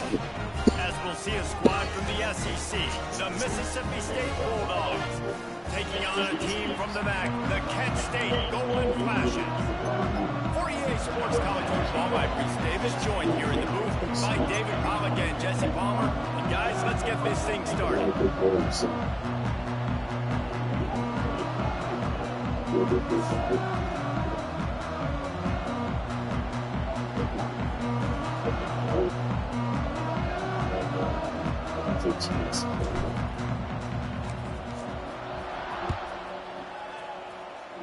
That's not what he had in mind, and they'll give up good field position as the kickoff goes out of bounds. Free kick out of bounds. Kicking team. Don't know if the defense will appreciate having to defend a short field from the start after that penalty. It's 1997. To the air, it's Croman Hope. Makes the grab, it's Green. And he goes out of bounds after a nice pickup on that one.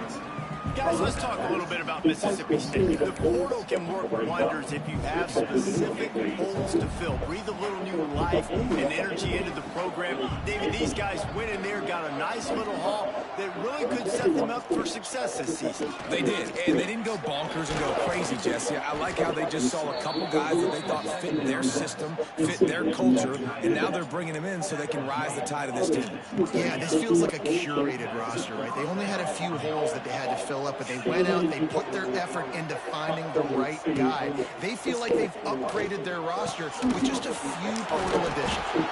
That one takes it down to the 13-yard line. Well, I know the tight end did some good things after the catch, but got to give the quarterback credit, too, for the location of the throw. Because he put it out in front of his big man, he was able to make the catch and accelerate, creating some distance there between him and the defense.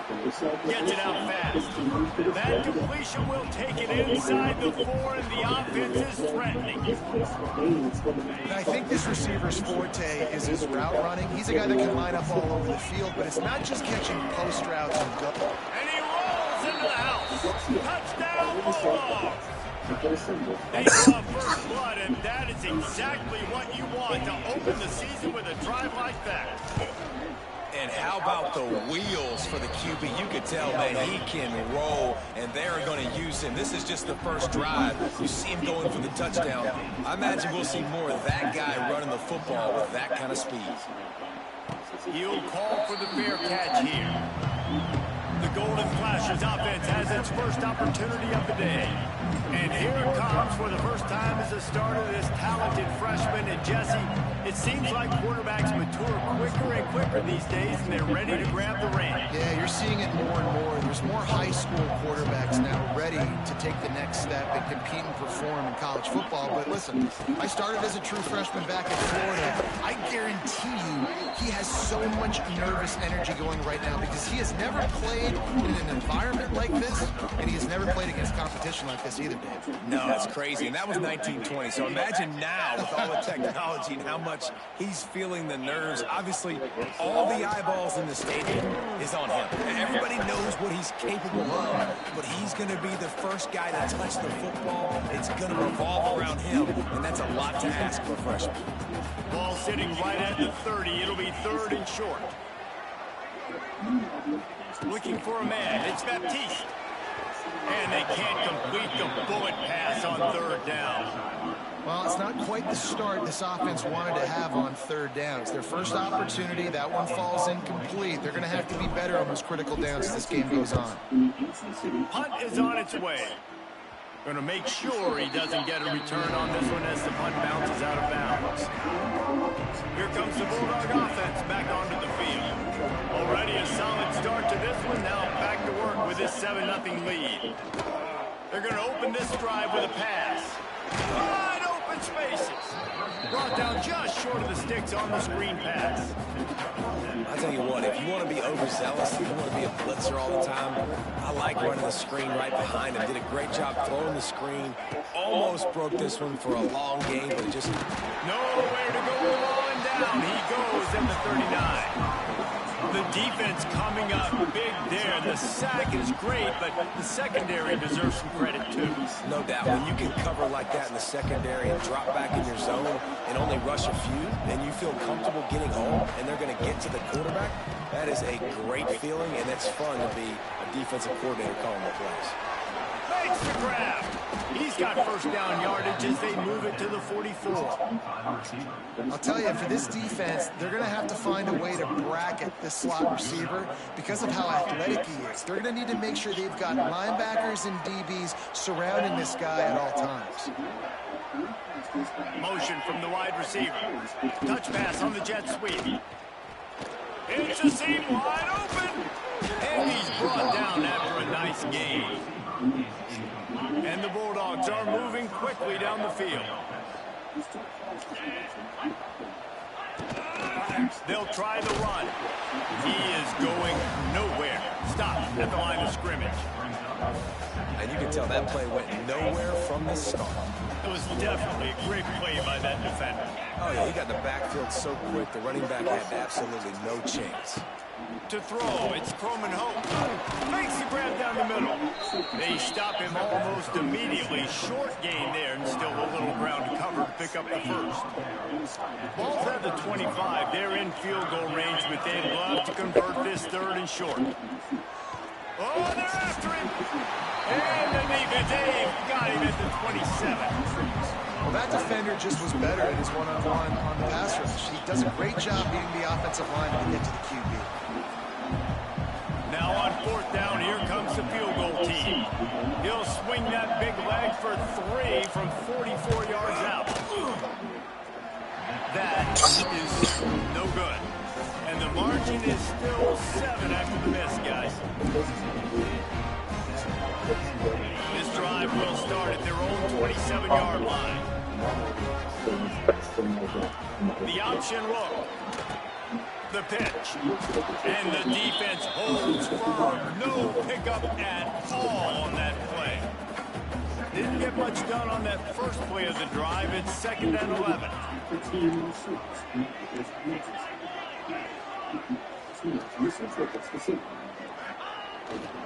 One back in the backfield, and they'll give it to him. Got enough for the first down and once more. They'll move the chains after he gets it to the 43-yard line. Solid run on the last play sets this offense up on first down. That's caught. It's Perry. Didn't pick up a lot there. Moved it forward just a few. I like the decision by the quarterback here. Just get the ball out of your hands, get it to your playmaker. A lot of times he'll dance and make even bigger plays than he did here, but it was still a positive game. Working well behind the sticks on 2nd down. Quarterback making adjustments. Wide receiver comes in motion. Back to pass, it's Baptiste. And here's a fumble way behind the line.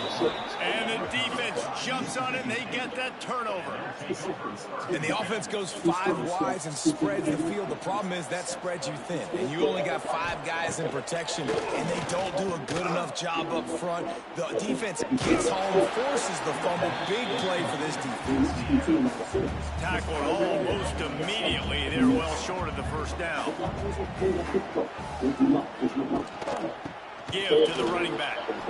Shoots his way for more. Big pickup on the ground here to keep this drive moving and give them a first down. Man, coaches talked about they want to get this running back involved early and often and create some momentum. And this is a great way to do it. Early in this football game, ripping off an explosive run, get the juices going, and I bet you he's going to get a few more touches today. Wants to go up top on first down. Can't make the grab as he was looking for his man right at the goal line. Backed up now, here's 2nd and long. It's complete on the right side. He stopped just short of the goal line at the one, an explosive play as the setup. Now on 1st and goal, let's see what Mississippi State does. He's looking to pass. And he can't quite make the connection as he was trying to pay off this red zone opportunity. And this is the part of the field, man, you really got to have a plan because these windows get smaller and you're trying to fit that ball into the end zone. It's difficult to do.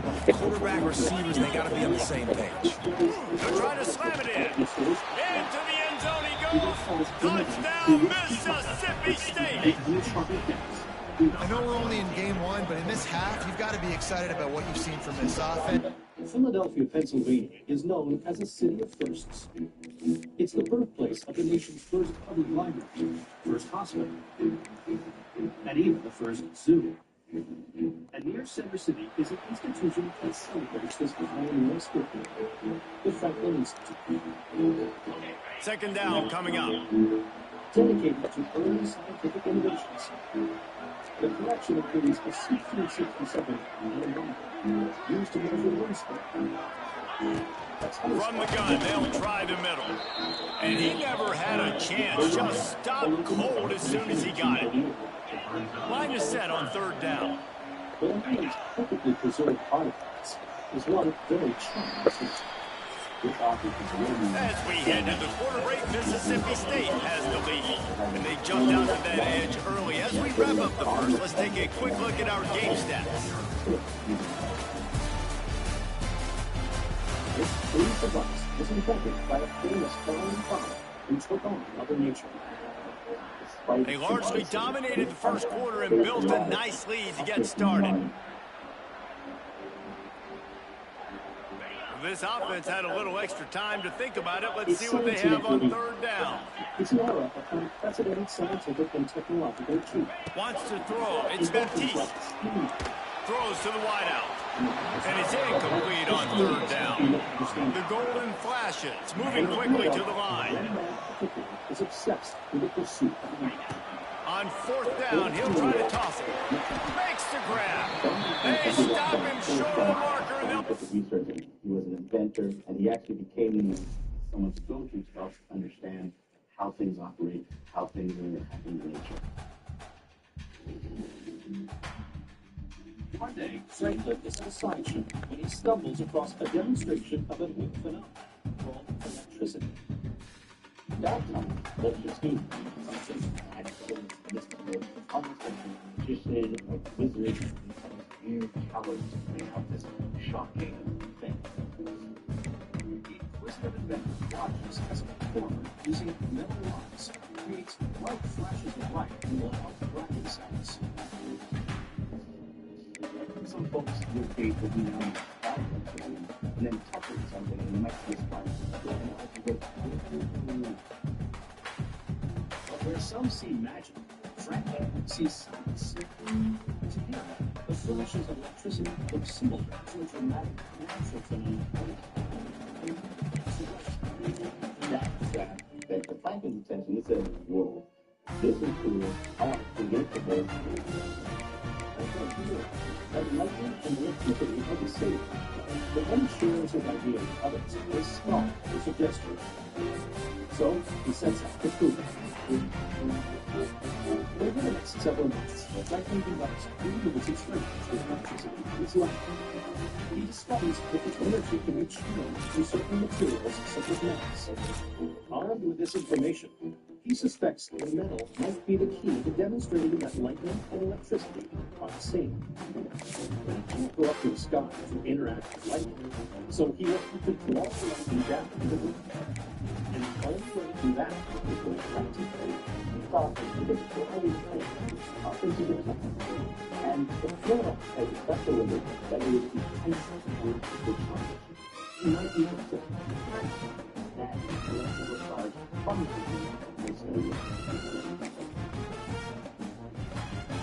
First, he attaches a thin metal wire to the top of the tank and wraps the other end of the wire with heat. Welcome to Kent, Ohio, at Nick Stadium, home to the golden flashes of Kent State. And while some may seem like a small blip across the college football landscape, this place has been the home to legends like Lambert, Edelman, James, Holmes, and of course, Saban. What an exciting matchup we have in store for you this afternoon, built around the pageantry, tradition, and everything that makes college football great. As we'll see a squad from the SEC, the Mississippi State Bulldogs, taking on a team from the MAC, the Kent State Golden Flashes. For EA Sports College Football, I'm Reese Stables, here with David Pollack and Jesse Palmer. Guys, let's get this thing rolling. And he takes this from inside the 5. Nice job by the kickoff team. Everybody stayed in their lanes, and they'll stop him at the 16. So the Kent State Golden Flashes offense will dial up the first ball plays in this one. And Jesse, in this age of transfers, quarterbacks are the hottest commodities. We've seen this guy, but now different uniform, different surroundings. It's his job to get everybody going in the same direction. Well, he just has to take command of this offense early. And listen, we've seen in recent years transfer quarterbacks have success right away. Think about Will Howard winning a national championship at Ohio State, Gabriel over at Oregon, Cam Ward at Miami. This guy has a really good grasp of the offense, picked it up in the offseason. I know they're really excited to see what he can do on the field today. And these transfer quarterbacks are so wanted because they already have the... Picked off, and the opening drive is stopped with an interception. Touchdown, Bulldogs! The defense takes matters into its own hands. You always want to come out and set the tone as a defense. Get a stop, make a punt. How about this? Get the INT and take it back to the house. Way to set the tone for this defense early.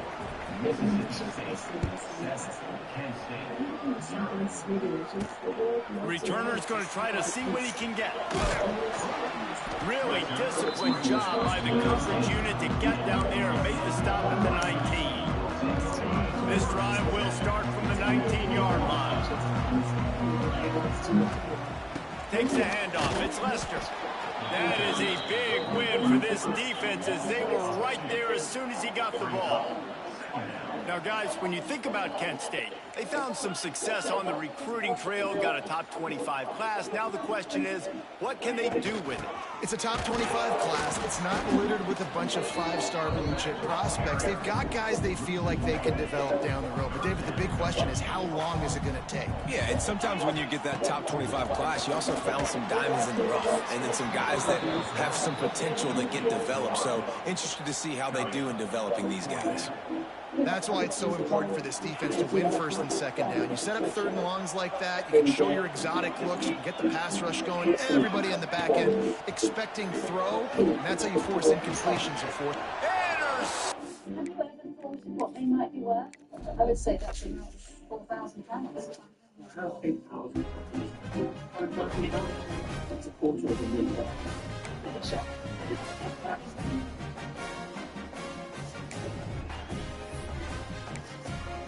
It's 1752. What has Benjamin Franklin done something similar? While flying a kite in the thunderstorm, he successfully tackled the of lightning. And this polarizing feat about to spark a breakthrough larger than he could have ever imagined. Franklin principally used his newfound knowledge to solve a common problem affecting the people of this Mississippi. The photography using filming is more than they ended up in the next.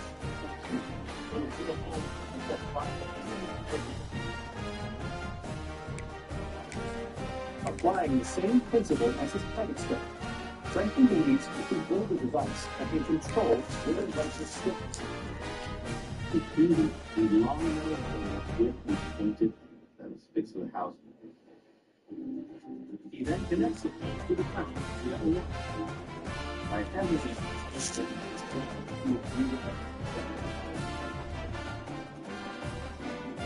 Franklin gives his creation a fitting name, the lightning rod. He had never had the device installed on buildings across Philadelphia. And before long, the number of fires caused by lightning strikes drops dramatically. This simple creation has saved Franklin's lives. Today, one of Franklin's early lightning rods is on display at the Franklin Institute. It serves as a tribute to the power of human ingenuity and struck by a favorite inspiration. From a high-stakes kidnapping, places. Shocking birthday. I've got one of them, and these are Whispers at the Museum. A freak accident beneath the East River. He feels the body flying past him. It disappears into a hole. A mysterious substance that leaves the sky.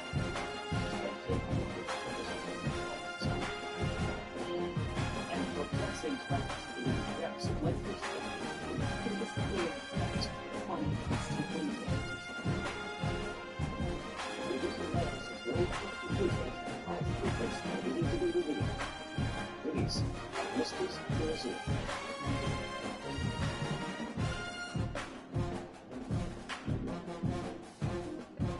New York City is a booming metropolis of over 8 million people, and its subway, with more stations than any other system in the world, serves over 1 billion riders per year. Just a short ride into Brooklyn is an institution that celebrates the history of this remarkable network. The New York Transit Museum. Housed inside a decommissioned subway station is a collection of vintage touring cars, fare boxes, turnstiles, and other relics related to keeping the city moving. But according to senior museum interpreter Tom York, one item speaks to a disaster of epic proportions. What? Is a cast iron cylindrical chamber with rivets along the length of the collar and two circular cast iron feet. This tool tells an astonishing tale of brave men who risked their lives to take the tunnels that run beneath New York. What is this object? And how is it linked to one of the most terrifying disasters in subway history? 1916, New York City. The population of this metropolis is booming. And to accommodate this rapid growth, the city is embarking on a monumental task. Expanding the subway system to connect downtown to the borough of Brooklyn. The men digging these new tunnels are a group of urban miners known as sandhogs. And on February 19th, 48-year-old Marshall Nation is on a crew of brutal men working beneath the East River.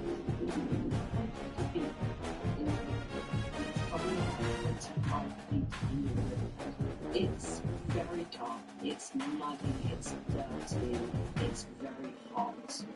Navy and his team are digging at the front of the tunnel beneath a massive cylinder called a shield.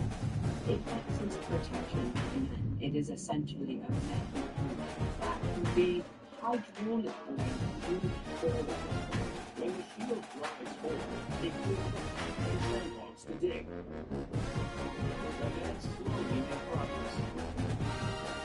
But what seems like a typical workday soon takes a common when Navy suddenly notices a perpendicular ceiling. He sees the crack appearing out. He sees a line here. Then it's a loud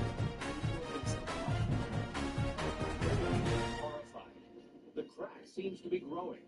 He watches as a powerful force cuts tools and equipment off the ground and up into the opening. Then the situation grows even more dire.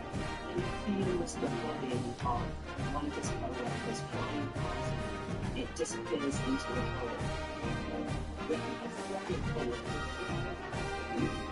stealing into the tunnel. Maybe knows that if he doesn't go down, he will be next. He tries desperately to find something to grab onto. He feels himself being pulled. But the force is too powerful. Maybe's body is violently driven through 25 feet of muddy, sandy riverbed and into the East River itself. Then a massive geyser shoots him and his co-workers far above the water surface before plunging them back down into the frigid water. Luckily, he managed to swim to his pilot and hold on to what was really Miraculously, Maybe escapes holding minor scrapes and a bruised leg. But tragically, the two other members of his crew died from their injuries, which makes its maybe survival seems all the more extraordinary. Reporters on the scene asked how he accomplished this astonishing feat.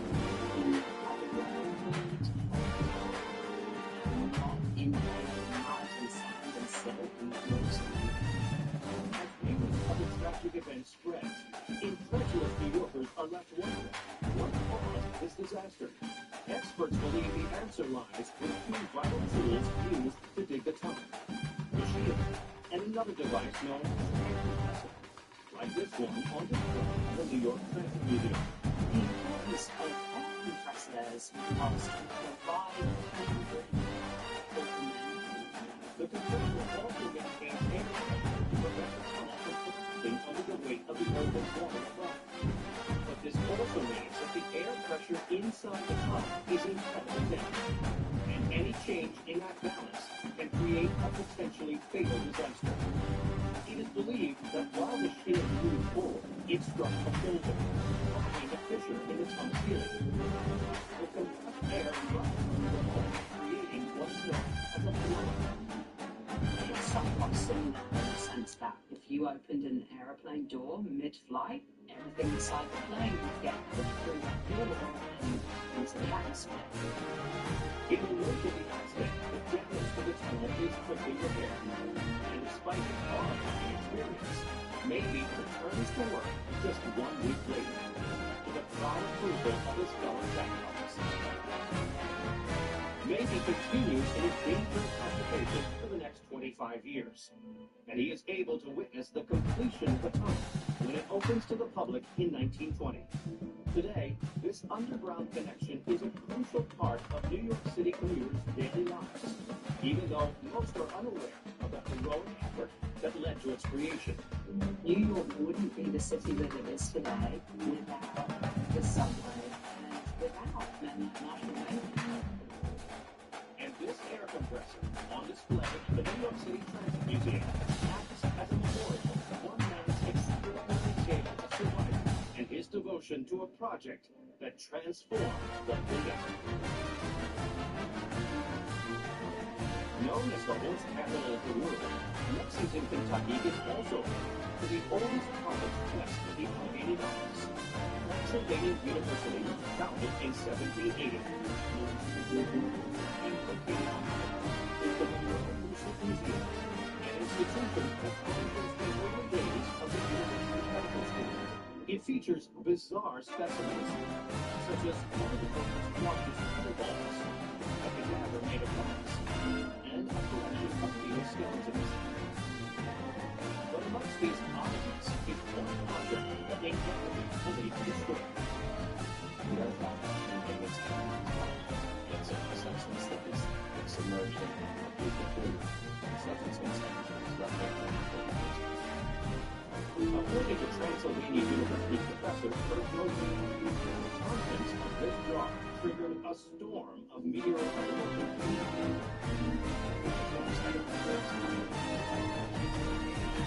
What bizarre contents does this bottle contain, and where did they come from? March 3rd, 1876, Olympia Springs, Kentucky. On a beautiful spring day in this remote farming community, Mrs. Allen Crouch and her friends. But as the day wears on, the weather completely shifts. Mrs. Crouch noticed a glow in the sky. Then she's suddenly struck by the realization that this is no ordinary weather. She was out and pieces of some substance started hitting her. A perplexed Mrs. Crouch scampers for cover and watches in bewilderment as the downpour continues. Moments later, the storm passes. When she heads back outside, she's startled by what she sees. The fields are covered by small chunks of a bizarre pink substance. She comes to see quickly that the livestock are and as fast as they possibly can. When she picks up a piece from the ground, Mrs. Crouch is horrified. Well, she was hoping this piece of rock. But why would raw meat rain down on the floor? She's starting to wonder if this was her fault. When she reaches closest cross discovers that oddly, she's looking. There's two people in China that say this. This makes well. Locals will stand on the battlefield, determined to identify this mysterious meat. Taste tests are a And declared sometimes it was venison, sometimes mutton, sometimes bear. In search of answers, the community turns to the experts. The meat specimens taken from Mrs. Crouch's farm are preserved in jars, such as the one now in the collection of the Local Smith Museum.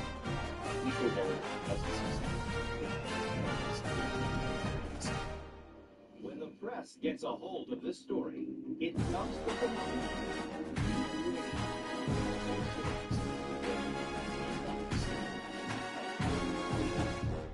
But the question remains, what is meat green? And why did it fall from the sky?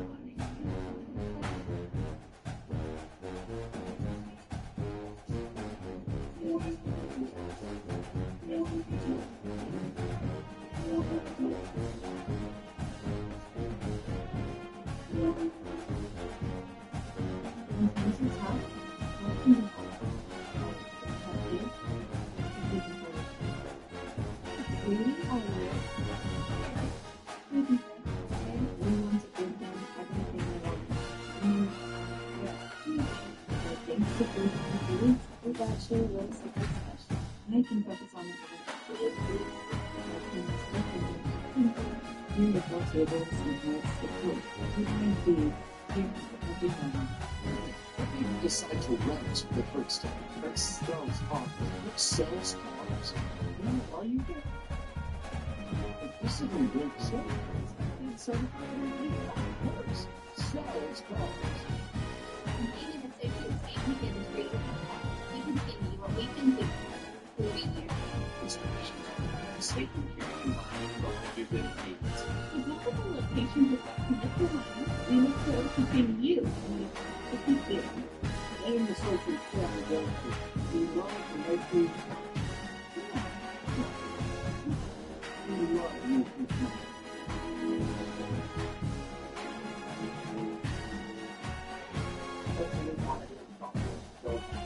We can build our revenue from the we're back to being scale build up to the game changer. Really, it's really.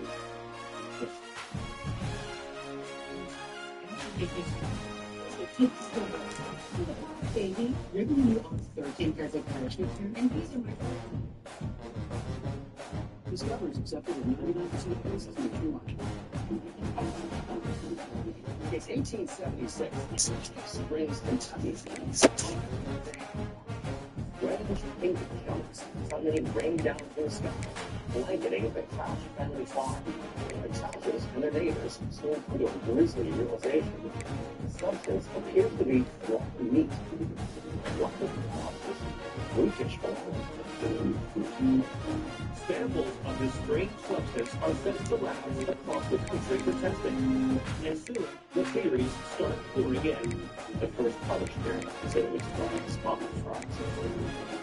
Some propose that the winds lift up gobs of frogs' eggs high into the atmosphere before depositing them on the Crouch farm. But a lab in New Jersey reveals that the substance comes from an altogether different animal. The New York Scientific Association looked at samples and declared that it was supposed to be genuinely But the lab offers no explanation for the most perplexing aspect of the mystery. Why did horse meat fall from the sky? 8 days after the freak occurrence, a respected journalist named William Livingston Walden alters a jaw-dropping theory in the New York Times.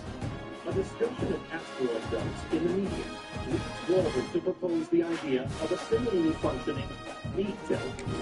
some planets visit that was populated by animals, and therefore there was a cosmic wheat belt that on this Friday morning just happened to right into the atmosphere and resonates. stunned by this novel and provocative theory. But a more earthly explanation is offered by a professor at Pennsylvania University. That birds flock to culture, spite, and disgorge themselves. The professor proposes that hundreds of these birds consumed tainted meat from decomposing horses and other animals, only to fall ill in the vicinity of Mrs. Crouch's farm. The vultures had eaten something, potentially a poisoned cattle that started to run, and that's what we saw. That's it. While the truth behind this freak meteorological occurrence may never be known, Miss John locked away the Worcester Museum at Pennsylvania University is evidence of a strange day in Kentucky when it rained not cats and dogs, but meat. Los Angeles, California has some of the best weather in the entire country, with more than 300 days of sunshine a year. But located on the northeast side of the city is a museum that showcases a less pleasant side of LA. The Los Angeles Police Museum. Among the many items on display is a 1955 paddy wagon, a protective bomb suit, and a rifle from the gangster squad. But according to Museum Executive Director Glenn Martin, amidst these flashier exhibits is one rather plain set of papers. Displayed in the frame is a 6-page document with very well-written cursive handwriting. Located in the center of the frame is an enlarged black and white photograph of the unnamed penal. These pages reveal a disturbing tale of violence, extortion, and one of the most harrowing investigations in Los Angeles history. This sensational story will shock anybody to the core. Who is the man in this photo? What startling secrets do these pages reveal? December 15, 1927, Los Angeles, California. At 4:45 p.m., bank clerk Perry Parker returns home from work to find his wife absolutely distraught. She reveals that their 12-year-old daughter Marion hasn't come home from school. Then, as Parker processes the unsettling news, he receives a telegram with a troubling message. Marion has been kidnapped. It informs him that Marion's okay, that she's secure, and that he should wait for further instructions. Parker initially speeds to the direction. He's standing by waiting for additional orders. But as his dread mounts, a sense of urgency compels him to act. They were just worried out of their mind about their missing daughter, so they brought in the police. Police spring into action, but then another letter arrives with very specific instructions. Within the letter, there's a request for $1,500 in gold certificates. The letter also contains a demand from Parker not to contact the police. The following evening, Perry receives a call. The man on the other end declares that he is the kidnapper, and he is the marriage. The next call is directed to this Casey's custody home, where they stayed with Mary and his little girl was supposed to appear. Parker gathers $1,500 in gold certificates and goes to the appointed summit. With the police trailing the gang is kidnapper. But the time soon accepted. The kidnapper never shows. It's devastating as not permanent damage. The question began. He's furious. He's been It seems the police was trailing Parker too closely and was stalking by the kidnapper. But he is willing to trade a chance to Parker. The caller directs Parker to meet him once again. This time without the police.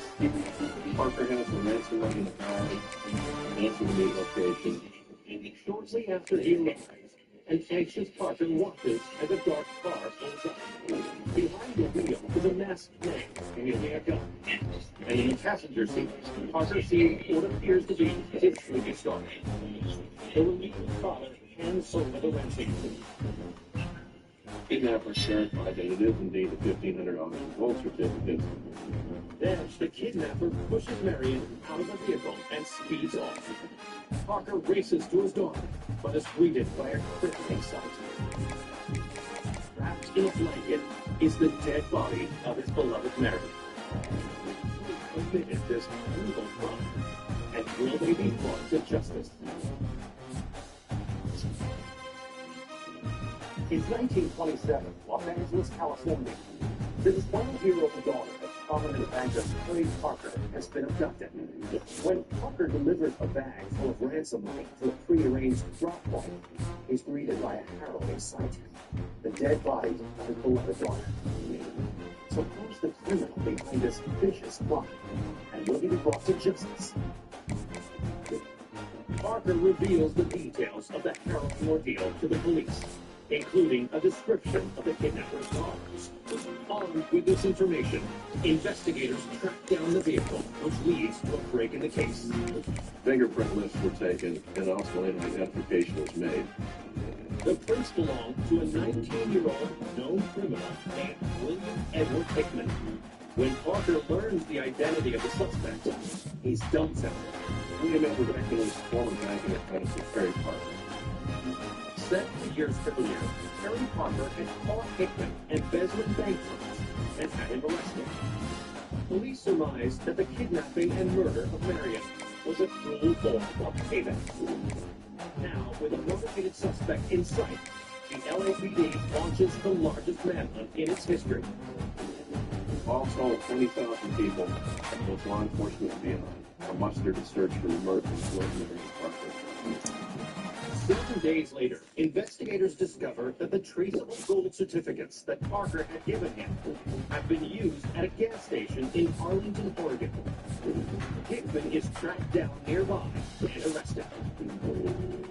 And when he's taken into custody by the LAPD, Hickman confesses to the abductions and murder of Marion Parker, believing that the truth will save him from the gallows. He outlines every step of his shocking crime on these handwritten pages.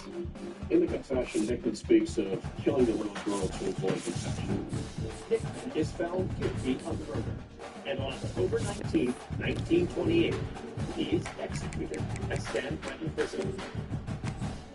Today, the chilling details contained within this confession, now on display at the Los Angeles Police Museum, provide the most detailed first-hand account of a brutal crime that shocked this city. South Haven, Michigan. Founded in 1833, this quaint community on the coast of Lake Michigan has long been a port of call for shipping vessels traveling between Chicago and Milwaukee. It is also home to the Michigan Maritime Museum. On display is a life preserver from a luxury yacht, a wooden chair from an 1800s era steamer, and other relics that speak to the region's rich nautical history. But there is one artifact on display that, according to author Valerie Van Heest, holds the key to one of Lake Michigan's most baffling secrets. This artifact is made of cotton, it's peach in color, and it has long sleeves. Preserved for over half a century, this men's shirt is one of the only surviving remnants of an event that defies explanation. The tale behind this shirt has perplexed people for decades. How is this shirt linked to one of Lake Michigan's most enduring maritime mysteries? Friday, June 23rd, 1950. At 7:30 p.m., Northwest Airlines Flight 2501 departs from New York City's LaGuardia Airport bound for Minneapolis, Minnesota. The aircraft's 55 passengers and 3-person crew settle in for the 6-hour journey. The evening was clear and beautiful on the East Coast. The sun was just setting as the plane headed to its cruising altitude of 6,000 feet. But as the plane nears the Great Lakes, the pilot receives a request from air traffic control. He's asked to bring the plane lower due to a gap in storm. It was already a practice to critical colors form. After adjusting course, the pilot radios that he'll check back in as he nears Lake Michigan. 12 hours later, air traffic control has received no signal from Flight 2501. Air traffic control knew there was a problem. Pilots simply didn't go that long without touching base. They immediately send out alerts to authorities in the surrounding region. But there are no signs of the missing craft. By 5:30 in the morning, it was clear that 55 passengers and their crew members on the plane had simply vanished.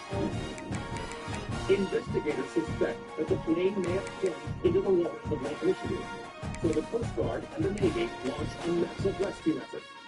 But the next evening, there are still no signs of the aircraft. Many begin to wonder how a full-size plane and all of its passengers and crew would completely disappear into thin air. Then, 2 days later, a fisherman in Lake Michigan hauls in his net and discovers a curious catch. Something that he never expected to see beating it with 2 pigs. And what happened? He started spinning out. One of the items weighed in is this peach-colored long-sleeved shirt now on display at the Michigan Maritime Museum. The fisherman immediately reports his findings to authorities. The South Haven Coast Guard went out to the spot where the fishermen reported bringing in debris when they found oil luggage and blankets from the airplane. The blankets bear the logo Northwest Airlines, convincing some that Flight 1501 made it back close into Lake Michigan. But when authorities called the water, they failed to find further evidence of the aircraft. For the next few days, the Coast Guard and the Navy circled the area. Nobody could figure out what happened. As investigators search for answers, a mystifying aspect of the lake's history begins to emerge. Flight 2501 isn't the only vessel to have disappeared in its deep waters. At 6 feet 79, thousands of ships and airplanes were going missing on Lake Michigan. All of the disappearances have occurred in an area of the lake known as the Michigan Triangle. Within this triangle, boats, planes, and people have gone missing, never to be found. What is the truth behind the deadly waters known as the Michigan Triangle? Want a glove? Or your phone? Good browser. I really it's a free phone on any plane. Now I have Google Gemini. Here's another beauty tip.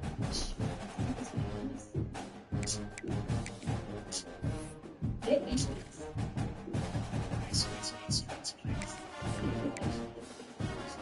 Is it the new Rice Krispies Treat Twist bar? The chocolate chunks and sea salt pretzels? Sure is, yay. Treat your inner child. What made you decide to rent with Hertz today? Hertz spells car. Hertz sells cars? Who are you getting?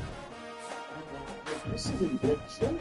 I think certified and ready to go. Hertz sells cars.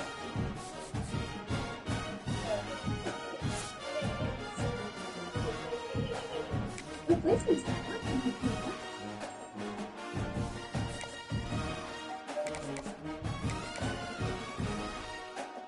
This is 4 years.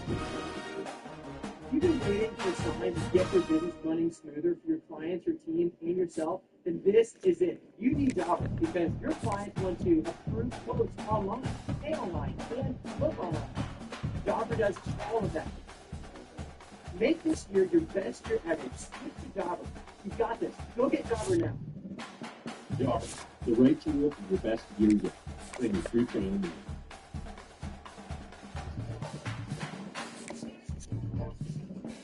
When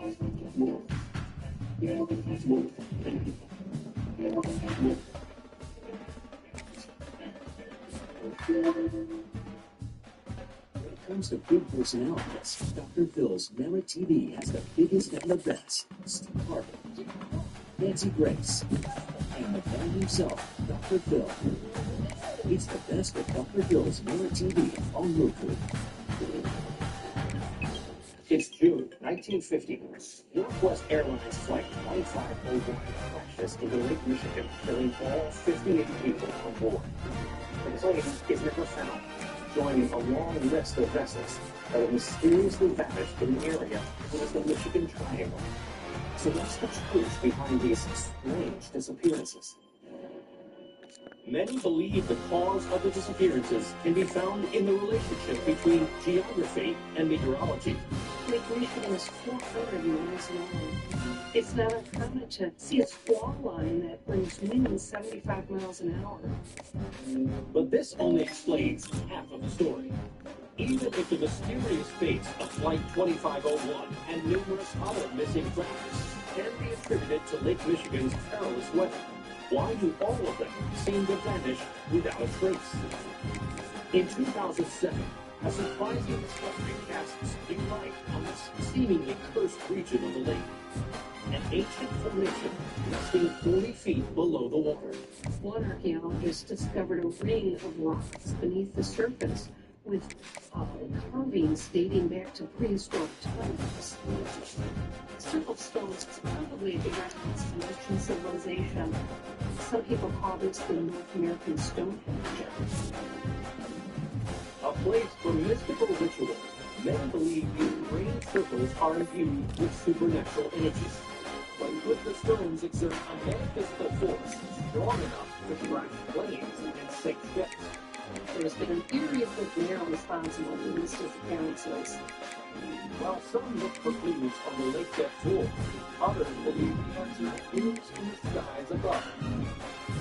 Less than 2 hours after Flight 2501's last radio communication, 2 policemen across the lake in Wisconsin spotted a bizarre red light hovering above the water. 10 minutes later, it disappeared. Though the officers report the sighting to their superiors, the authorities are never able to identify the light's source. Yet similar sightings have been documented in the region since 1913. There are many people who have extrapolated this and presumed aliens come to this region. This activity leads some to believe that a UFO was somehow behind the disappearance of Flight 2501. But without further evidence, the true circumstances that brought down the plane and countless other vessels may never be known. There's always going to be a mystery about these disappearances. Today, this long-sleeved shirt, which belonged to a passenger of Flight 2501, reminds visitors of the mysterious area known as the Michigan Triangle. Palm reading tools, ocean bottles, and a taxidermied rattlesnake. These are but a handful of the curios on view at the Skepticism of the Center for Inquiry in Amherst, New York, an organization dedicated to investigating the seemingly unexplainable. But amidst these occult oddities lies a rather ordinary artifact. The object here is a metal item in which the sections telescope together, some 2 feet long, with 3 sections of metal. Despite its commonplace appearance, according to senior researcher Joe Nickel, this object was once said to have an otherworldly purpose. This item is associated with one of the most profound and mysterious movements in American history. In what bizarre ritual was this trumpet used? And how did it help spark a craze that captivated America? Early 1852, Athens County, Ohio, a middle-aged farmer named Jonathan Coons is beginning to question the religious teachings that had long sustained him. But then he discovers an intriguing supernatural practice that's spreading across the United States. It's called spiritualism. Spiritualism holds that we don't really know, that you simply move to a different realm, and one can actually communicate with spirits. For Coons, this is the answer he's been looking for. He was losing his faith, but still wanted to believe that you don't just die. And this movement allegedly offered proof of that. Captivated by the promise of otherworldly contact, Coons begins to frequent seances where the living and the dead seem to miraculously reconnect to a psychic medium. As soon, a clairvoyant delivers to faithful execution on the exact part he told that he was being so powerful. Curious about his potential psychic gift, Coons convenes a seance at his home to test his powers. And to his amazement, he reportedly receives an unusual request from the beyond. Appearances that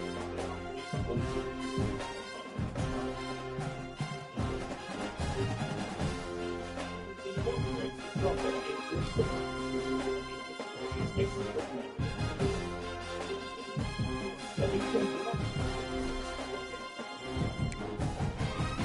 voices would speak through the trumpet and be amplified.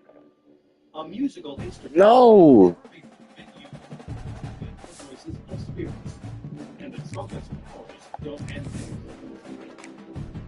Seances, it supposedly floats in the air of the darkened room, seemingly without human help.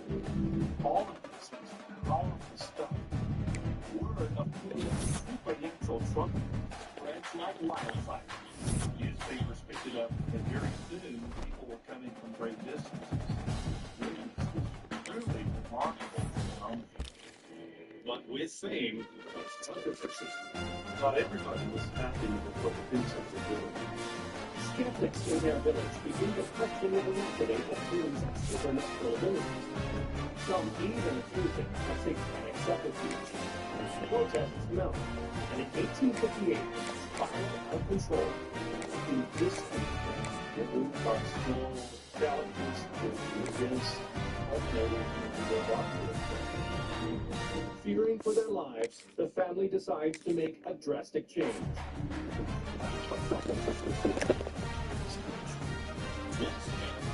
Claims that the spirits are no longer communicating with them, and the family Mom. its seances.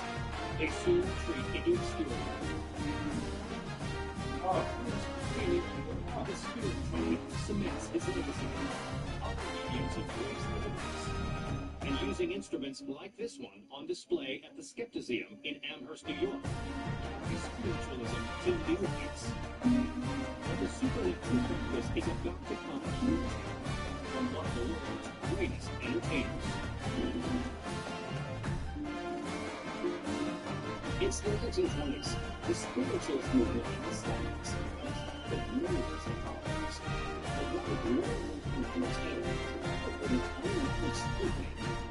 I'm mad to take her. She just waking up. Off the course of his illustrious career, famed magician Harry Houdini has been fascinated by spiritualism, but skeptical of the mediums who claim to communicate with the dead. The flames of his disbelief have been fed by clairvoyants who are channeling Yes, mediums would come out and themselves and he was outraged because other business people he never called him during this stage. This discrepancy makes it all too clear to Houdini that spiritualism is merely a collection of fraudulent tricks. So he sets out to catch mediums red-handed, and he strikes on one of the objects that propelled the movement to great heights. His vaunted spirit trumpet. Cleveland, March 1925. Houdini attends a seance, and a medium is using the famed instrument. He positions himself near the trumpet, and when no one is looking, overtly draws it with a fine black silk. Since it is purported to move without human help, the medium should remain smudge-free. As the seance begins, the trumpet seemingly stirs on its own during the session, amazing those in attendance. But as Houdini suspected, when the gathering comes to an end, the truth is revealed. The medium had black all over his hands and face. He had obviously handled the trumpet was exposed. Houdini goes on to debunk many spiritualist practices, and as the 20th century unfolds, the ranks of the movement thick. Spirit trumpet is metaphors in things. And today, this instrument at the Skepticeum serves as a dramatic reminder of the rise and fall of a peculiar phrase that captivates the nation. Salem, New Jersey, home to the second oldest courthouse in the United States. This quaint town was first founded in 1673. And at the Salem Historical Society, over 300 years of history are on display. From an antique spinning wheel, to a grandfather clock, to the rhinestone shoe buckles of a local colonial judge. But one hefty artifact stands apart. This is a wooden object about 43 inches high and about 40 inches wide. You will find small cutting holes lined across the back. Author and food historian Andrew Smith says this cemetery desk once belonged to a man at the center of an extraordinary culinary tale still ingrained in Salem's local lore. According to the legend, our culinary history changed because of this one man with this courageous act. What incredible story took root in the fertile soil of New Jersey? And is it really true? New Jersey, 1820. In the years after the Revolutionary War, the small town of Salem had grown to be an important agricultural center. Farms dot the landscape, laying the foundation for New Jersey's official nickname, the Garden State. One proud resident of this bountiful area is Robert Stephen Johnson. He was very active in the Salem County Agricultural Society, introducing new equipment and new farming techniques and new products. Johnson is also an avid traveler, and from one of his long-struck trips, a curious story is born. According to the legend, Johnson returned home with the seeds of something completely foreign to Americans in the Northeast. Tomato plant. And he had a novel idea. And with the legend, the growing list of crops to be taken. So there's the problem. According to the legend, everybody in America thought the tomato was poisonous.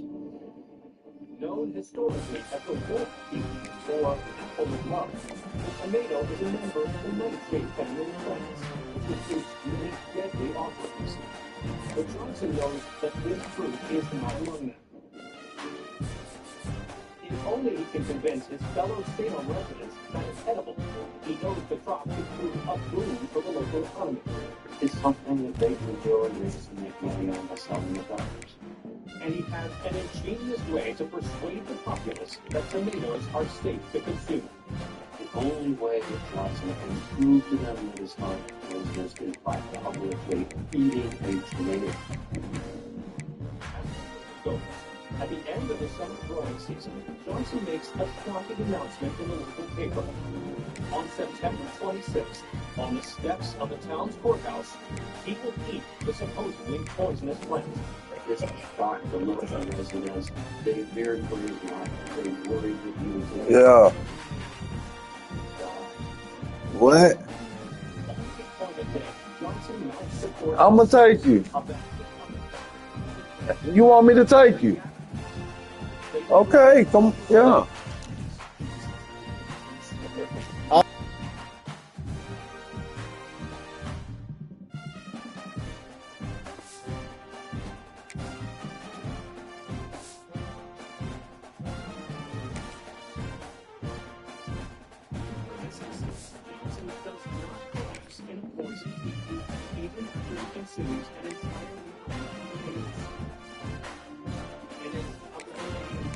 It was the fight from around the world.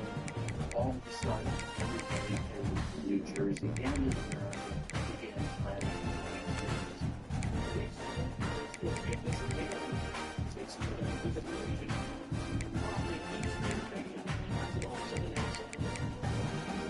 But over 150 years later, one man will make a discovery that gets to the tangled root of this sensational tale.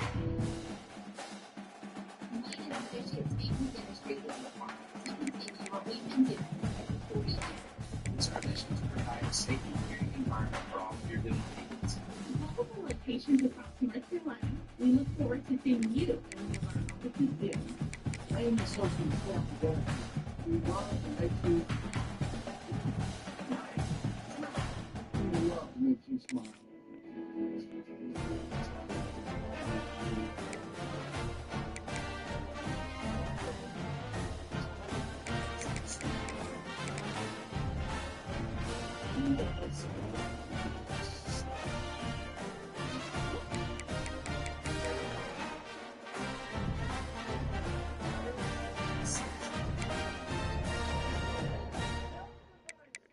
I'm sexy.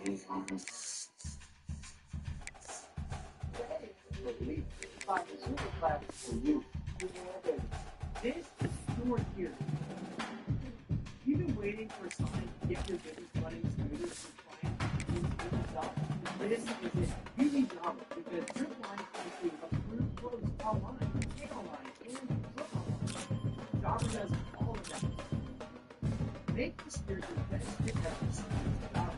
You got this. Go get Jobber now. Y'all, the right team and the best unit and the future of it. When did you decide to rent with Hertz? Hertz sells cars. Hertz sells cars. Who are you? This is in great shape. Hertz sells cars.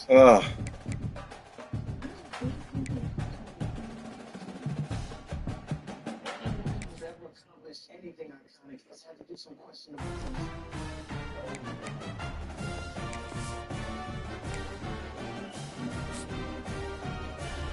Sailing into 1820, Marvel given Johnson reportedly quoted himself in that's because living in a true fruit. The truth was country that this extreme freedom is anything but different. For the American, this event marks the introduction of the most popular tune in the American diet.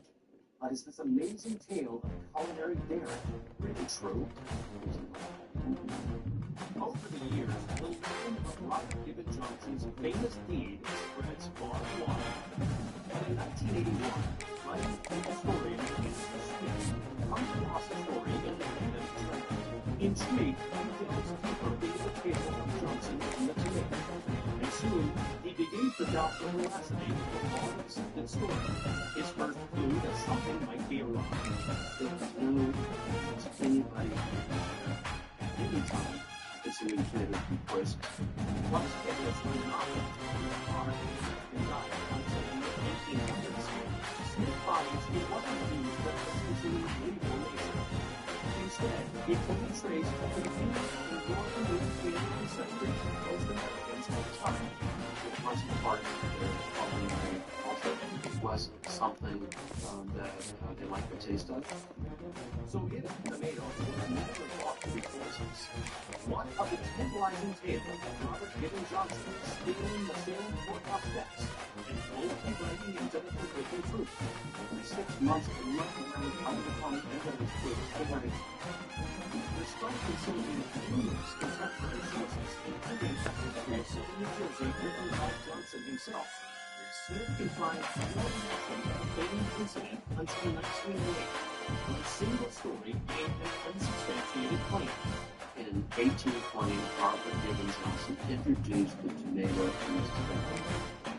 From actual truth, then virtually every mother and the tomato wanted what's going on in the other mothers pick them up and say that they believe. And this state was agricultural exceed $1 billion a year. It didn't take much for a culinary small tale to take root and flourish. Virtually every year during tomato season, newspapers and took the story and repeated it. And entertaining soon became accepted history. This secretary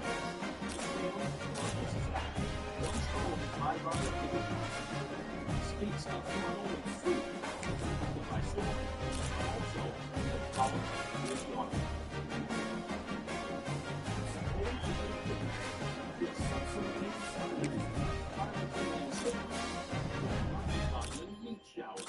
I'm Don Wildman, and these are the mysteries at the museum.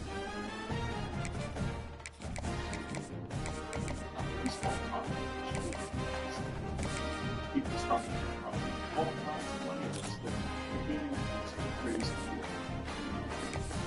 Their meetings and full cheese.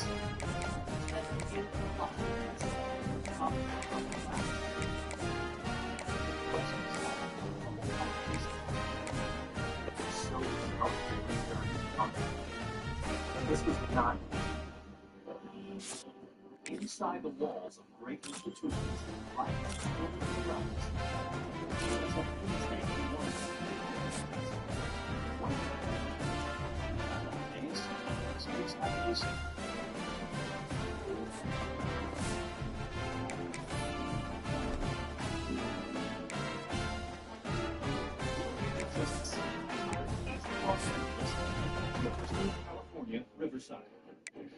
Its campus originally served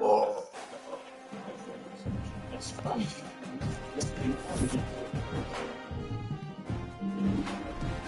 and documenting the region's of rare roots and academic growth. Give the schools special collections and university archives. Among the items on display are a 17th century group history book and an array of antique printing presses, including a mimeograph machine patented by the inventor Thomas Edison. But alongside these historic objects is one that tells a futuristic tale. It's about 7 inches by 5 inches long. On the cover, some other one we see.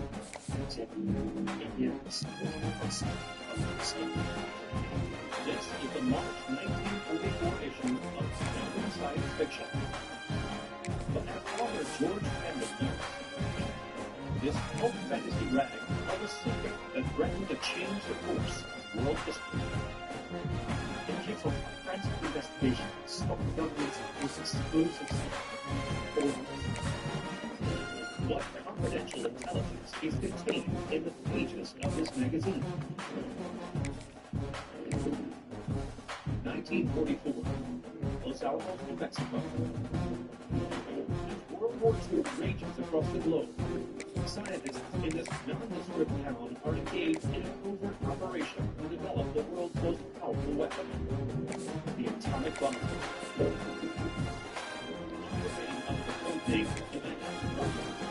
This nuclear program employs over 100,000 people across the country. The research is highly classified. The of the Americans these secrets are about to be revealed.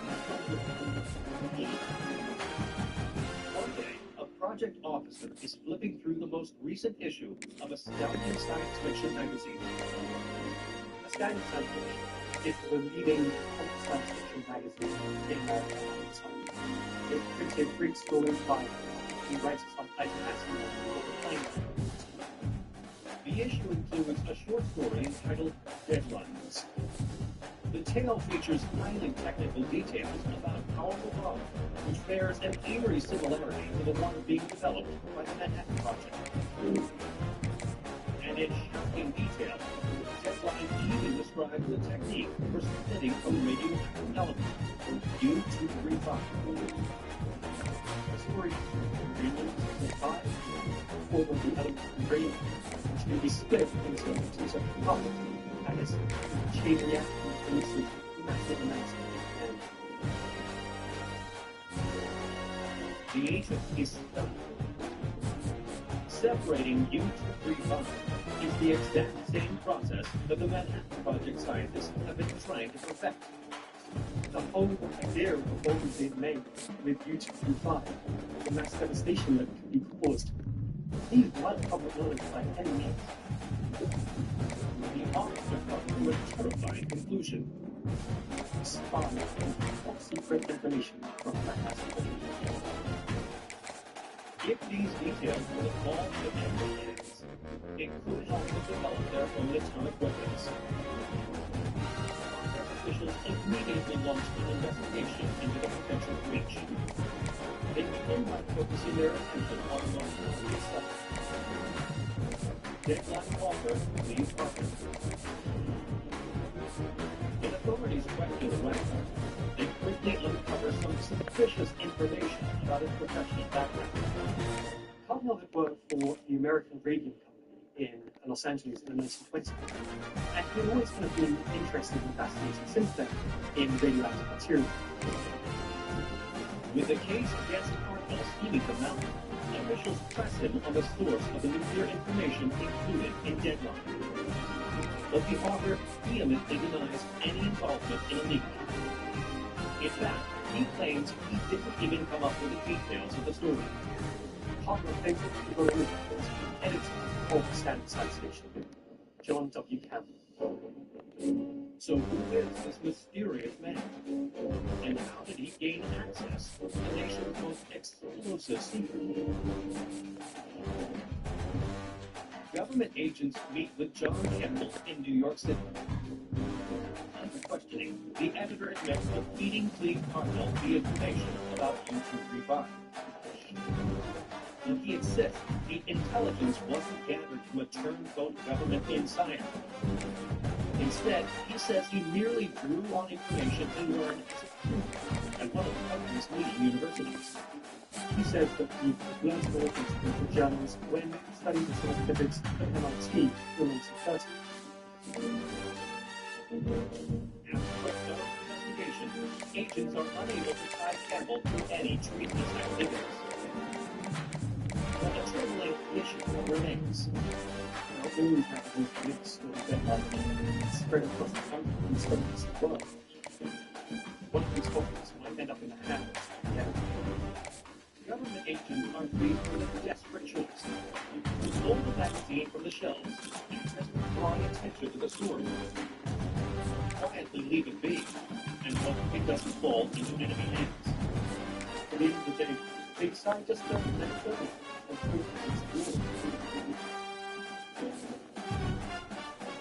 On August 6, 1945, nearly a year after Devlin's publication, the U.S. drops the world's first atomic bomb on the Japanese city of Hiroshima. What the story shows how predictive science fiction is written. It shows how the writer's imagination comes up with things which are really right at that very moment in currency. Today, this copy of Astounding Science Fiction magazine, held in the University of California Riverside Archives, recalls a thrilling tale that blurred the line between fact and fiction.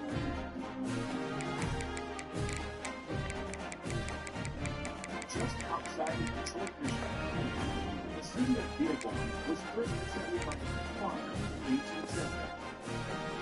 Today, it is the headquarters of its namesake founder. And its premier destination is a sprawling museum complex, the Henry Ford. Its expansive collection includes an array of presidential vehicles, from Teddy Roosevelt's horse-drawn carriage to Ronald Reagan's armored limousine. But one eye-catching item was designed not for the White House, but for the racetrack. It measures more than 10 feet long. It's about 40 inches tall. And it's bright red with white striping, the big number 1 painted on it.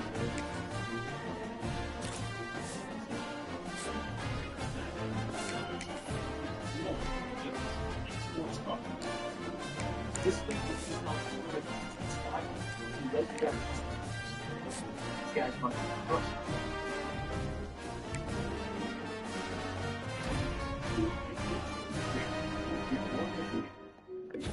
45-year-old Henry Ford II is the CEO of the Ford that was 60 years earlier.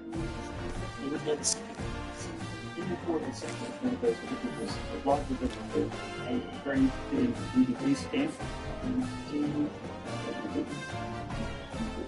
In February, he gets a chance just then. He learns that a tiny tire and some rock is going to sell his high-end sports car business. And Ford puts his talents to use to secure the deal. His kids instantly popular that huge that's lucky the Ford Motor Company brand was overnight. After months of negotiations, the two men seem close to an agreement. But at the last minute, Enzo Ferrari starts having second thoughts. Ferrari says he wants to retain complete control of the racing arm of his company. The strong local Ford refuses, leaving the Italian enraged. Enzo Ferrari walks away from the deal and refuses to sell Ferrari to Ford Motor Company. Ford is furious. He's invested a great deal of time and money to try to negotiate the deal, so the project collapsed. And he leaves him feeling rather bitter. So he decides, well, I can't buy it. Let's deal with it. Ford declares he will challenge Ferrari at his own games. And anyway, which is arguably the most business race in the motor racing world. He's going to be in the 24-hour race.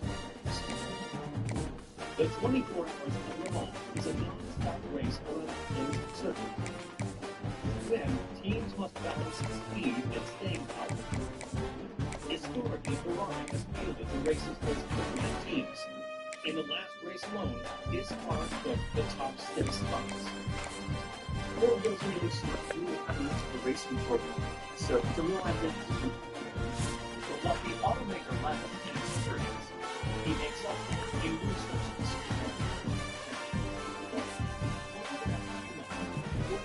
Williams will be using his race car. Named the GT2, with swooping 40-inch wheels. In June 1964, Ford sends 3 GT40s to Le Mans. The race car takes much promising to the team. The Ford car show.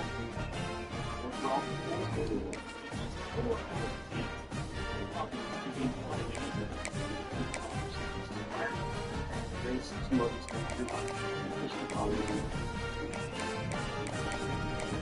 Three spots. Ford is crushed. Ford is being public challenge.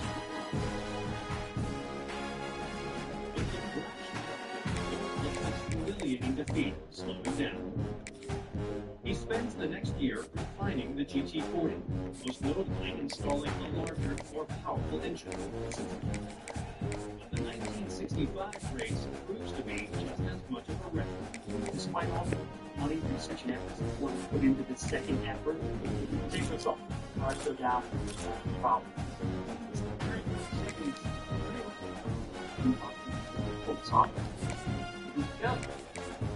And Ford overtakes the racing king. Ferrari continued to reign. This is 4 years. You've been waiting for time to get your friends and to find the thing yourself. This is the baby problem because you're trying to job does make this year your best year ever. Go get that result. Well, the right tool is the best deal with a group of women. So thinking about the wrong methods, perfect timing, staycation sales dropped. Did premium memory phone comfort you wanted? Now 45% off, plus free shipping, and our 365 transform your life to be able to retrieve no booking required. You've done the research. You know you want better sleep. I think 45% off in soon. Complete your order now and wake up to your best sleep with I put very hepatitis C for today. Lisa treats all types of chronic hepatitis C with a 98% cure rate. Lisa is one pill once a day for 12 weeks. If you have hepatitis B, it may cause serious liver problems during and after treatment. If you have hepatitis B, liver or kidney problems, HIV, and all medicines and supplements you take, taking any other arm of Ncaa may cause a serious swelling of your heart rate. Most common side effects include headache and tears. Ask your doctor about Ncaa today. All generations. Memory Mix Runner at GetMeGo.com.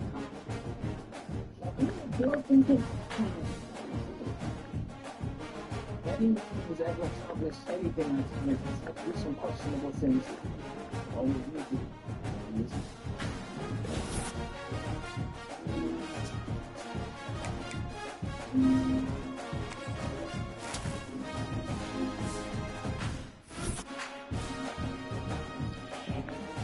It's 1965.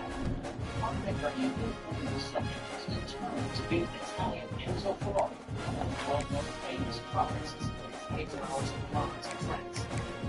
And the company used hundreds of dollars for a powerful race car, the GT40. Ford's team had made it across the finish line for 2 straight years. So what will it take for Ford to make his rival in the dust? For the next year, Ford's engineers worked tirelessly to improve the GT40's engine and mechanical systems. And in 1966, Ford sends 8 cars to France.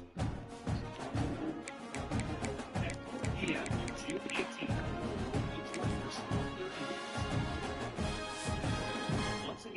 the old tunnels of the river and the sea. Some thought no doubt that problems were not over. But the next morning, no one thought those problems were now. And as 24-hour approaches, it becomes clear. Victory is yours for the taking.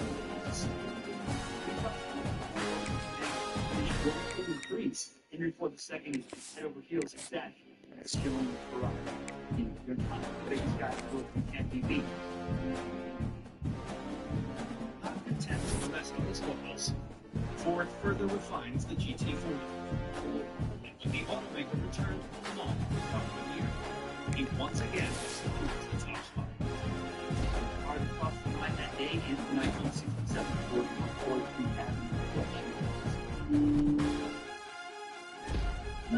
Enzo Ferrari never wins at the Mall again. And today, this Ford GT40 Mark IV at the Henry Ford in Dearborn reminds visitors of a high-speed race at an international rival series.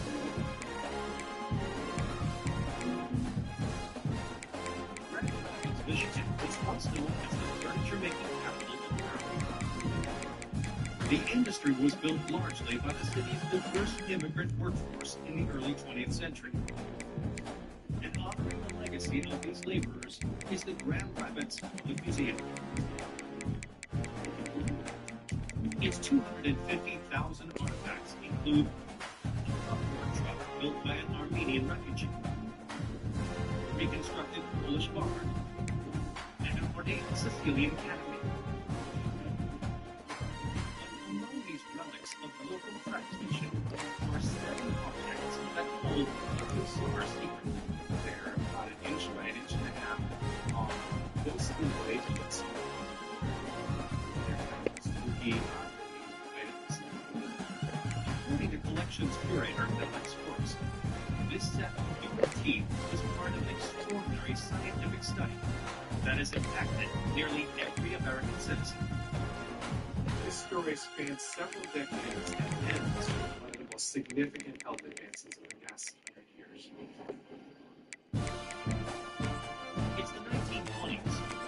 Alongside Arkansas, this southern mining town is named for the valuable ore which fuels its economy. Nearly all of the town's residents are employed by the aluminum company of America, better known as Alcoa. The operation provides the miners with a stable income and a reasonably comfortable life. But recently, something has disturbed peace. 13 outside citizens are turning brown. This was not normal. In some cases, their teeth were so discolored as dark as chocolate. Though no one can pinpoint what's causing the grotesque staining, local miners have an idea. Bauxite's refining process requires a complex mixture of chemicals that are often left to seep into the ground. Residents fear that this runoff I ain't scratching. This could be a serious problem. I said I ain't scratching.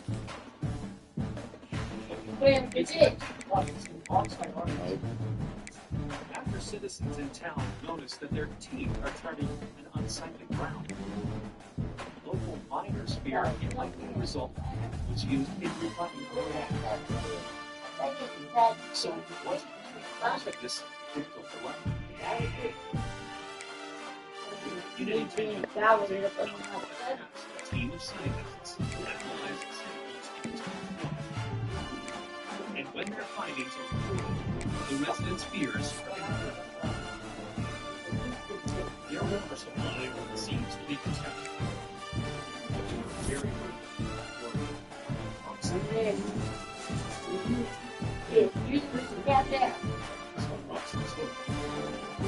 but it's also a major waste byproduct of bauxite mining.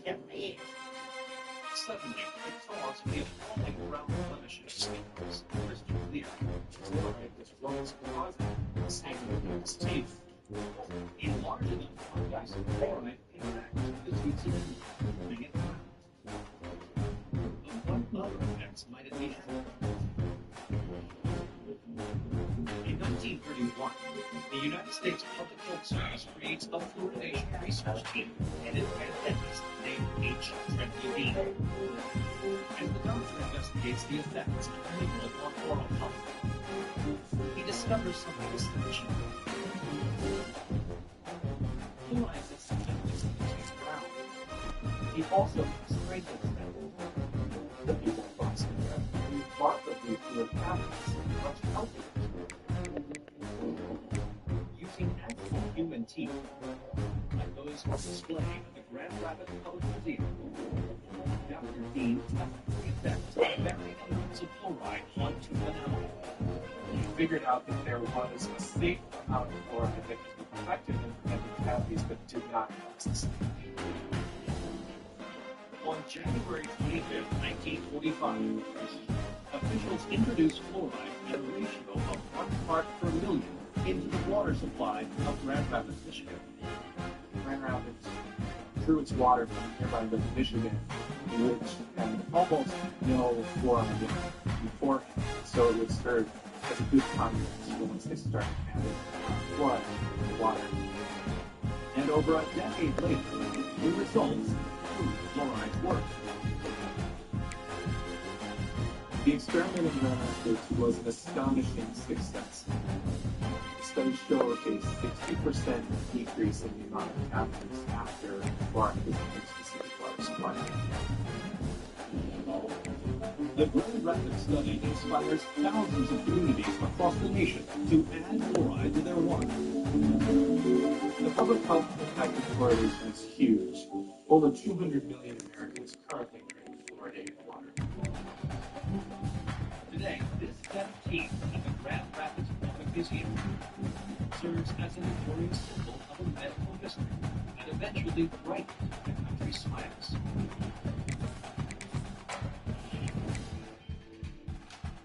Harvard University was founded in 1636 in Cambridge, Massachusetts, as a training ground for clergymen. Today, it's considered a venerated leader in nearly every academic field.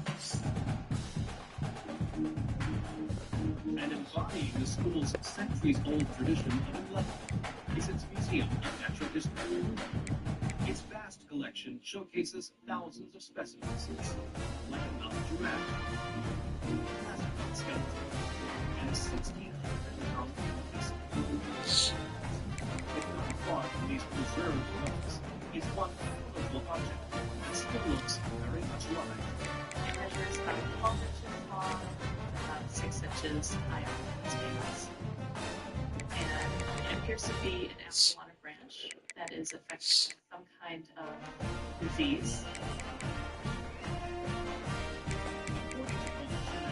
Jenny Brown, this first specimen offers a secret identity. This can be deceiving. This object seems. So, is this piece yes. 1886, Cambridge, Massachusetts. Botany professor Dr. George Goodale has been charged with expanding Harvard University's fledgling botanical museum. To accomplish this ambitious feat, he needs to amass a collection that showcases the most stunning plants around the globe. Dr. Goodale wanted to create a botanical museum that would serve research and handicraft and a really compelling botanical exhibit. But putting on such a display is no easy task. Keeping tropical plants alive in New England is almost impossible. And preservation pressing plants to soaking them in chemical solutions cause them to lose their vibrancy and shape.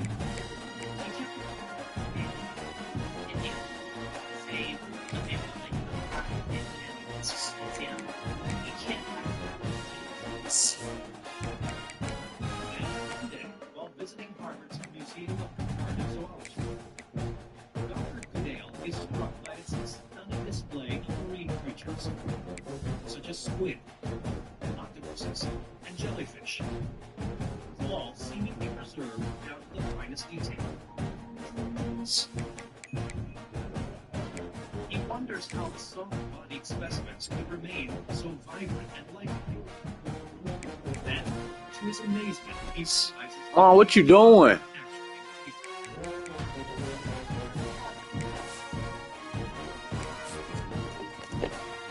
the botanist learns that the most valuable fish should be named Leopold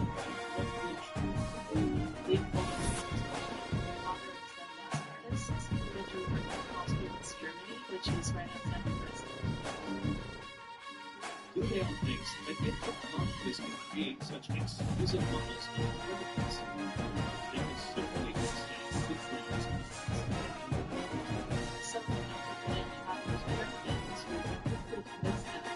to make some glass bottles. But Goodale is disappointed. When he meets the Boschkas, they refuse to take the job, claiming that their main source of income means that it's usually to take on a new client. While the Boschkas certainly welcomed Dr. Goodale and listened to his proposal to make some models of plants, they were really reluctant to take on the project because they had a very successful business making You gotta get this shit. figures and institutions.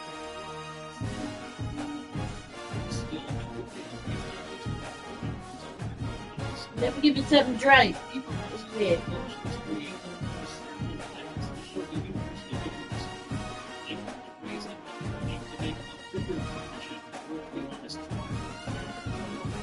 This first group that they would be used to create excitement for the project and raise support.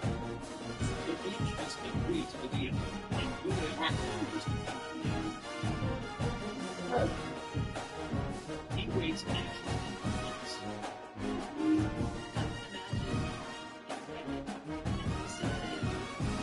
Finally, in the fall of 1887, a box from Germany arrives. But when the botanist peers inside, his heart sinks. Instead of beautiful flowers, it was a box of It seems that the fragile models didn't survive the transatlantic trip. With his flowers in ruins, Goodale has nothing to show potential donors to support his garden business. The professor believes in I forget where I was doing that. I think there's some down here.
I messed up this release.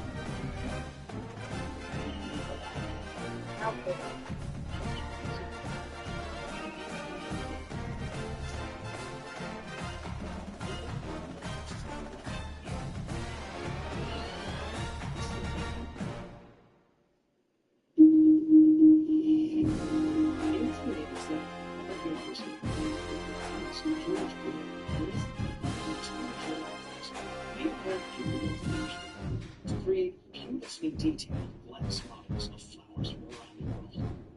This shipment arrives from Turkey, and it's been damaged being repaired. So we put it on the pieces of this fantasy. As Dr. Goodale says, with a brush you realize the choice of the person broken pieces of bronze and on the side next to Georgetown named Elizabeth Ware. Their stunning color and detail are enough to convince her of the project's worth. The pieces still show a lot of promise. The workmanship of the obstacles is still apparent, and she can see the beauty even in broken pieces. I can certainly envision it would be like To Goodale's delight, Ware pledges to finance a full collection of botanical flowers. With the money, the professor and the landscapers can craft 11 pieces to launch his botanical display. The exhibit proves to be such a success that eventually a lifelong fiancé. negotiating to push the launch dates and Over the next 46 years, the Velocities produced nearly 4,300 pieces for Harvard's Botanical Museum.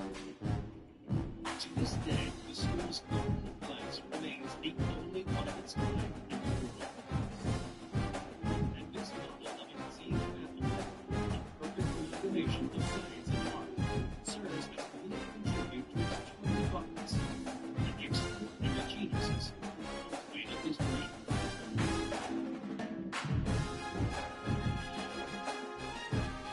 New York City Iconic Street was laid out in the 1811 Commissioner's Room, and the design is still defined the network to this day. And in the heart of this network sits one of the city's most famous buildings.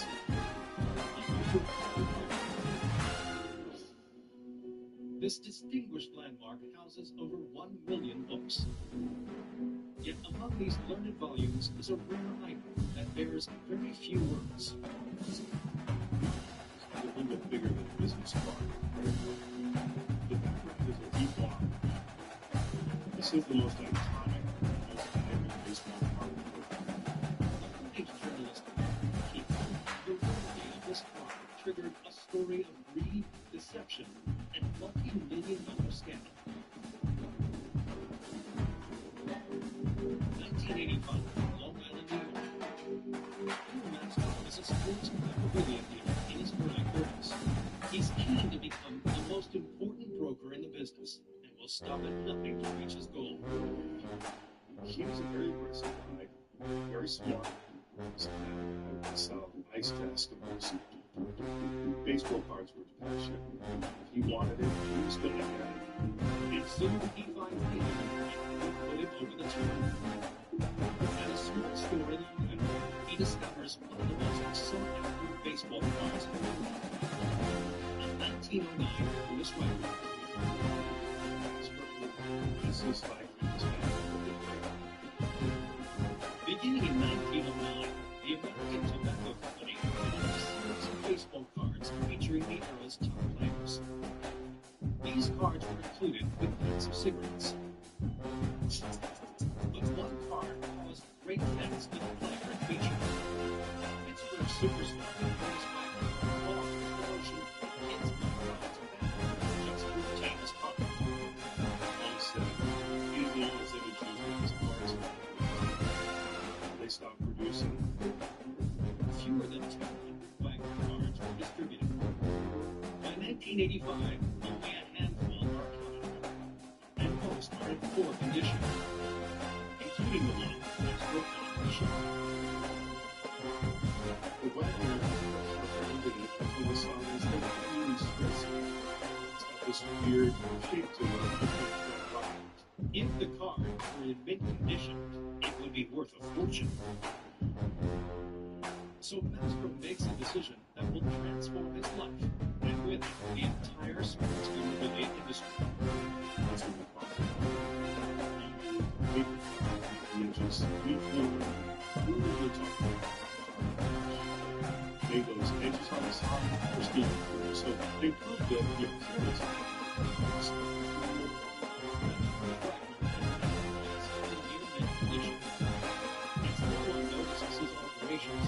the potential to improve the car is now dramatically higher.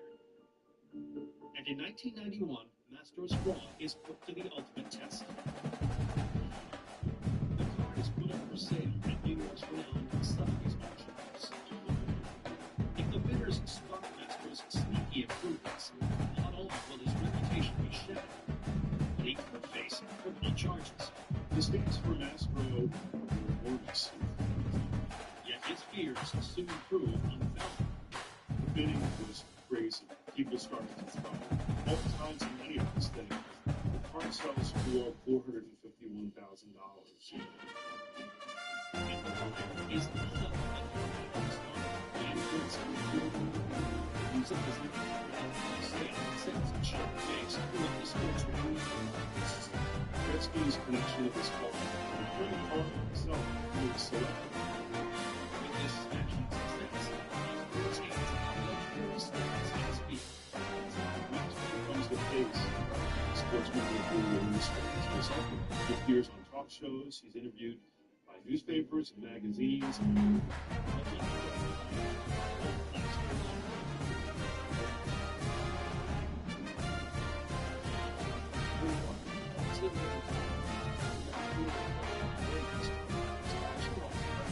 To be the sports world. In 1905, their tradition of baseball. That's not a secret. To give the card its pristine appearance, he has committed the cardinal sin. He has trimmed the edges. So real Mastro polarizes only its biggest fault. For a while, it was easy he even establishes his own production as Ncaa. But his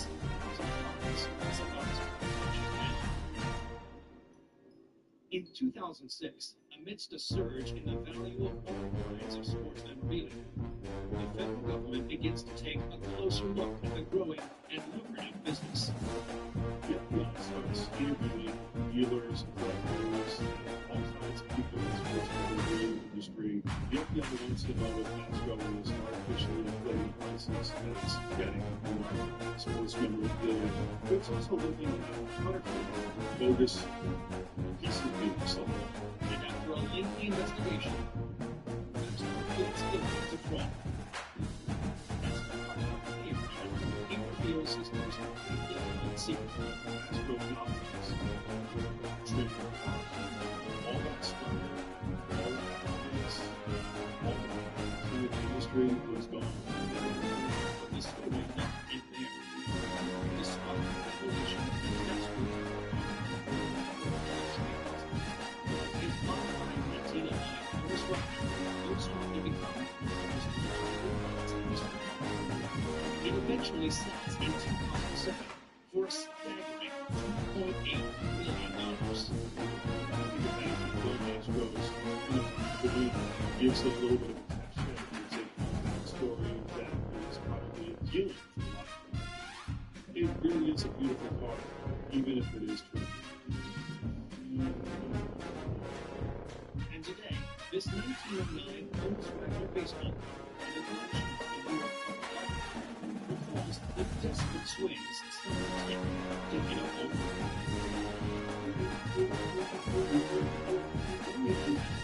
Is home to the world's largest wheel statue, a 50-ton invention one of the city's biggest landmarks is the Park. Its department holds a staggering 30 million historical documents and 500,000 photographs. But amidst these towering stacks of paper is a plastic item only millimeters thick. It's black, it's got grooves all over. That's how Ncaa mentions it. In the middle of the article are the words, "Essays is heard." According to journalist Seth Borges, the man whose voice is captured in this vital report was linked to a bizarre case of hidden identity and literary fabrication. To some, it was a beloved. To others, racist scared. It was asymptomatic and not be full on one of the most bad-feeling hoaxes of all time. 1971. As the civil rights movement gains traction in the nation, segregation is rapidly receding. Even in the Deep South, Governor George Wallace, one of the most noted segregationists of the day, is slowly reforming the state's racist policies. But one proponent of segregation remains steadfast. Wallace's former speechwriter, Asa Carter. Carter was a well-known racist since he was a Klansman who believed that race of other peoples could have their ethnicities for their own. He believed in the power of the white man. For years, Carter broadcast his obnoxious views during a weekly radio program. Recording of which emphasized the work of the risk of communist manuscripts. Civil rights campaigns are hard to find racist practices. But there are some unexpected ones.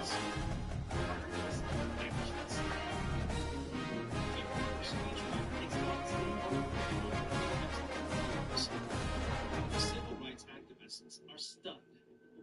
One of their last great adversaries appears to have escaped in the shadows. It's hard to get his heart. Is it hard to substitute? Where is the heart? And what will you become? 50% of the air you breathe in your home is air that comes through the basement will transform your basement into a dry, usable space and improve the air quality of your entire home. All for one basement systems today. All in HPT.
The state has recently ushered in sweeping civil rights reform. But one man refuses to move with the times. Former political speechwriter Asa Carter. So when the white supremacist disappears, it leaves people wondering, where is he? And what the fuck is wrong with the energy? If Asa Carter's disappearance is disturbing, ridiculous. In 1975, he appears on its departure, and he's changed his appearance, and is calling himself Forrest Carter. The people who knew Asa Carter, they see Forrest Carter and they say, this guy is the same guy. Yes, he's a little bit tighter, maybe he's dressed a little bit differently, maybe he's changed his name, but unmistakably, this is Asa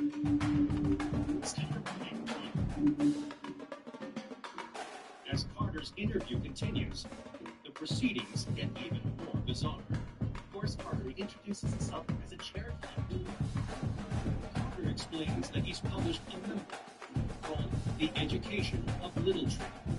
It's about birth and understanding it, loving it, and taking care of it. And he was raised by his Cherokee grandparents in the Appalachian Mountains. Who could possibly forget this picture? It seems the father of breeding segregationist is trying to reinvent himself as a gentle Native American environmentalist. He never admits he was racist. And even though former colleagues in Alabama see through his ruse immediately, he never breaks it. Sales of Little Tree are full. And in 1979, Asa Parker suddenly passes away.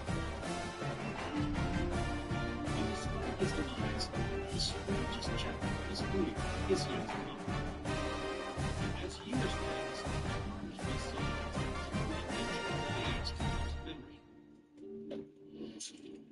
In the late 1980s and 90s, the wave of interest in Native Americans takes hold, and indicates a discovery of Asian Little Tree new. Although the book is a pure fabrication, it's exceedingly tender, at least essential characters, the time and the vigorous process. It's still very spiritual. They still bless it. Today, it remains unclear why the voting segregationist chose to reinvent himself as a Cherokee Indian, whether it was to redeem himself for the sake of his past, or his fear of the ideas that Carter himself thought were immoral. They have to be known. We can say much of this besides the great war. But this night, in that moment, is not first, we walk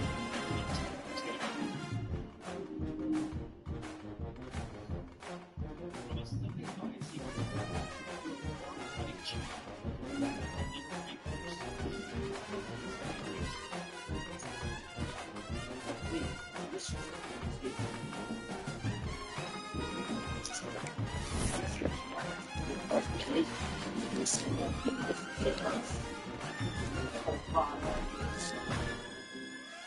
Patriotic Christian felt like that. He thought when Congress was scared, and his farmhand master on a shoulder was really kind of the beginning.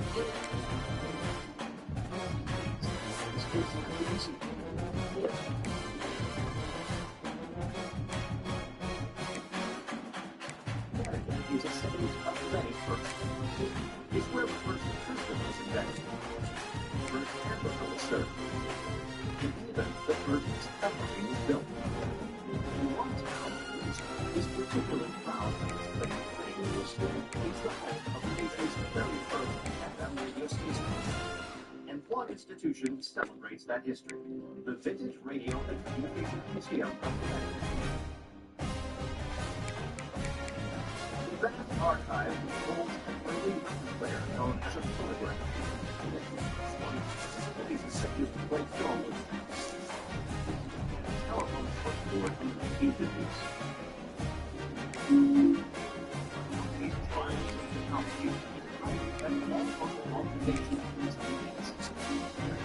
is approximately 12 inches high. It was 80 years old. The object is round and curved in some places. Welcome to the birthplace of college football, the campus of Rutgers University in Piscataway, New Jersey, where the game will be a little more technical, but no less intense than that showdown with Princeton in 1869. We've got a sensational matchup for you. Fans have been filing in and getting ready for this game, as we'll see a squad from the MAC, the Kent State Golden Flashes, taking on a team from the Big Ten, the Rutgers Scarlet Knights.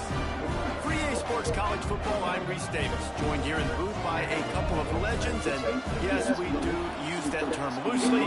David Pollock from the University of Georgia and former Gator Jesse Palmer. Guys, let's get down to the field.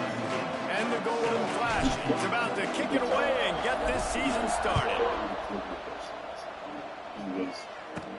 On the move from inside his 5.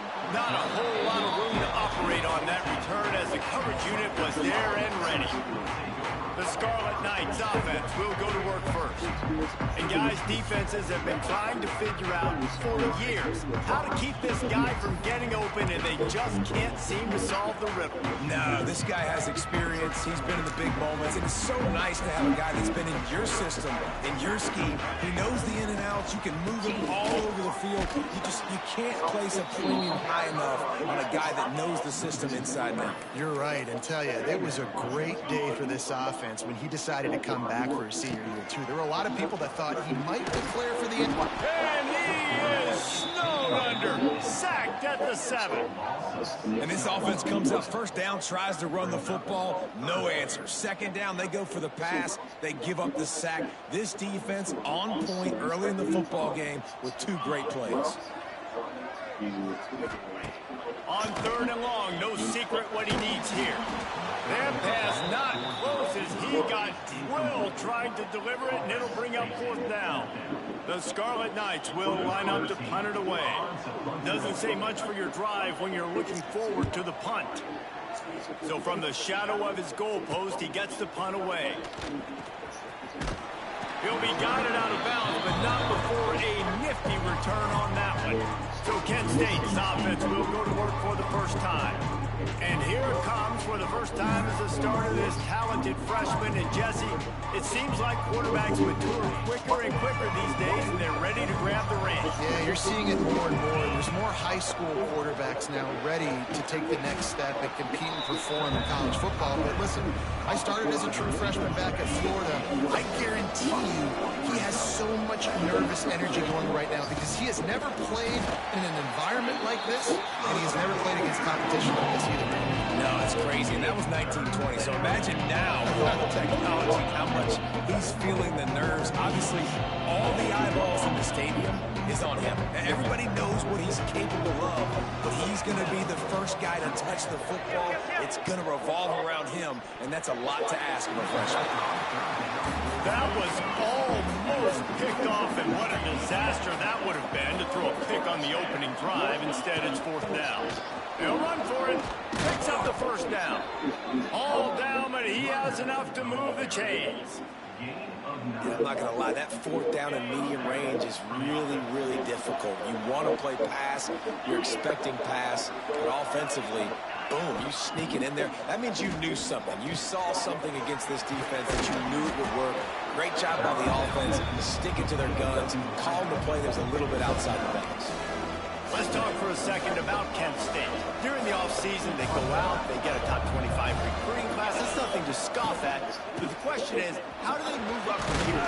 Well, and how do these talented young guys perform at this level, right? We don't really know. I mean, top 25 class is good. It's not elite, but how do these guys perform, Palmer, early, day 1 in their career? Yeah, they're going to have to grow up pretty quick because we expect to see a lot of these guys play meaningful snaps in this game here today as well. I think that's what the fans really want to see here today. Looking for just 1 more yard. It's 2nd and goal. Barrels ahead. And he takes it in for the score. Touchdown, Golden Flashes. The offense goes as he goes, so really no surprise in the opening drive. They keep feeding him the football, but he showed you all of his ability on that TD. They get set for the point after as we have the first score of the game. And the extra point is good, and it's 7-0. So they start in a great spot, move the ball 34 yards, and they capped it off with a 1-yard plunge. The kickoff unit is out there, and boy, did that last drive quiet this crowd.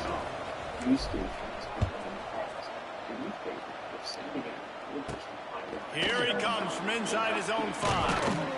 Not a lot of space to be found. Good hustle by the coverage team, and they stop him at the 21. Rutgers has it back. They'll send the offense back onto the field. Finding themselves down 7-0. They'd love to get a drive going here. Off the play fake on 1st down. And the pressure was too much. They get him at the 15. Play action pass success has a lot to do with selling that fake. You could tell defense was not buying it, got in the backfield, got the big play.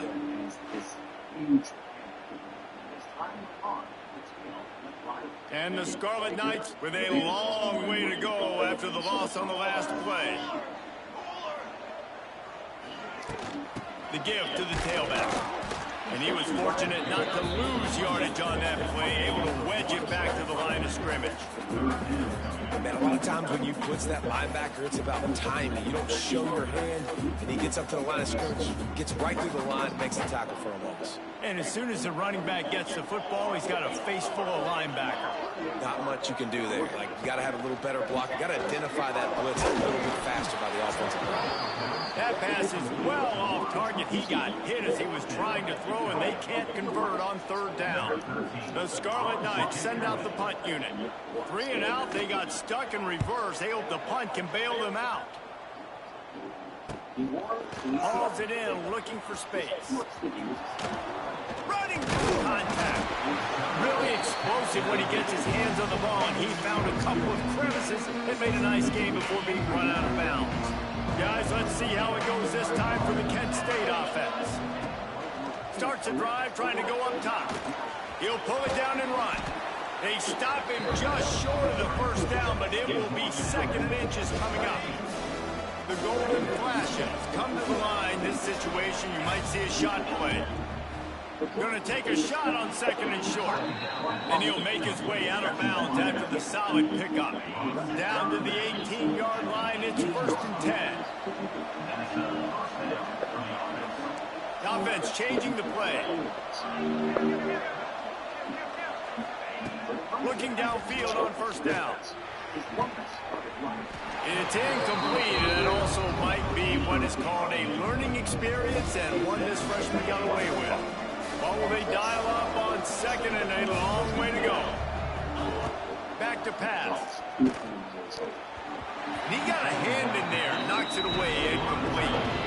A lot of times as a defender, it's really about route recognition, seeing what that receiver's going to do. And you could tell, stuck his foot in the ground, started to break in.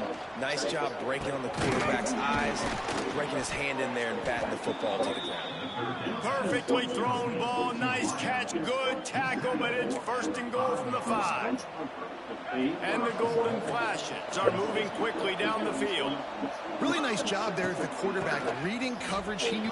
Looking for the end zone. And he takes it in for the score. Touchdown, Kent State. And this offense is firing on all cylinders right now. Starting the year, game 1, creating a little bit of a pad and separation at the end of this first half. But you can see why so many people are really excited about this offense this season.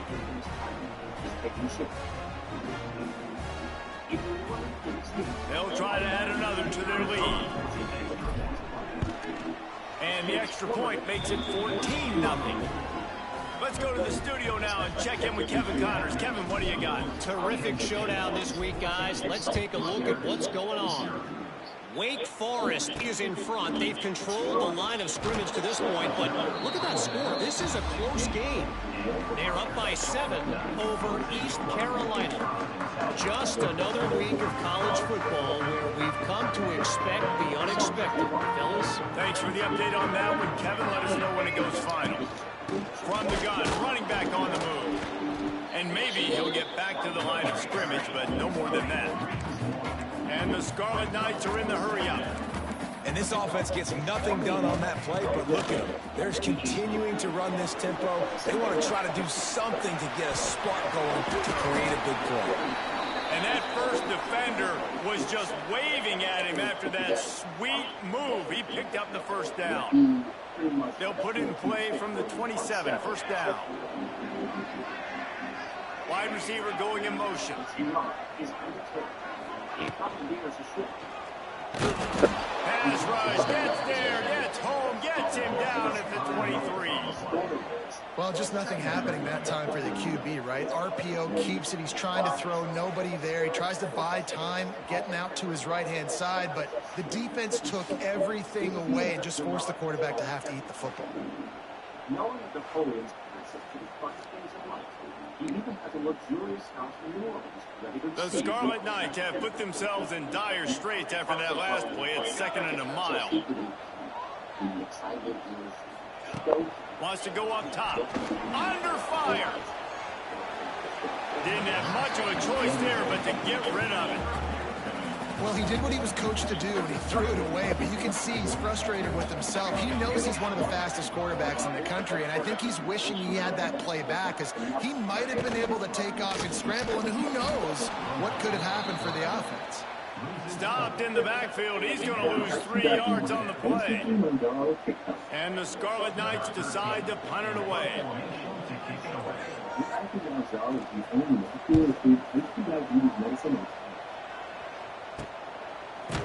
Not able to pop the big return, but they've got the ball back and ready to go with a fresh possession. They'll start this drive from the 42.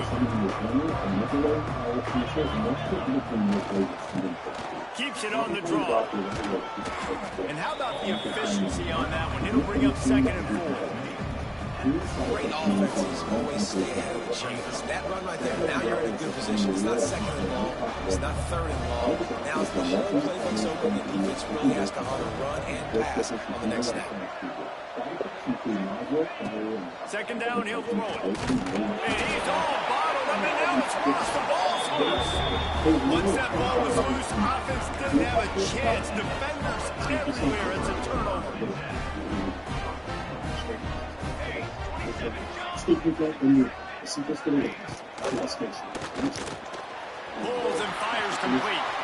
Nothing but green grass down the middle. Touchdown, Rutgers. Once he got a step, it was all over right to the house. When that receiver got 3, it was all over. And it's so nice to have a receiver like this as a quarterback, as you had my stats. I like those long touchdown passes where I just threw it really short, and he did the rest of the work. And after the extra point, they've cut the lead in half, down 14-7. That's the kind of drive everybody loves. So see quarterback, 1 snap, put it in the end zone. And he's going to bring this one out. That gamble did not pay off as they bring him down at the 12-yard line. Guys, let's see how it goes this time for the Kent State offense. This time they need to take care of the ball and maybe extend this lead, David.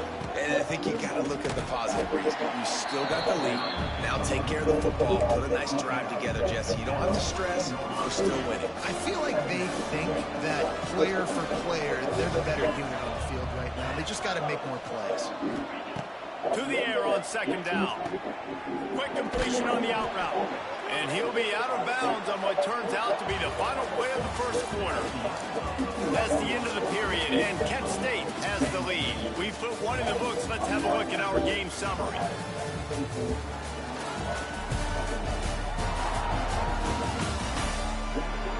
Now to see if these guys can get back in the game as we open the 2nd quarter.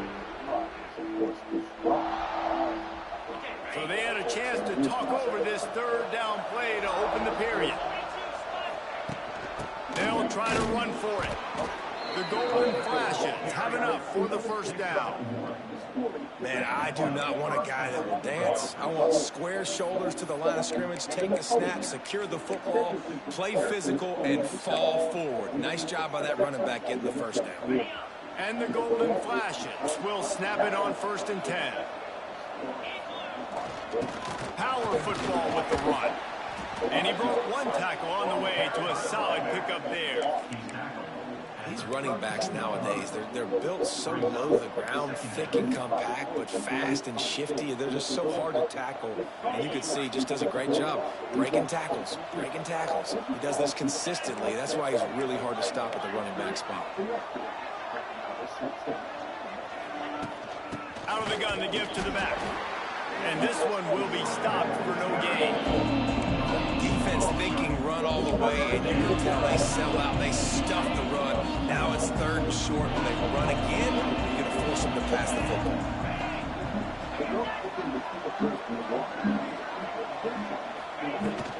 On 3rd and short, they keep it on the ground here.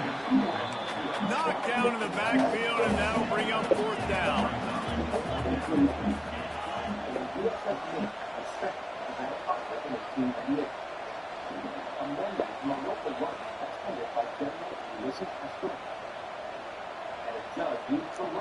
The offense will have to use its first timeout of the half.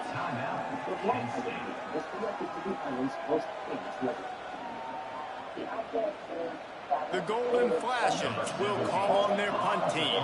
The punter going to get his first work of the afternoon.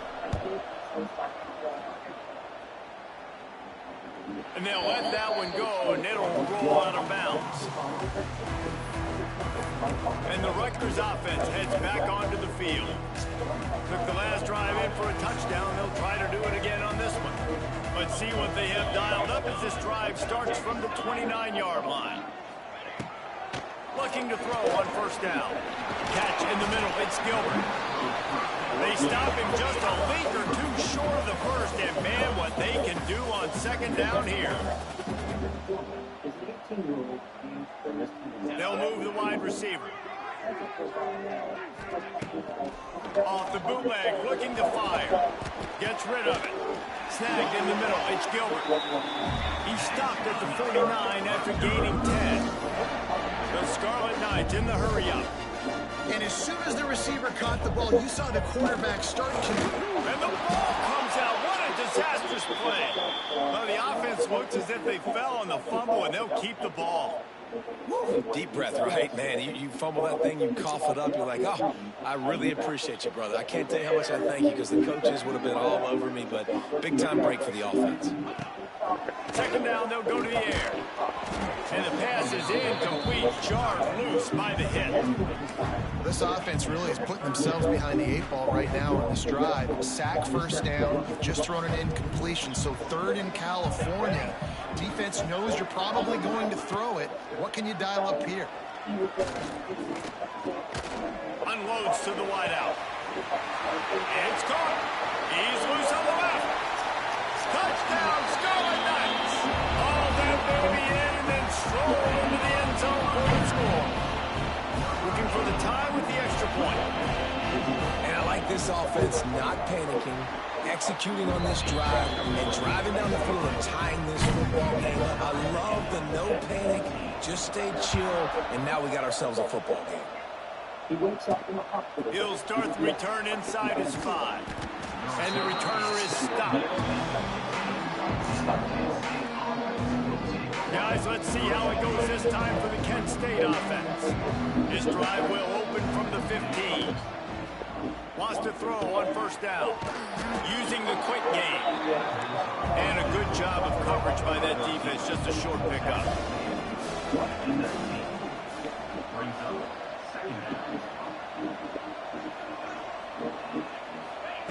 They'll go to work in the air on second down. Got his man. He's out of bounds, but not before picking up enough for the first down. Here's this offense with a fresh set of downs. Looking to throw on first down. They'll throw it to the back on the screen. He is going nowhere. Stop at the line of scrimmage. Looks as if we have an injury on that last play, and we'll take a break to check him out. Plenty of work to do here on second and long.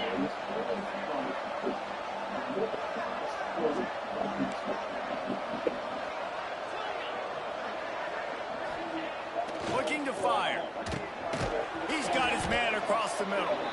Really good pickup on second down there. Leaves him with 3rd and 2. And the Golden Flashes come to the line on 3rd and short, hoping to keep the drive alive.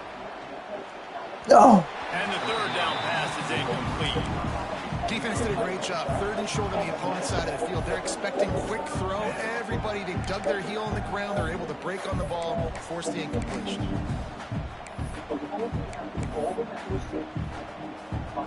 A couple of yards shy of the first down marker, but they've decided this is 4-down territory. The offense still on the field. He's in open space downfield. And they'll spot it at the 45. That's good enough for a first down.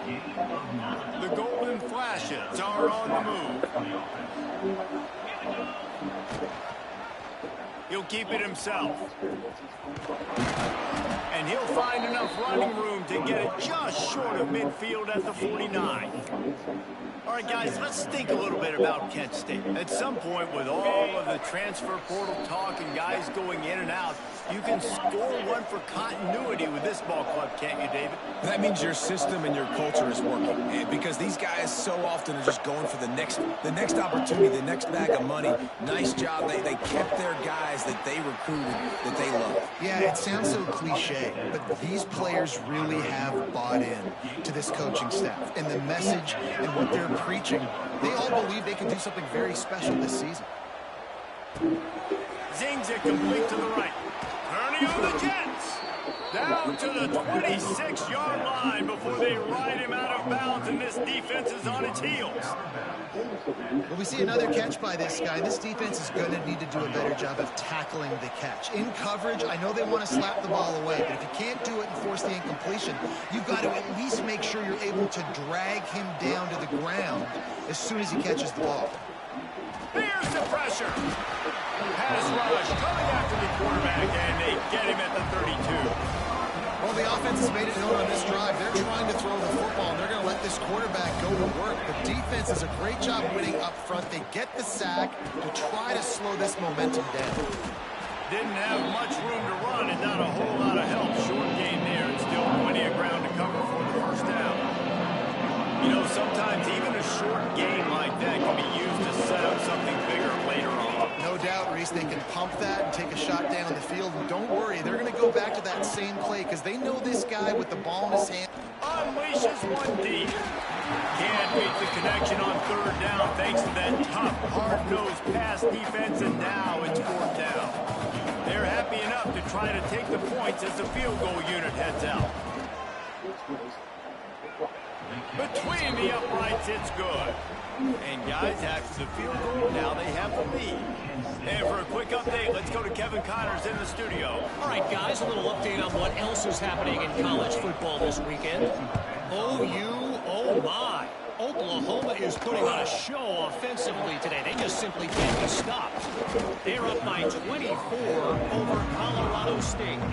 We are the eyes and ears of the college football fan, and we've got you covered all day here in studio, guys. And how about that one? Kevin will be keeping an eye on everything going on elsewhere.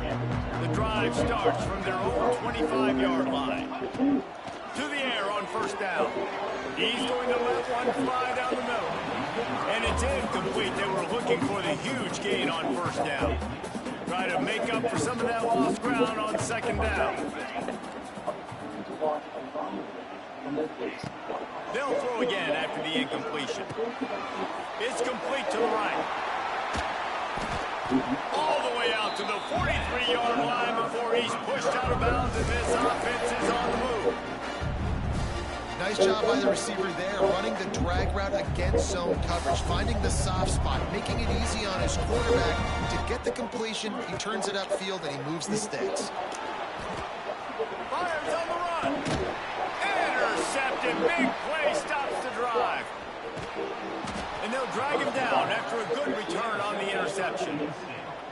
And you wonder if that interception is going to bring this guy back down to reality a little bit. He was lights out early in this game. Everything he was throwing was right on the money, and that might have been a decision where he got a little bit greedy, and David, the defense made him pay. And this defense has seen it time and time. They've been throwing the football, having success. Nice job adjusting, breaking on the football, making a play. They needed to break serve. They needed something to happen to go their way to kind of mess this guy's rhythm up. That might be the startup. The offense calls timeout. It's the second one they've used this half. Time dwindling away as they try to put points on the board right before the half. Oh, he's ready to take a shot. And the ball is caught. He's inside the 35. They'll use a timeout right before halftime. Maybe time for one or two more plays. Looks as if they'll send out the field goal unit. He's already made one field goal, but this one is going to need a big leg. A 50-yard attempt coming. Thought he had it and couldn't get it through the uprights. He missed it. It's still a three-point game after the miss.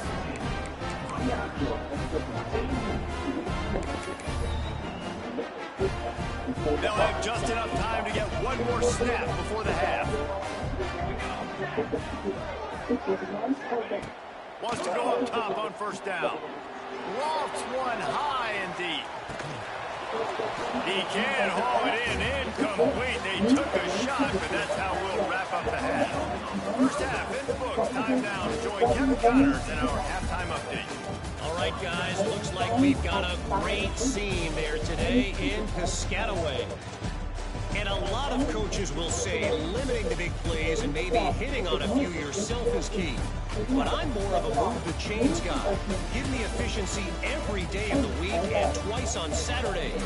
The offensive unit that subscribes to the less is more philosophy might be the one that leaves here today with a big fat W.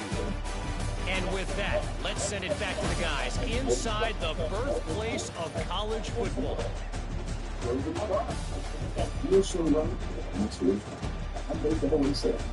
Get 0% APR for 60 months.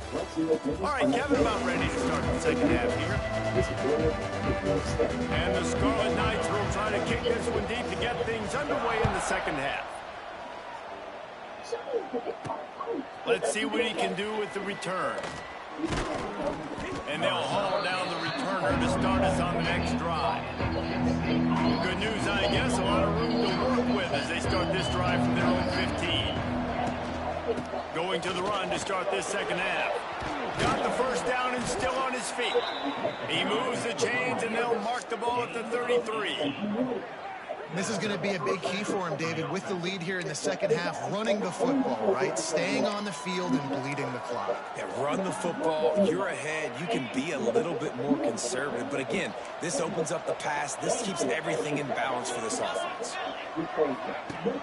Off the play fake on first down, wants to throw. He's going to let one fly down the middle. Oh, he dropped it. That deep ball was right on the money. You just have to make that catch. Plenty of distance between them and the sticks here on second down. Might be changing the route. After the incompletion, they go back up top. Pucks it out of the air. He's brought down quickly. Minimal gain there. Still a bit short of the first down. Here on third down for this offense. From the gun, wants to pass. Quickly complete. He's going to come up about 5 yards short of the line to gain. And the golden flashes will hustle to the line.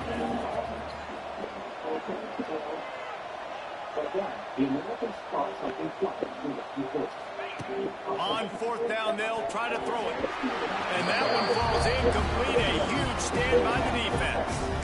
Rutgers has it back. They'll send the offense back onto the field.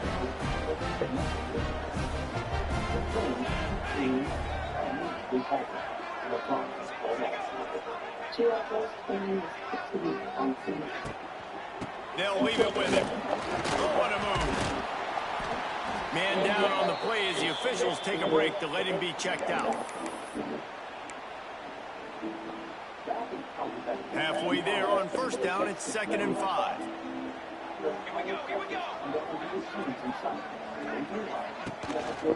They'll keep it on the ground. Look out, he's got room. Goes out of bounds, but not before he gets it to the edge of the red zone right at the 20.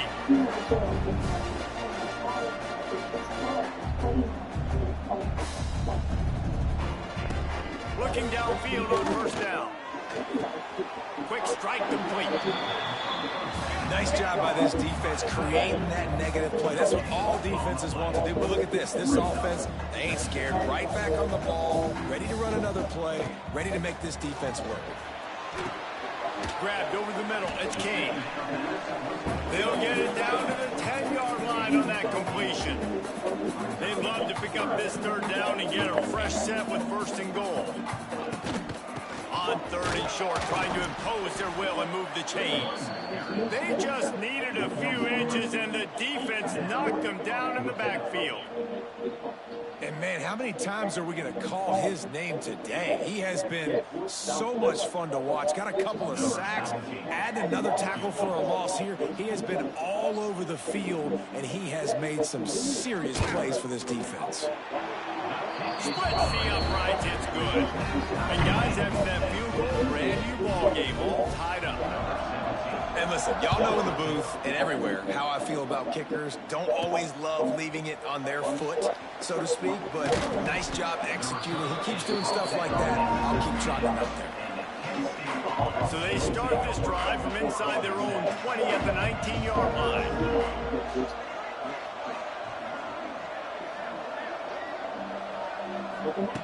First play of the drive, wants to throw. Bought a little time, lets it go. Got his man on the right. They'll mark him out of bounds at about the 29-yard line. And this quarterback wasn't thinking about taking off and running with that one. He was outside the pocket, but he kept his eyes down the field. He kept reading the coverage. He was surveying to find an open target. Accurate throw, and they get the first down. Not a whole lot of room there on that screen pass as it just never developed. Line getting set on second down.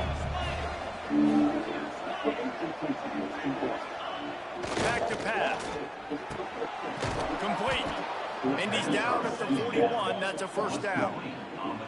Love the accurate throw by the quarterback there. Curl route against man coverage. You got to put that right into the body of the wide receiver who's running back towards you.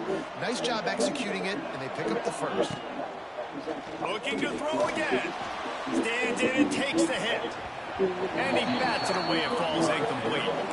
DB does an outstanding job here on the deep pass. Locating the football, no PI, able to swat it away, pass incomplete. And he's swallowed up at the line of scrimmage by the big defensive tackle. You know, if you want to run the ball in the middle, you're going to have to block that guy. I mean, nobody even touched him, and he slanted right into the backfield, made the tackle for loss. He's going to throw deep right side. And trying to put points on the board on third down. Now they're staring at fourth down. The golden flashes will try to pin them back with the punt. This will be the second time they've had to kick it away. He'll field the punt and try to make something happen. They'll get down and put a stop to this return. They'll mark it at the 32. And the Rutgers offense heads back onto the field. Always good to get points on a drive, David, but chip shot field goals can leave you a little empty. And I think it's great to get points, but the great teams get touchdowns in the red area. You got to get out there this time. And the defense makes a play. They get the quarterback down at the 26. And protecting their quarterback is job number 1, 2, 3, 4, 5, as many as you want to put it up. They got to make sure they take care of him so he can make those plays. Defense wins this rep. They win up front, get to the quarterback, and get the sack. And the pressure is coming in, and they get him again. Man, there are defensive players out there that can just take games over, and that's what's happening with this guy right now. He is not cooperating with the offensive game plan. A sack on 2 consecutive plays, and now on third down, you know he's pinning his ears back again. On third and long, a check down would be the last resort. That's reeled in. It's Gilbert. They stop him short, and we'll have a big fourth down coming. You got to love that. On defense, one of the most critical statistics out there is how do you play on third down? How do you prevent the opponent from keeping drives alive? Right there, tackling the catch. You gave up the completion. Whoop-de-doo. You've set up fourth and long. You're going to get the ball back. Go get some water and celebrate. And these punt returns only get so many opportunities to try to make plays, and do they want to make them? So much space back there when you punt them the football. But the thing is, look at all these guys flying down the field, all the speed on the field for that punt coverage team, and you can tell they caught up with it and forced the fumble. Yeah, the offense was trying to go draw, make it look like pass, but I'll tell you, the linebackers were. They came down hard, quickly, got into the backfield, and got the tackle for them. Terrific job getting to him. There was nowhere to go. I'll tell you, this slot receiver, he really does give his quarterback a nice option. Runs really good routes. He's got nice hands, and you saw it all in that last play. And the incomplete pass will bring up fourth down. And the golden flashes will send out the punt unit.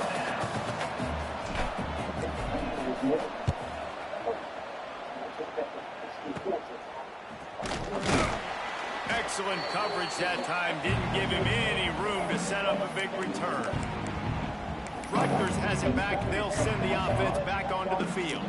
After a punt on their last possession, they are set up in plus territory this time. And honestly, it wouldn't have mattered if they scored a touchdown their last possession. You've got to be able to turn the page and see this as a brand new opportunity to go get points. Yeah, and your defense has set you up for the position to get points right away. Now, let's get this offense back rolling again, create some momentum, just get a few first downs, and I'm in scoring position.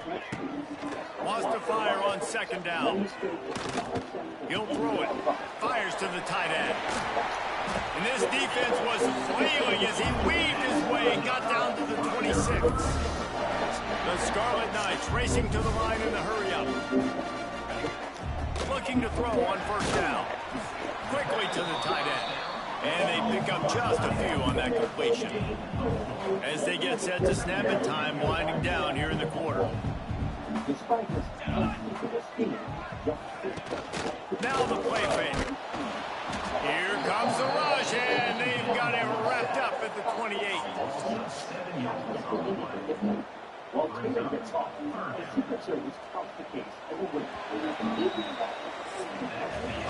They fought tooth and nail through 3, and it is all locked up as we take a look at the stats.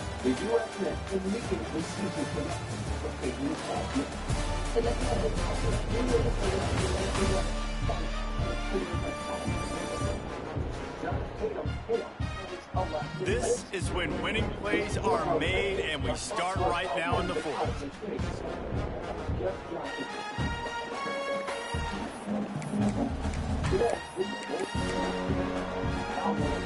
So we open the final period with a third down the way.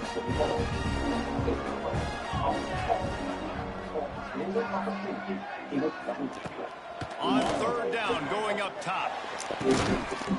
Tremendous awareness along the sideline and the ability to get the foot down for the big pickup.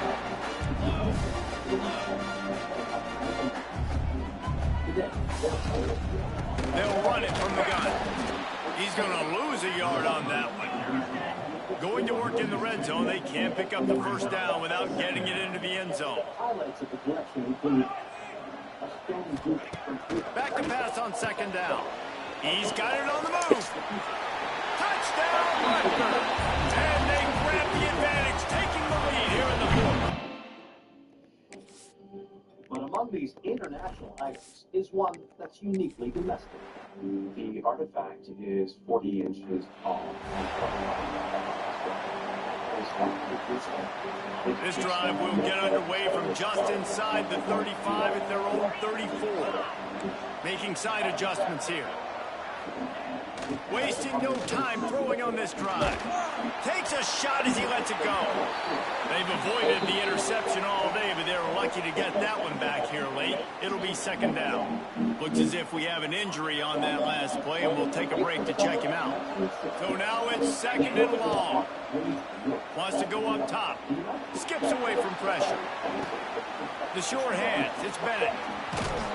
All the way out across the 45-yard line. Marking out of bounds at the 46. Finally, some signs of life from this offense, which has done nothing in the second half. It's 1st and 10. And how about that play by that giant, that mountain of a man on the defensive front? Lost one on that last one. It's 2nd and 11.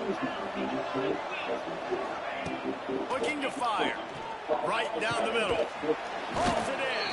They finally get to him. A what a play there to pick up the first down. A nice passing game by this offense. The quarterback and the receiver on the same page, in time, in rhythm, creates the big play. And look at them, they're right back on the football, ready to run another play.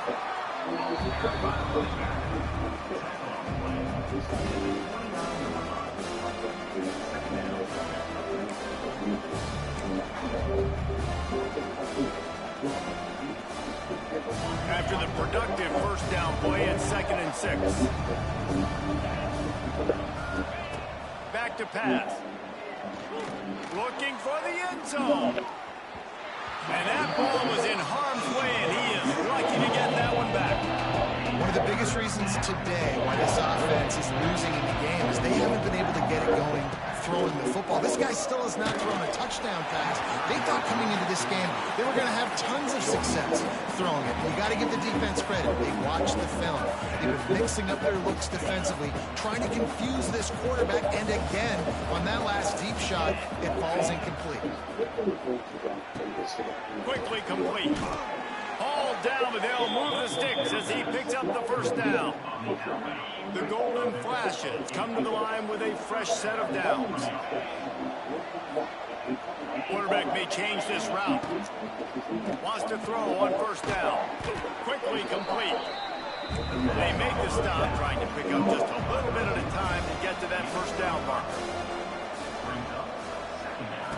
Going to sling it on second down. Right on the money. The ball is down at the 14 after that grab. And the Golden Flashes are at the line looking to convert on third and short. On third and short, they'll ride the running back here. The tackle is made, but he's got it first and goal from the 6. And guys, if they can somehow, some way find their way into the end zone, we'll have a tie game in the 4th. And the defense holds firm. No pickup at all on that play. Can the D deny them on second and goal? Under fire. And the pressure gets him back at the 8-yard line. Man down on the play as the officials take a break to let him be checked out. And how big is that earlier sack now as they try to get it in the end zone here? They'll run the screen. And it's pretty obvious there was a big hole in that screen, and the defense ran right through it. And now on fourth down, they will put it on the shoulders of the kicker to save them with his foot. That is no good. And they couldn't cut into the lead. It's still a 7-point game. Well, everybody in the stadium thought that was an automatic 3. Not so fast. Bad miss by the kicker. Looking to throw on first down. And that incomplete pass caused by the big hit on first down. Second down coming. The big tight end tries to make a catch, and you can tell he extends for the ball, but great job by the defender getting in there, making the hit, dislodging the football out at the same time as he's going to catch it, and the big tight end couldn't hold on to it. He'll do it himself. They'll give him a couple. That leaves him with 3rd and 8. And the Scarlet Knights want to crank the tempo.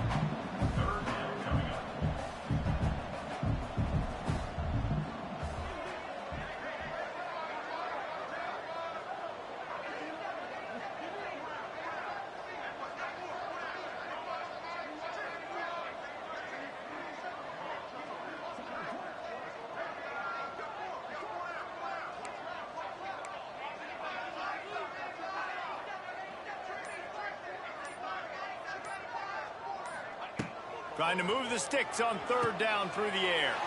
They've got the screen set up. And they'll stop him about 5 yards short of the first. Defense uses a timeout quickly, trying to get that ball back and preserve time for their offense. The Scarlet Knights line up to punt it away. They may have to pay him overtime. He's punting for the 5th time today. And the coverage team able to wrestle him down. We'll see how the offensive coordinator pieces together this drive down late in the 4th.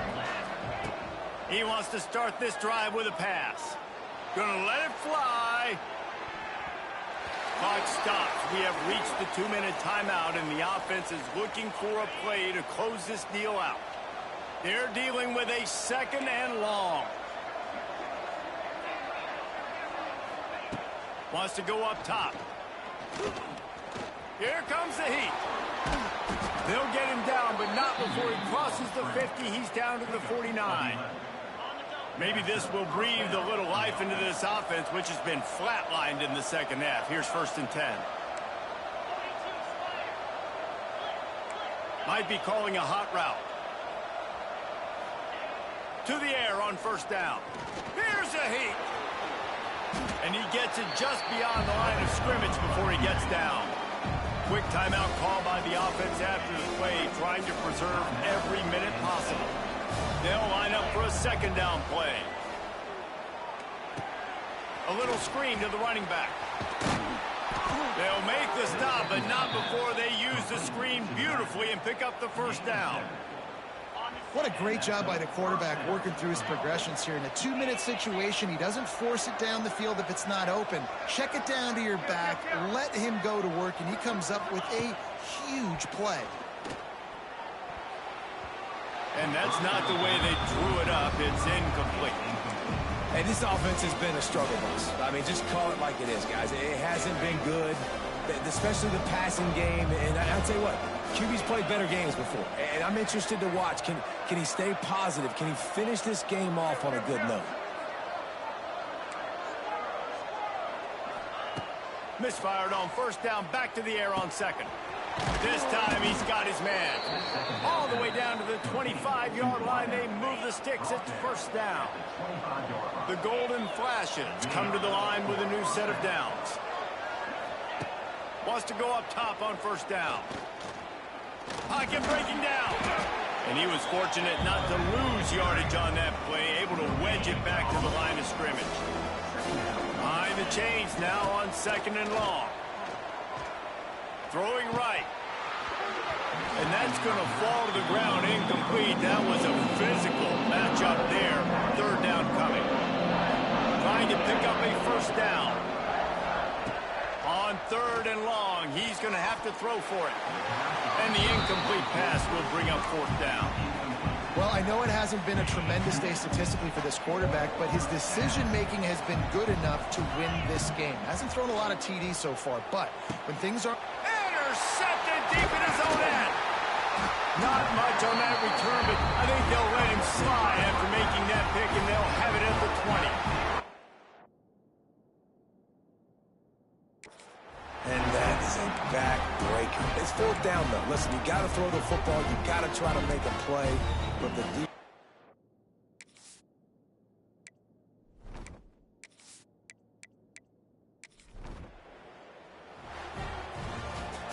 Sometimes it's just not your day. Things just didn't work, and that seemed to be the case here. Yeah, they didn't get the W. They didn't do enough. But now you start to think about what could I have done differently? What do I need to become more offensively? Defensively, what can I morph into to make those extra plays, Jesse? That might be the difference in the next game that I play. Yeah, David, they just need a little bit more. They need a little bit better effort next week. They're going to need better preparation this week in practice. There's no doubt this team has a lot of talent, but we just need a little bit more to ensure that this doesn't happen next week. That will put the wrap on things from here. For David Pollack and Jesse Palmer, I'm Reese Davis. You've been watching another presentation of EA Sports College Football.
She crossed the English Channel in Europe, found at Africa's Cape of Good Hope, and traversed the Strait of Magellan in Chile. Knox is an amazing individual. Then points out to challenge herself by swimming great distances that people had not done before. For her next challenge, Cox wants to do more than swim. With the United States and the Soviet Union locked in an icy Cold War, the determined swimmer believes she can call attention and unite the two superpowers.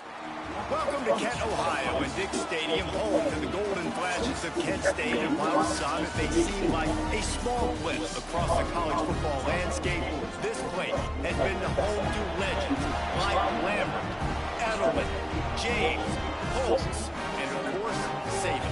We've got a terrific matchup for you today, rich in pageantry and tradition, and it ought to be a fantastic clash.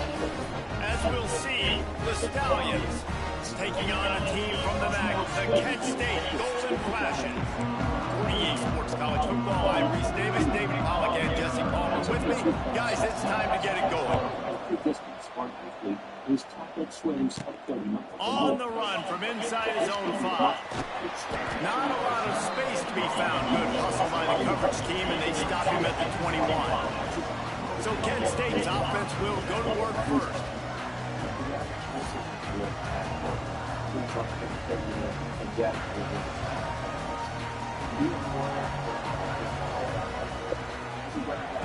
They're going to throw it to start the drive.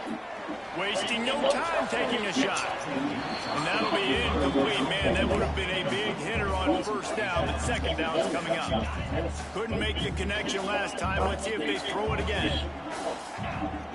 Second down, they'll go to the air. He's got it. Just what they were looking for to get this drive rolling. They're out to the 35. First and 10. Looking downfield on first down. Rush coming in hot, and they got him at the 29. And the golden flashes, trying to find their way forward after the big loss on the last play. Second down, he'll throw it. Intercepted in the first. I'm just going to do this one whether she had permission.